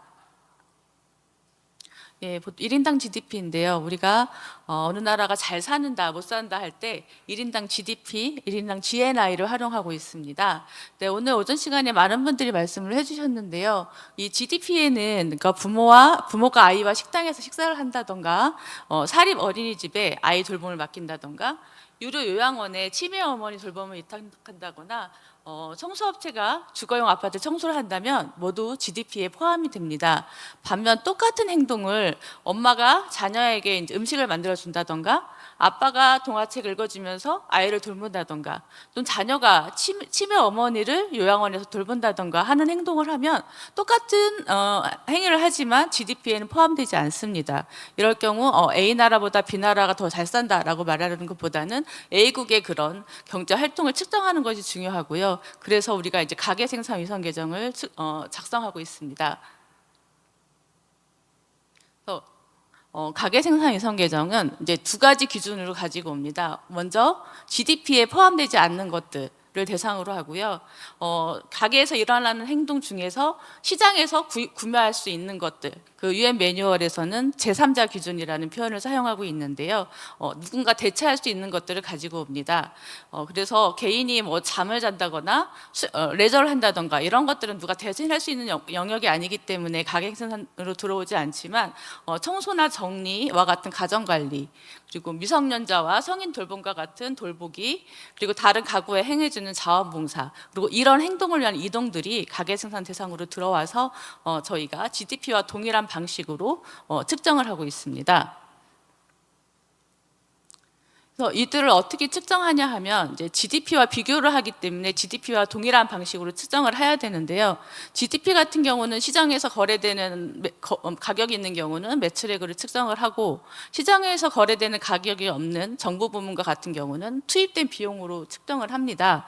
가계생산 위성계정도 두 가지 방법으로도 측정할 수 있지만 저희는 이제 생활시간조사를 이용해서 측정을 합니다. 생활시간조사에는 가계생산과 관련되는 61개의 소분류가 있습니다. 그래서 그 소분류에 해당되는 생활시간을 가지고 오고요. 그 시간에 해당되는 시간당 임금을 적용합니다. 예를 들면 음식 준비 시간에는 음식 종사자의 임금을 적용을 하고요. 청소와 관련돼서는 청소와 관련된 직종의 임금을 적용을 합니다. 그리고 이제 저희가 우리나라에서 얼마큼 생산하는지를 보기 위해서 인구를 적용하는데 그 근로기준법상 최저 연령이 15세이기 때문에 저희가 15세 이상 인구를 가지고 와서 무급 가사노동 가치를 측정을 합니다. 그래서 이렇게 측정된 결과로 이제 가계생산 유선 계정을 작성하고 있는데요. 오전에도 살짝 말씀을 해주셨는데 저희가 이 자료를 이제 2주 전에 공표를 했습니다. 그래서 그 결과를 간략히 말씀드리겠습니다. 이제 가계생산 유선 계정은 이제 GDP와 일관된 방식으로 측정을 하기 때문에 아까 드린 방식으로 측정한 무급 가사 노동 가치가 들어오고요.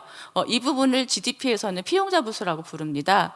그리고 그러니까 이 가계 생산 유선 계정은 GDP에서는 이제 가계를 최종 소비자로 본다고 한다면 이 가계 생산 유선 계정에서는 가계도 생산자다라고 보고선 그 가계 생산에 들어가는 비용들을 중간 투입으로 작성을 하고 있습니다.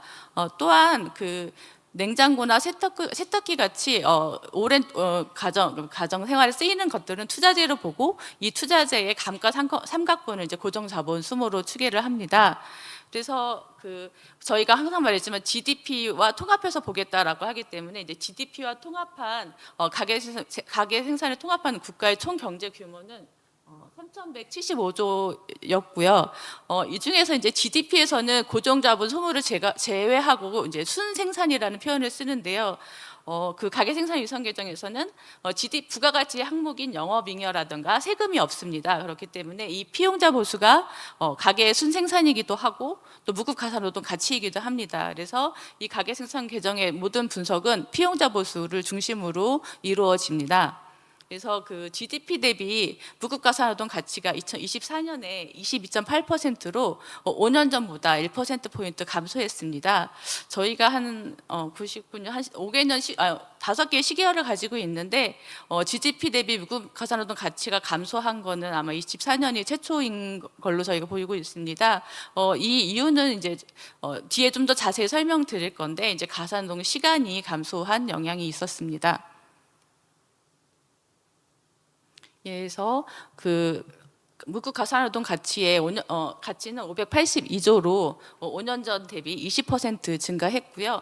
1인당입니다. 이제 1인당이라는 것은 가사노동을 한 사람들의 1인당이 될 수도 있고 전체 인구의 1인당이 될 수도 있는데 이 가계생산 유선 계정은 GDP와 비교를 위한 목적이 매우 크기 때문에 1인당 GDP와 동일한 추계 인구를 사용하고 있고 그래서 그 전체 인구를 나눠서 계산한 금액입니다. 그래서 남자는 605만 원, 여자는 1,646만 원입니다. 성별 격차가 2.6배인데요. 뭐 여전히 크지만 19년에 3.2배였던 것을 고려한다면 성별 격차는 완화된 모습을 보이고 있습니다. 예, 행동 분류별로 이제 성과액인데요. 가정관리가 459조로 가장 많은 비중을 차지하고 있고 돌보기가 113조로 그다음에 자원봉사는 9.3조 원으로 매우 미미한 부분을 차지하고 있습니다. 하지만 그 안에서 어떤 것들이 제일 많은지를 보고 있으면 음식 준비, 미성년자 돌보기, 청소 및 정리가 큰 비중을 차지하고 있습니다. 5년 전 대비 증가율을 보면 특이한 사항이 있는데 미성년자 돌보기만 유일하게 감소하였습니다. 이 부분이 저출산의 영향이 이제 여기 바로 보인 부분인데요. 미성년자 인구가 감소하였고 그럼에 의해서 이제 미성년자 돌보기가 감소했습니다. 반면 아까 또 이야기가 많이 나왔는데 반려동물 및 식물 돌보기가 5년 전 대비 60.4%로 큰 폭으로 증가했습니다. 그리고 또 하나는 재밌는 부분이 상품 서비스 구입 및 의료 관리 부분이 가사노동 시간이 감소했습니다. 그래서 그 증가율이 다른 부분에 비해서 미미하게 증가했는데요. 온라인 부분에 온라인 쇼핑, 그런 쇼핑을 많이 하게 됨으로써 이제 일반인들이 매장에 가서 쇼핑하는 시간들이 매우 줄어들었다는 결과가 나왔고요. 의료 관리는 뭐 스타일러나 건조기 등의 영향으로 의료 관리 시간이 줄어든 게 아닐까 이렇게 추측해 보았습니다. 그 가사노동 가치를 성별로 구분해 보았는데요. 여자는 73%, 남자는 26%로 여전히 여자가 많은 비중을 차지하고 있지만 증가율은 남자가 매우 높았습니다. 혼인 상태와 취업 여부별로도 구분해 봤는데 가사노동의 대부분은 기혼이 생산하고 있지만 5년 전 대비 증가율을 보았을 때는 미혼이 훨씬 더 큰 폭으로 증가하고 있었고요. 취업자와 비취업자의 생산량도 보면은 취업자가 더 높았지만 취업자가 더 높이 증가하였습니다. 이렇게 지금 인구 특성별로 결과를 보면 격차가 점차 완화되고 있는 모습을 가사노동의 평등화라고 볼 수도 있을 것 같은데요. 성별로 격차도 완화되고 있었고 혼인 여부별로 격차도 완화되고 있었고 취업 여부별 격차도 완화되고 있는 특성을 2024년에는 보였습니다. 이제 가구 원수별로 가사노동을 어느 가구에서 가장 많이 생산했는지를 봤는데요. 5년 전에는 4인 가구의 생산량이 가장 높았습니다. 반면 24년에는 3인 가구에서 가사노동 생산량이 가장 높았고요. 반면 5년 전 대비 증가율을 보면 1인 가구가 66%로 가장 높았고 반면 5인 이상 가구는 11.3% 감소하는 모습을 보였습니다.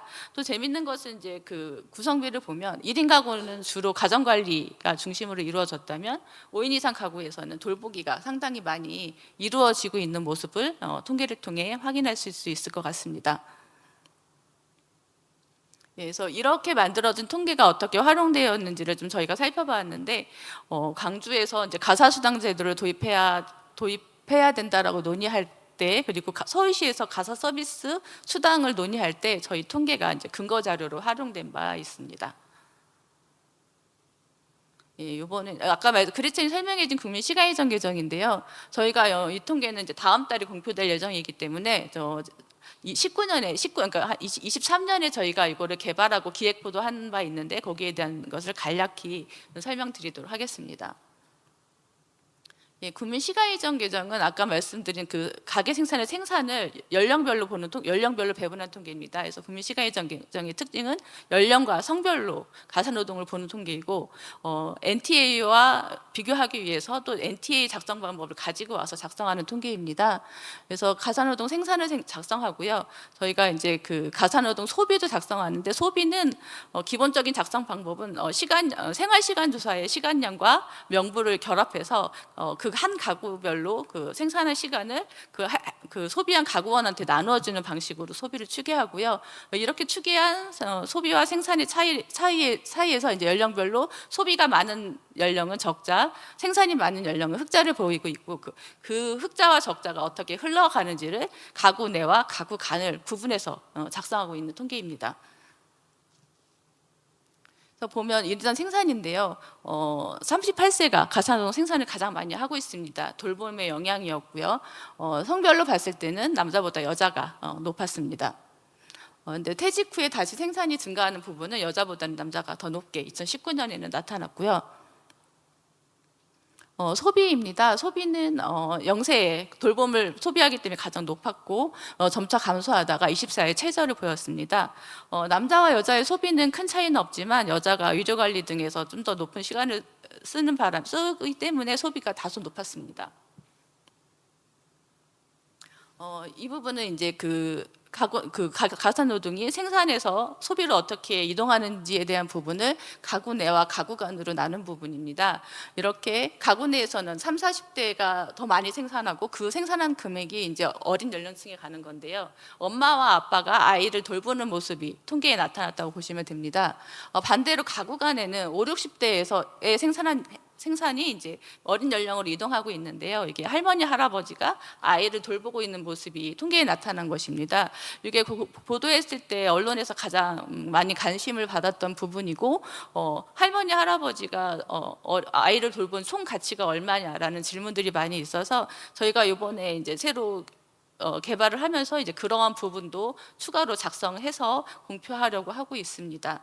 그래서 이 부분을 저희가 23년에 이제 기획 보도를 한 바 있었는데 그 당시 이제 조부모들이 손자녀 돌봄을 할 때 수당을 주어야 된다라는 논의가 있었고 그때 근거 자료로 이제 저희 통계를 사용한 바 있었습니다.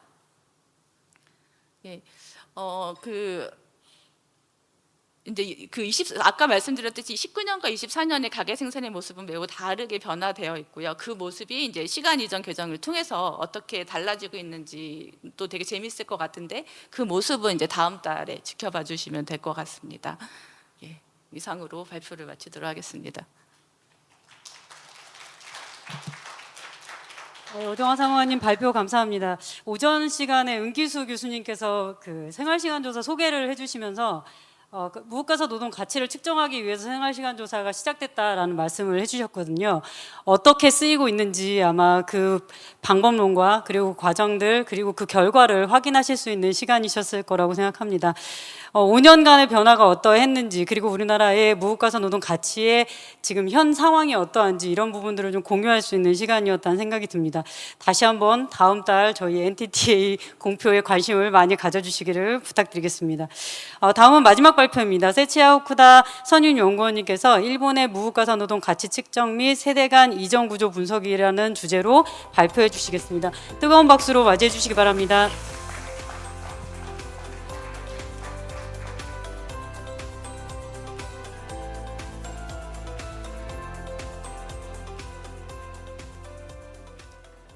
So good afternoon, everyone. It will be great if I could make presentation in Korean, but I cannot. So I will make presentation in English. So thank you very much for your invitation and the opportunity for presenting my paper in this conference.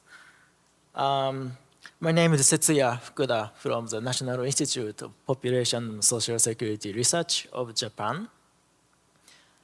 Today I will talk about national time transfer accounts in Japan and how time-based national accounts can help you understand intergenerational support. Okay, so let me start with a simple question. How is care actually provided in our societies? As you can see from the graph on the left, people spend actually substantial amount of time on unpaid work. So at least in Japan, time spent on unpaid work is comparable to paid work. And even in the UK, people spend more time on unpaid work than paid work.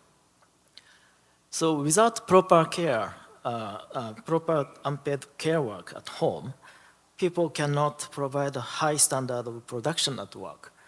So in a sense, capitalism also depends on domestic labor, as you can see from the figure on the right. And as you can imagine, in aging societies, the demand for care is rapidly increasing. However, the value of unpaid care work remains invisible in conventional economic statistics such as GDP. So what is missing here? The standard economic national accounts mainly capture the market activities, but many essential activities such as housework, childcare, nursing, although they are eventually crucial for well-being, but they are not included in the statistics. But if you look at the time used survey, that is from Japan 2021, people spend 1.7 billion hours on unpaid work per week. That amounts to 42.64 million full-time workers' jobs. And those work is done, 80% of those jobs are done by women. So this creates a gap in our understanding of the economy. So HPSA aims to fill this gap.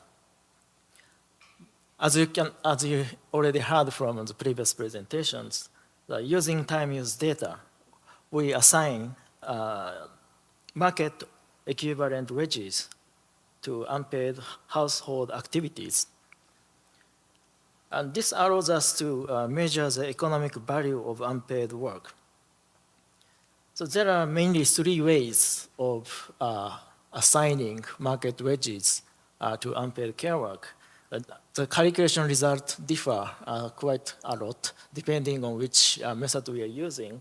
But according to these calculations, in 2021, unpaid household production consists of 23 to 33% of GDP in Japan.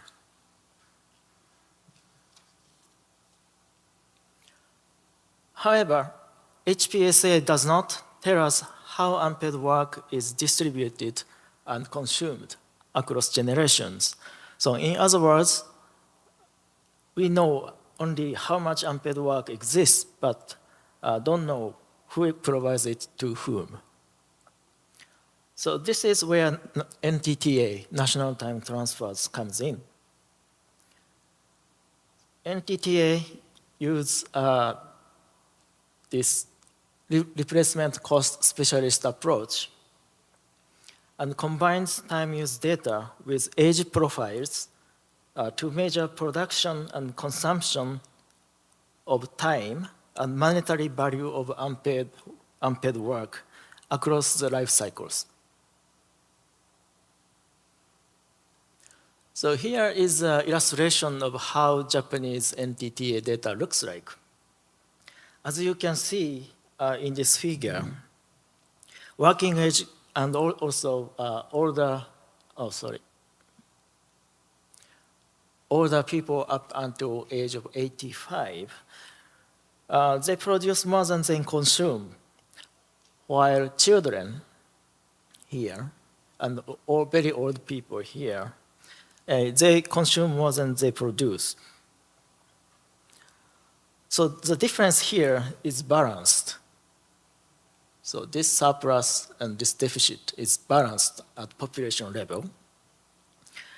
And then this is balanced because there's a transfer from surplus to the deficit. This is an intergenerational transfer of time of unpaid, in the form of unpaid work. So this is what this NTTA is measuring. You can see the same graph on the per capita basis. Compared with the previous graph, we see more like smooth lines here. This graph is useful to assess the intergenerational equity because this shows us how much unpaid work is produced by certain generation and how much unpaid work was consumed by certain generations. So you can really compare the difference by generations. So it's very useful to assess the intergenerational equity of production and consumption of unpaid work.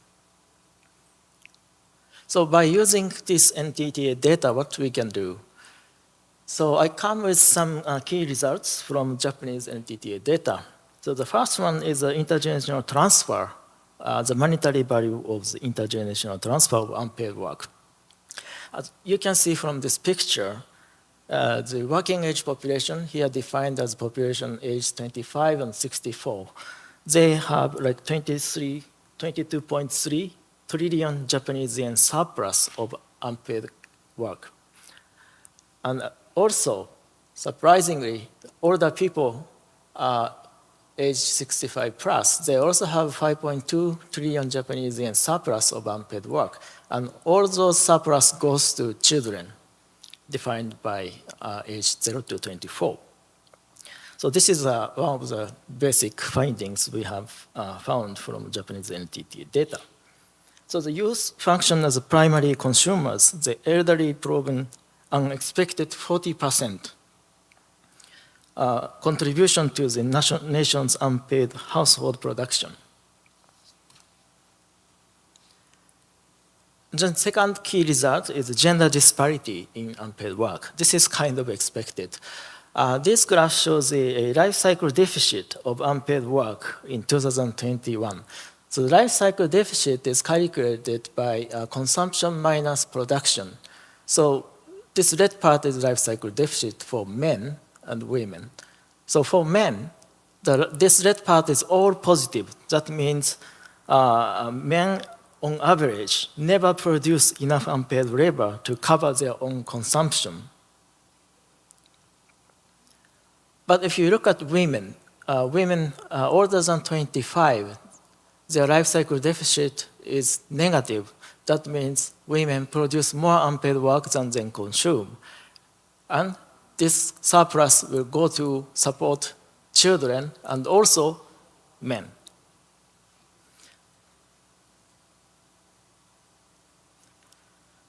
So the third key result that is shown from our data is the future unpaid work shortage that might happen in Japan. So what we did here is linking NTTA per capita data with the population projection data, and then simulate how the production and the consumption of unpaid care work will look like in the future. And according to our calculations here, so this positive one is consumption, net consumption, and this negative one here is net production. So if you compare this positive value with negative value, you get this graph. So what this graph shows, in the future, we're going to have more demand than, more consumption than production of unpaid care work in the future. So of course, this is based on very simple assumptions that the per capita age pattern of unpaid care work production and consumption doesn't change in the future. But if population structure alone changes, we see some imbalance in the future in the production and consumption, let's say the demand and supply of unpaid care work. So what is the policy implications of NTTA? First thing we can tell about is gender equity. So as we see that women carry a lifelong surplus that subsidizes male market labor as well as children's unpaid care needs. So reforming male working styles and cooperating expectations to balance the unpaid deficit at home is necessary. And the second policy implication will be childcare infrastructure. The youth deficit is massively concentrated in age 0 to 3. So targeting interventions and public investment in early stage childcare, including parental leave for both parents, are required. And then the third implications, which is more into general implication, is invisible safety net. So the 65 plus female population provides 12.6 trillion yen in surplus unpaid work, while male elderly receive 7.5 trillion Japanese yen. So this requires us to redefine the concept of dependence. The female elderly are actively subsidizing the social safety nets through invisible household productions. So the summary of my talk is here. The time is ultimate economic resource. And second, by mapping the national time transfer accounts, we move beyond the illusion of a market-only economy. And third, to build a sustainable, equitable future for an aging society, we must value the total economy. And fourth, policy needs to address how we better redistribute paid and unpaid production across genders and generations to cover our future care demand. So thank you very much.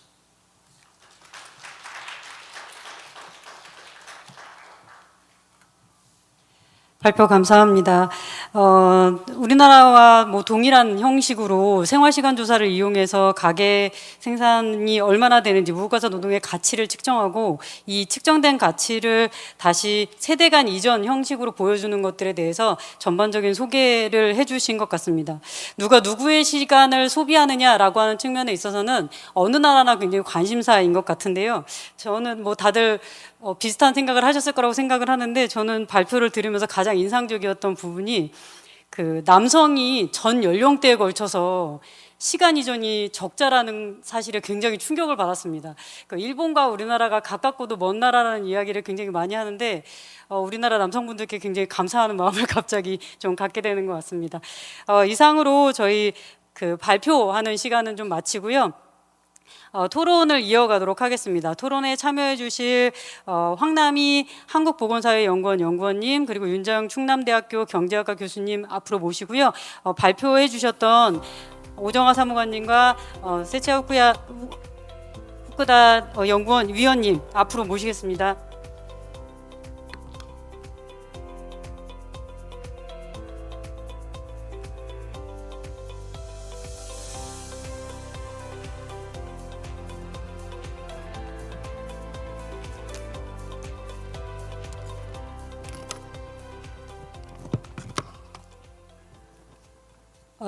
발표 시간을 굉장히 잘 맞춰 주셔가지고 저희는 그렇게 아주 시간에 쫓기는 상황은 아니라는 말씀을 먼저 좀 드리도록 하겠습니다.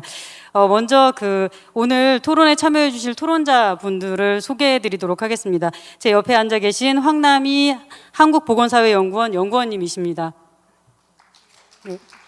그 옆에는 윤자영 충남대학교 경제학과 교수님이십니다. 네, 그럼 지금부터 토론을 시작하도록 하겠습니다. 제 옆에 계신 황남희 박사님 먼저 토론해 주시면 그렇게 순서대로 진행하면 될 것 같습니다. 예, 안녕하세요. 이제 토론 바로 들어갈게요. 예, 먼저 이제 오늘 세 가지 발표 사전에 이제 받아보고 읽어봤고 오늘 발표를 들으면서 더 이해가 됐는데요. 먼저 그랜첸 도너 연구원님이 앞서서 80여 개 국가에서 국민 이전 개정 프로젝트를 참여하고 있다라고 했는데요. 이 중에서 한국은 국가 차원에서 앞에서 설명해준 국민 이전 개정이나 국민 시간 이전 개정을 생산하고 관리하는 이제 모범 사례 국가로 이제 알고 있습니다. 그래서 이 부분 오늘 참여하신 분들 중에 모르신 분도 있을 것 같아서 대신해서 이제 광고를 좀 드리고요. 이와 관련해서 오늘 이제 생활시간 학술대 이제 주최해 주신 국가데이터처에서 열린 마음으로 이제 도전적으로 이런 자료에 대해서 적극적으로 생산해 주신 이런 노력 때문이라는 거, 그리고 또 무엇보다 생활시간조사, 저에게 이거 조사 대상자가 되면 저는 할 수 있을까 약간 의문이거든요. 이 국민들이 일간 다이어리를 10분 단위로 이제 작성해진 이분 국민들의 참여, 이걸로 이제 가능했었던 일이 아닌가라는 이런 생각을 한번 해보고요. 먼저 이제 그러면 본격적으로 토론 논문에 대해서 이제 말씀을 드리면, NTT에는 무국 가사 및 돌봄 활동에 대한 가치를 측정해서 가계부문 국민계정의 가계부문 위성 계정을 성별과 연령별로 이제 분해한 지표인데요. 그렇기 때문에 이제 우리나라가 경제하면 굉장히 많이 쓰고 있는 공식 계정인 NA 국민계정에서 상대적으로 그 역할이 보이지 않았던 여성과 노년층의 사회적 역할을 합해적인 가치로 보여준다는 점에서 굉장히 의미가 크다고 생각을 합니다. 그러나 일본의 이제 박사님이 연구원님이 발표해 주신 것처럼 이들의 기여는 어떻게 측정하느냐에 따라 그 결과가 다른데요. 보신 것처럼 NTT에는 공식적으로 유엔에서 나온 매뉴얼에 의하면 전문직 대체비용법으로 적용하도록 하고 있는데 세 가지 방법 중에서 중간 정도의 수준입니다. 그래서 실제로 우리의 이들 여성과 노년층의 기여는 실제보다도 더 클 수도 있겠다라는 이런 부분도 이제 같이 말씀을 드리고요. 또 이제 추가적으로 흥미로운 지점으로 조금 살펴보면 좋겠다라고 싶었던 부분이, 먼저 그랜첸 도너 연구원님이 발표해 주셨던 베트남 사례에서 그림이 이제 그림을 보시게 되면 공식 경제인 유급 노동과 또 비공식 경제인 무급 노동을 결합한 연령 프로파일이 있죠. 여기에서 보시게 되면 유급 노동에서보다 노년층에서 생애 소비가 약간 더 평탄화된 모습을 볼 수가 있습니다. 이 부분과 관련해서는 경제학이나 이쪽 연구 분야에서 왜 사람은 생애 소비 수준은 일정하게 유지된다라는 생애 소비 가설이 있는데 왜 실제로 은퇴하고 나면 소비 수준이 떨어지지라고 해서 은퇴 소비 퍼즐이라는 부분이 하나 있어요. 그러나 그림에서 보시게 되면 은퇴 이후에 우리가 이제 소비 수준이 감소하는 이 현상에 대한 답은 무급 노동을 통해서 보면 조금 더 완화된 생애 소비 가설이 유지되는구나, 맞다라는 이런 부분을 볼 수 있는 부분이라는 부분도 같이 함께 보면 흥미롭겠다라는 생각을 했고요. 그리고 NTT에서 저는 한국보건사회연구원에서 고령사회 정책을 주로 맡고 있고 그러다 보니 노년층에 대해서 관심이 많이 있는데요. 이 NTT에선 노년층의 사회적 기여를 보는 부분을 볼 때 우리 사회가 이제 잘 아시는 것처럼 2024년, 2025년 이제 전체 인구에서 노인 인구가 20% 이상이 되는 초고령 사회가 되었는데, 이렇게 노인 인구 비중이 높아지고 또 노인 중에서도 우리가 노인 집단을 65세를 동일하게 보면 안 된다. 특히 75세 이상이나 80세 이상 같은 경우는 돌봄에 이 NTT에서 소비자 역할을 하는 경우가 많아지기 때문에 노인의 구성도 자세히 봐야 된다라고 하는데, 지금 1차 베이비붐 세대가 노인연기로 막 진입을 했고 한 10여 년 후에는 이들이 후기 노인으로 가면서 노년층의 유급 노동뿐만 아니라 이 무급 노동에서의 생산적인 역할보다 소비자 역할도 향후 이제 앞으로는 10년, 20년 후에 커지겠구나. 그 부분에 대해서 일본에서는 먼저 우리나라보다 고령화가 진전이 되었기 때문에 이 부분을 많이 관심을 가지고 있는데요. 이런 부분 때문에 우리가 NTT를 통해서 지속적으로 전체적으로 고령층의 무급 가치에 대한 사회적 기여가 어떻게 되는지를 좀 보는 것도 흥미롭지 않을까, 앞으로 10여 년, 20년 동안 그런 생각을 한번 해봤고요. 그리고 이 노년 쪽 분야에서 올해 2026년은 한국에서 지역사회 통합 돌봄이 이제 시행이 되는 해입니다. 이 부분 때문에 많은 이슈를 받고 있었는데요. 노년층 연구자분들께서는 이때 이 지역사회 통합 돌봄이라면 들어보신 분도 있으실 텐데,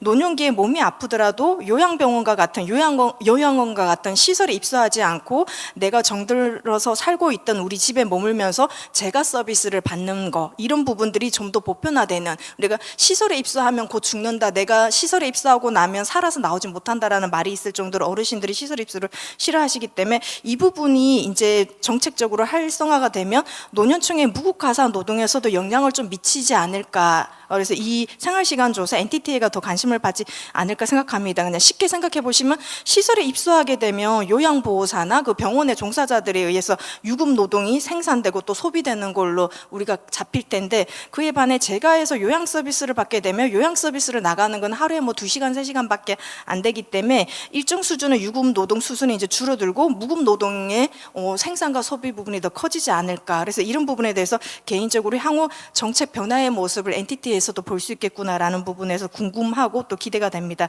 그러면서도 또 노년층의 무급 가사 부분은 가대 추정됐을 여지가 좀 있을 거다라는 생각이 들어요. 이 부분에 대해서는 제가 이미 이제 국가데이터처에서 자문 의견을 말씀드릴 기회가 있어서 우리 한국의 데이터에서는 이미 반영이 일정 수준 된 걸로 알고 있는데, 어떤 부분이 있냐면, 먼저 우리가 생활시간조사, 그 외 조사들도 마찬가지겠지만 자택에서 건강하게 이분이 설문에 응답하실 분들만 해당이 되기 때문에 시설에 입소된 노인이나 아니면 와상 노인, 치매 인지 기능이 때문에 답변에 어려움이 있는 분, 이분들은 조사 대상에서 제외되기 때문에, 그러나 실제 이분들의 조사 결과에서 나온 걸 가지고 우리나라 전체 그 연령대 해당하는 노인수로 곱하기로 해서 NTTA라는 이런 가치를 추정하게 되면은 실제보다도 더 노인의 생산에 대한 기여가 더 가대 추정될 수 있는 부분이 있을 수밖에 없고요. 그렇기 때문에 이와 관련해서 저는 오늘 일본 발표해 주신 연구원님께 여쭤보고 싶은 게, 한국보다도 이제 더 고령화가 됐고 전 세계에서 노인 인구 비율이 1등인 이제 일본에서 NTT의 2021년 결과로 이제 발표를 해주셨는데, 여기에서도 이렇게 노인들의 와상 노인이나 시설 입소 노인에 대해서도 어떻게 반영을 하셨는지, 만약에 했다라면 어떻게 하셨거나 아니면 하지 않았더라도 이게 반영하면 게 좋을 것 같은데 어떻게 반영한 게 좋을지, 이런 아이디어가 있는지 한번 좀 여쭤보고 싶었어요. 그 외에 또 한 가지 더 이제 제가 말씀드렸던 부분이 생산성 부분, 노년층의 경우 노년 쪽에서 이제 연구를 하다 보면 노년기 4가지 고통이라고 해서 빈곤과 질병과 무의, 고독의 고통을 얘기하는데, 이 고독의 고통이라는 게 여가투성이라는 표현을 좀 쓰기도 하거든요.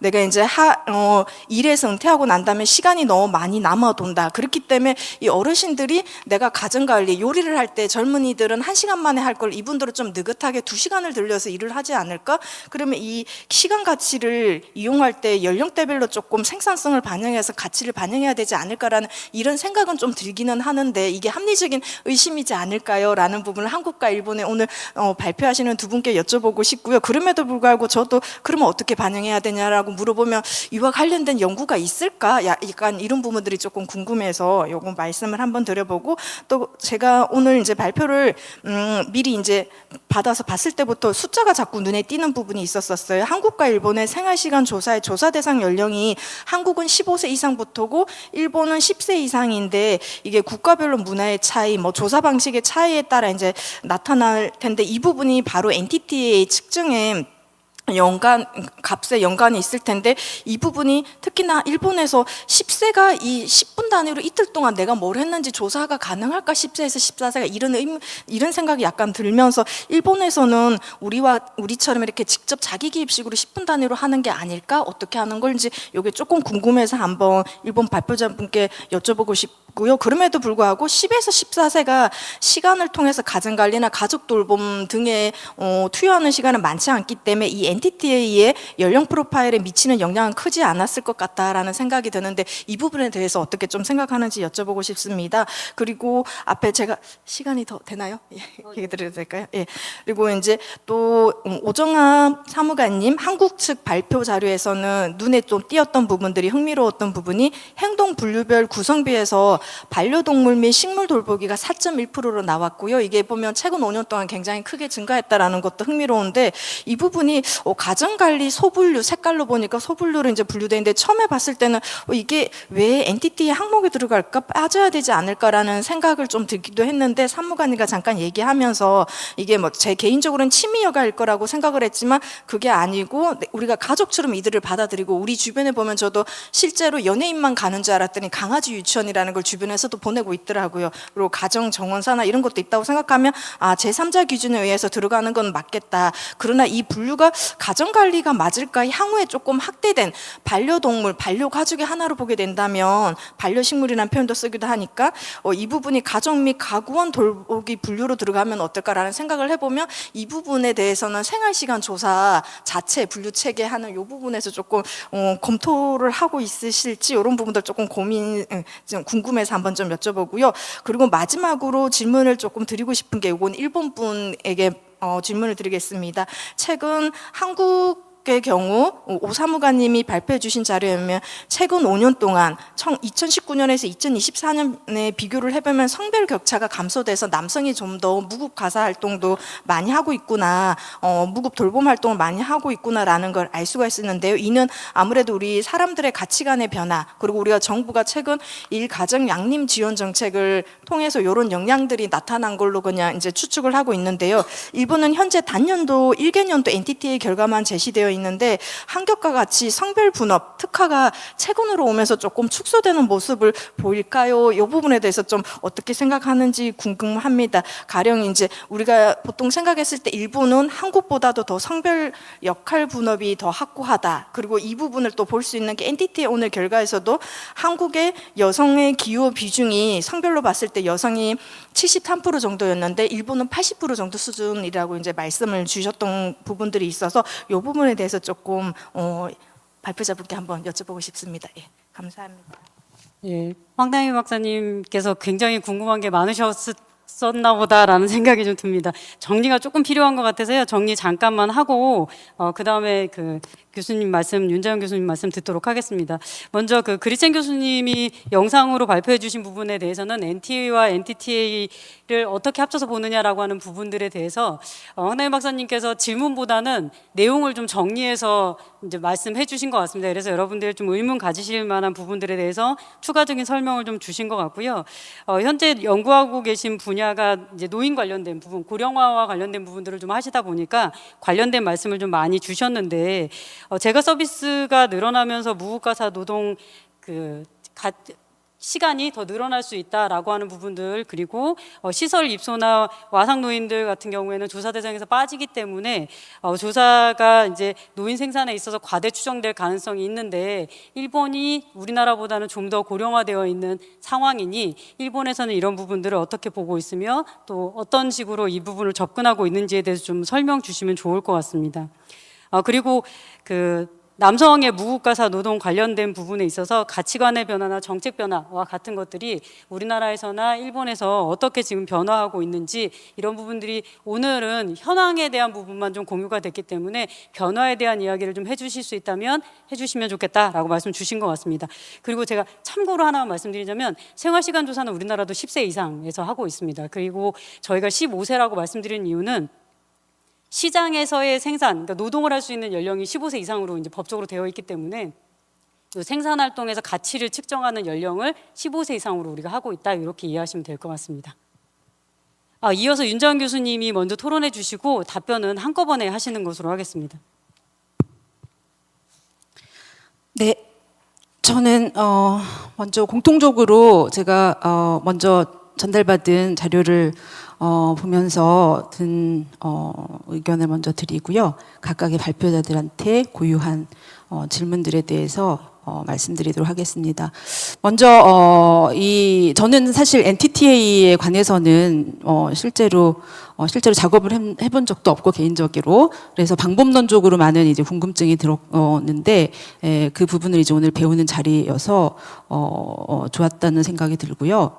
기본적으로 이 돌봄 경제라는 용어를 쓰면서 이 여성의 무급 노동을 화폐 가치화해서 전체 돌봄 경제 내에서 여성의 취약한 지위를 어떤 식으로 개선할 것인가 정책적 활용을 목표로 한다라는 점에서 인상적이었다라는 생각이 듭니다. 단순히 이 어느 정도로 크냐, GDP 대비 어느 정도로 크냐를 측정하는 데 멈추지 않고 그것의 활용에 좀 더 방점을 두기 시작했다라는 점을 이제 오늘 확인을 할 수 있었는데요.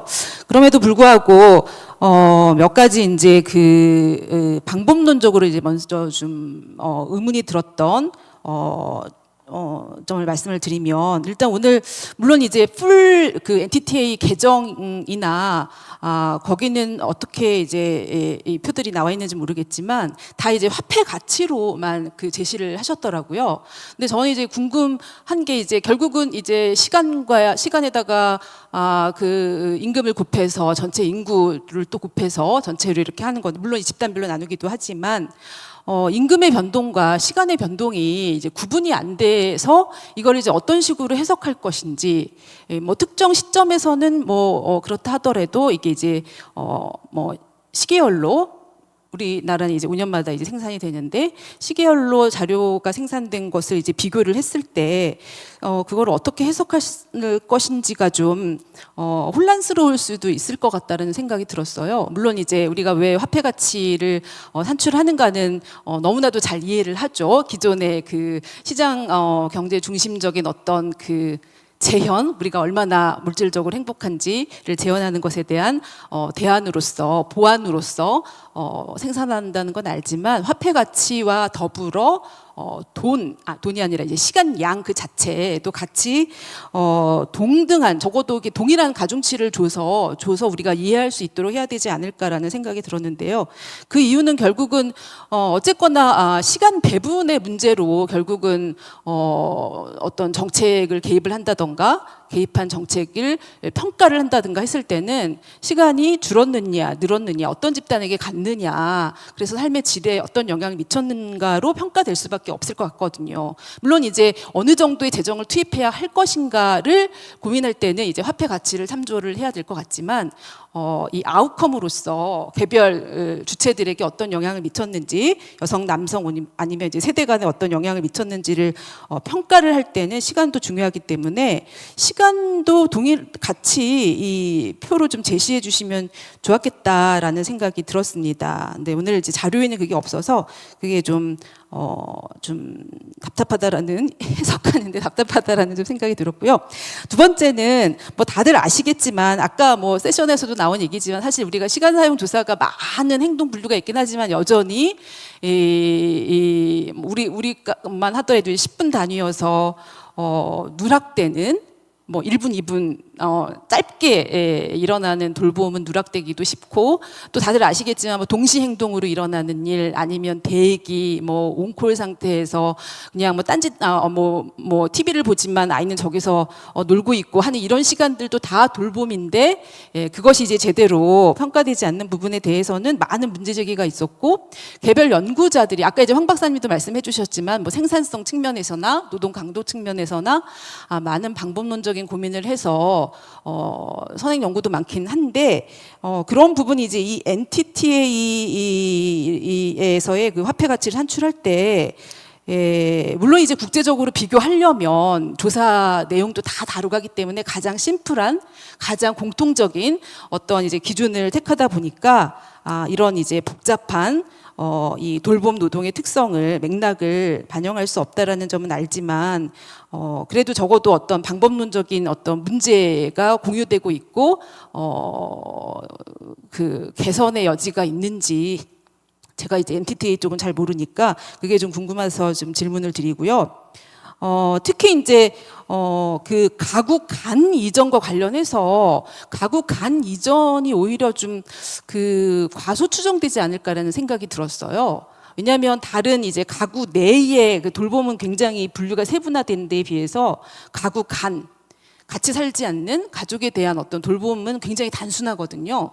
그리고 이렇게 비동거 가족 막 이런 식으로 돼 있는데 가구 형태가 다양해지고 뭐 비혼도 많아지는데 가족 혈연 관계가 아닌 어떤 지인에 대한 돌봄이나 가사도 증가할 수 있고, 그래서 이제 1인 가구에 상대적인 이제 돌봄이 아닌 이제 가정 관리 비중이 더 커지지 않았을까라는 생각이 들어요.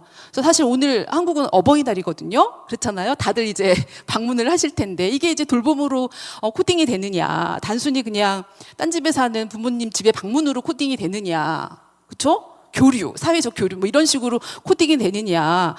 당연히 돌봄 아니겠어요? 그죠? 왜 가겠습니까? 근데 이제 그런 부분이 누락이 될 수도 있다. 그래서 가구 간 그 이전은 좀 과소 추정될 가능성이 있다라는 생각에서 시간 사용 조사 그를 향후 그런 부분을 좀 반영해 주시면 좋지 않을까라는 생각이 들었고요.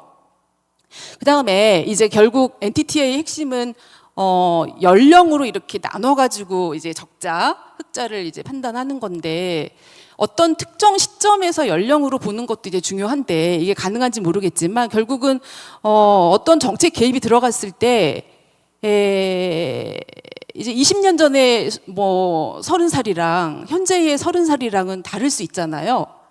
그때 어떤 정책 개입으로 인해서 내가 무급 노동이 얼마나 할애했는지가 그 사람의 라이프타임을 향후의 무급노동과 유급노동의 그 패턴을 영향을 미칠 것이고, 그래서 NTT의 그림이 달라질 것 같아서, 특히 이제 아까 제가 처음에 말씀드린 이 정책적 활용을 염두에 둔다면 어떤 특정 시점도 중요하지만 뭐 약간 코호트 분석이라고 해야 되나?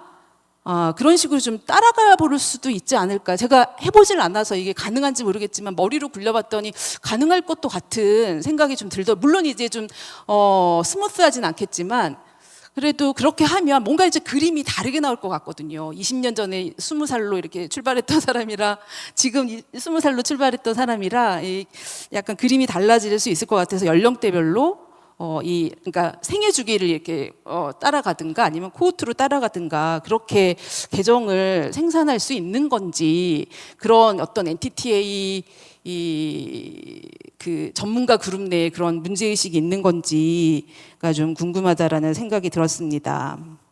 그래서 뭐 특별히 그리고 또 하나 이제 이 NTTA의 어떤 학술적이라고 해야 되나, 기여라고 한다면 굉장히 이제 이 디펜던시에 대한 재구성이라고 해야 되나, 담론을 디펜던시를 재해석했다라고 계속 강조하시는 것 같아서 그렇구나, 이게 그렇게도 이해될 수 있겠구나라는 생각이 들었어요. 왜냐하면 어차피 노년기에는 이게 아마 재정적으로 의존한다라는 것을 이제 디펜던시라고 규정을 하고 있었던 맥락에서 이제 그게 아니라 노인이 실제로는 생산을 한다라는 이제 그것을, 특히 이제 여성 노인이죠, 생산을 한다라는 것을 레코그니션이죠. 그렇죠? 레코그니션 차원에서는 긍정적이라는 생각이 드는데, 그걸 굳이 그렇게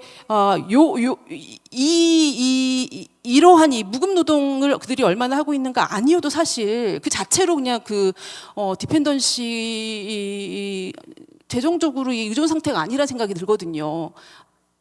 생산 가능 인구일 때 기여한 바가 있잖아요. 그래서 생애 주기 차원에서 보면은 과거에 기여한 게 어떤 게 있으면은 노년기에 공공 지원이나 사회보험에 의한 사회 안전망에 의지해서 사는 건데, 그거를 너무 이제 디펜던시를 굉장히 그 어떤 이 함이라고 해야 되나, 이걸로 부각한다는 생각이 들었고, 그러면은 이 노년기에 어떤 기여, 생산 기여를 그러면 어떻게 바라볼 것인가? 이게 문제인가? 아니면 이거를 재분배해야 되는가? 노년기에 그렇게 많이 한다는 건 결국 생산 가능 인구, 말하자면 집에서 딸내미들, 딸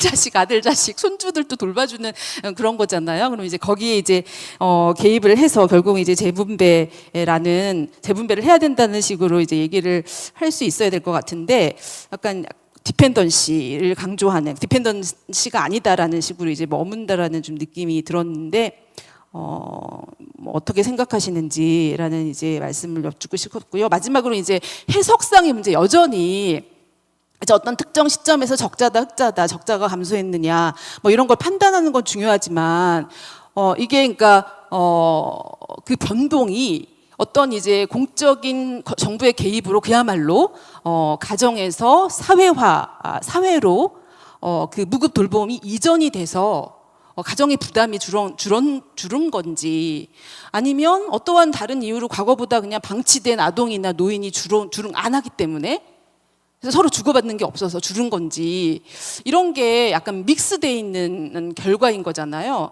그래서 이거를 어떤 식으로 이렇게 어떤 보완적인 자료, 그러니까 욕구는 있는데 충족되지 않는 그런 돌봄, 시간, 자료를 찾을 수는 없겠지만 어쨌거나 이제 그런 것이 있다라면 그것과 더불어 봐야 되지 않을까라는 좀 생각이 들었습니다. 그냥 단순히 뭔가 이렇게 무급 가사노동이나 돌봄노동 시간이 준다는 것 그 자체가 그 성평등이나 아니면 돌봄 부담의 감소라든가 이런 걸로 바로 해석할 수는 없는 거 아닌가라는 좀 생각이 들었습니다. 아까 이제 일본 그 연구자의 그 마지막에 이제 쇼티지 그 키 리졸트 세 번째 결과 있잖아요. 그래서 저는 그게 그 충족되지 못한 돌봄에 관련된 뭔가를 하신 건가라는 생각이 들었는데 딱히 또 그런 거는 아닌 것 같은 생각이 들었고요.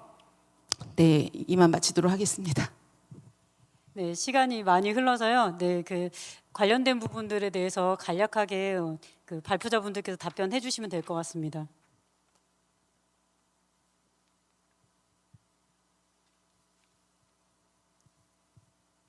네. 예, 좀 많은 관심 가지고 또 토론해 주셔서 감사합니다. 먼저 간단히 답변을 말씀드리면 일단 시설 입소 노인이 어떻게 반영되는지 부분이 어떤 가사노동의 사회와 또 연결이 될 것 같은데요. 가계 생산 위성 계정은 가계에서 이루어지는 것만을 대상으로 합니다. 그렇기 때문에 그런 분들이 노인들이 시설에 입소하면 사실은 가계 대상이 아니고 GDP에 포함이 되고 있습니다. 그래서 저희가 그 작성한 결과에 의하면 고령자의 그 돌봄 소비가 계속 높아지고 있다가 2019년에는 감소하는 모습을 보였습니다. 그 이유는 노령 인구들이 이제 집에서 돌봄을 받다가 시설로 전환되는 것. 모습이었고요. 아까 지역사회 돌봄이나 이런 것들이 또 다시 활성화된다면 다시 그 부분이 가계로 오는 부분들이 또 통계에 나타날 것 같습니다. 아까 행동 분류별로 말씀을 드렸는데 미성년자 돌봄은 이제 감소했지만 성인 돌봄은 20.8% 증가했는데 사실은 고령화를 생각하면 더 많이 증가해야 됐겠지만 시설에 들어가는 부분들이 있기 때문에 20% 내외로 증가하고 말았던 걸로 보입니다.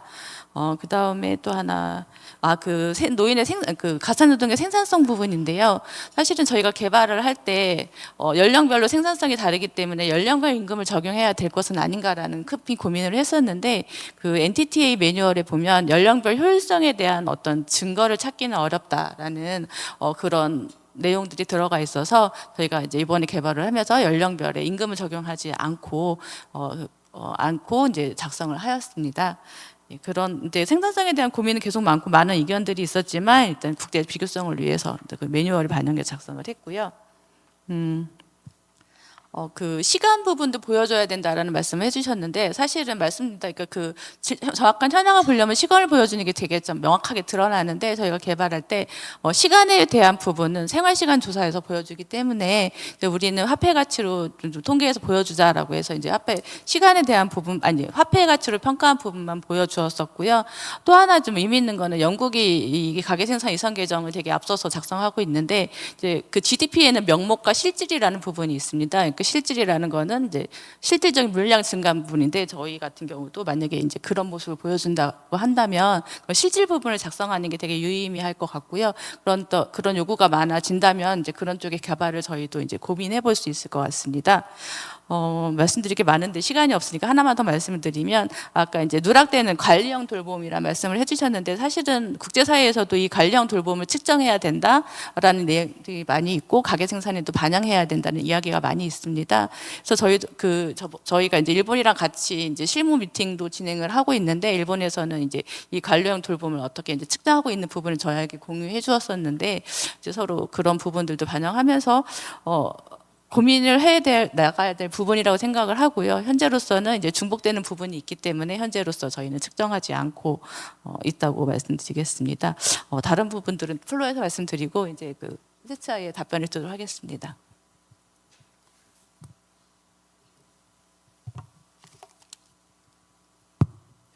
So thank you very much for very comprehensive questions. So time is running, so I'm also try to answer as many questions as possible. So for the people in the facilities, what we did for the calculation for NTTA, probably the same as Korea. We assume that the production of unpaid work for those people in facilities are zero. So they don't produce any unpaid work. Also, they don't consume any unpaid work because they are in a facility, so they're consuming the paid care work. And we are using the minimum age for the NTTA calculation is age 10, as you noticed. We use this age 10 because the time use survey started collecting data from the household members older than age 10 in Japan. So we simply just decided to use the data because we have data. But as you can guess, the amount of the production those kids provide is very small. And then you wondered if in Japan we see some narrowing the gender gap in unpaid work as you observed in Korea, and you are exactly right. We observe the same trend in Japan too, although the trend of the narrowing the gap is very small and slow. But still, we observe like men do more housework and women do less housework. So in the end, we see narrowing gender gap. And actually, Japanese NTTA data is not only from 2021, but also from 2016 as well. So I could make some time period comparison, but I didn't include the result. But you can go to Japanese National Transfer Account's website to download the Japanese NTTA data. It's freely available. Then I want to answer some question from Professor Yun.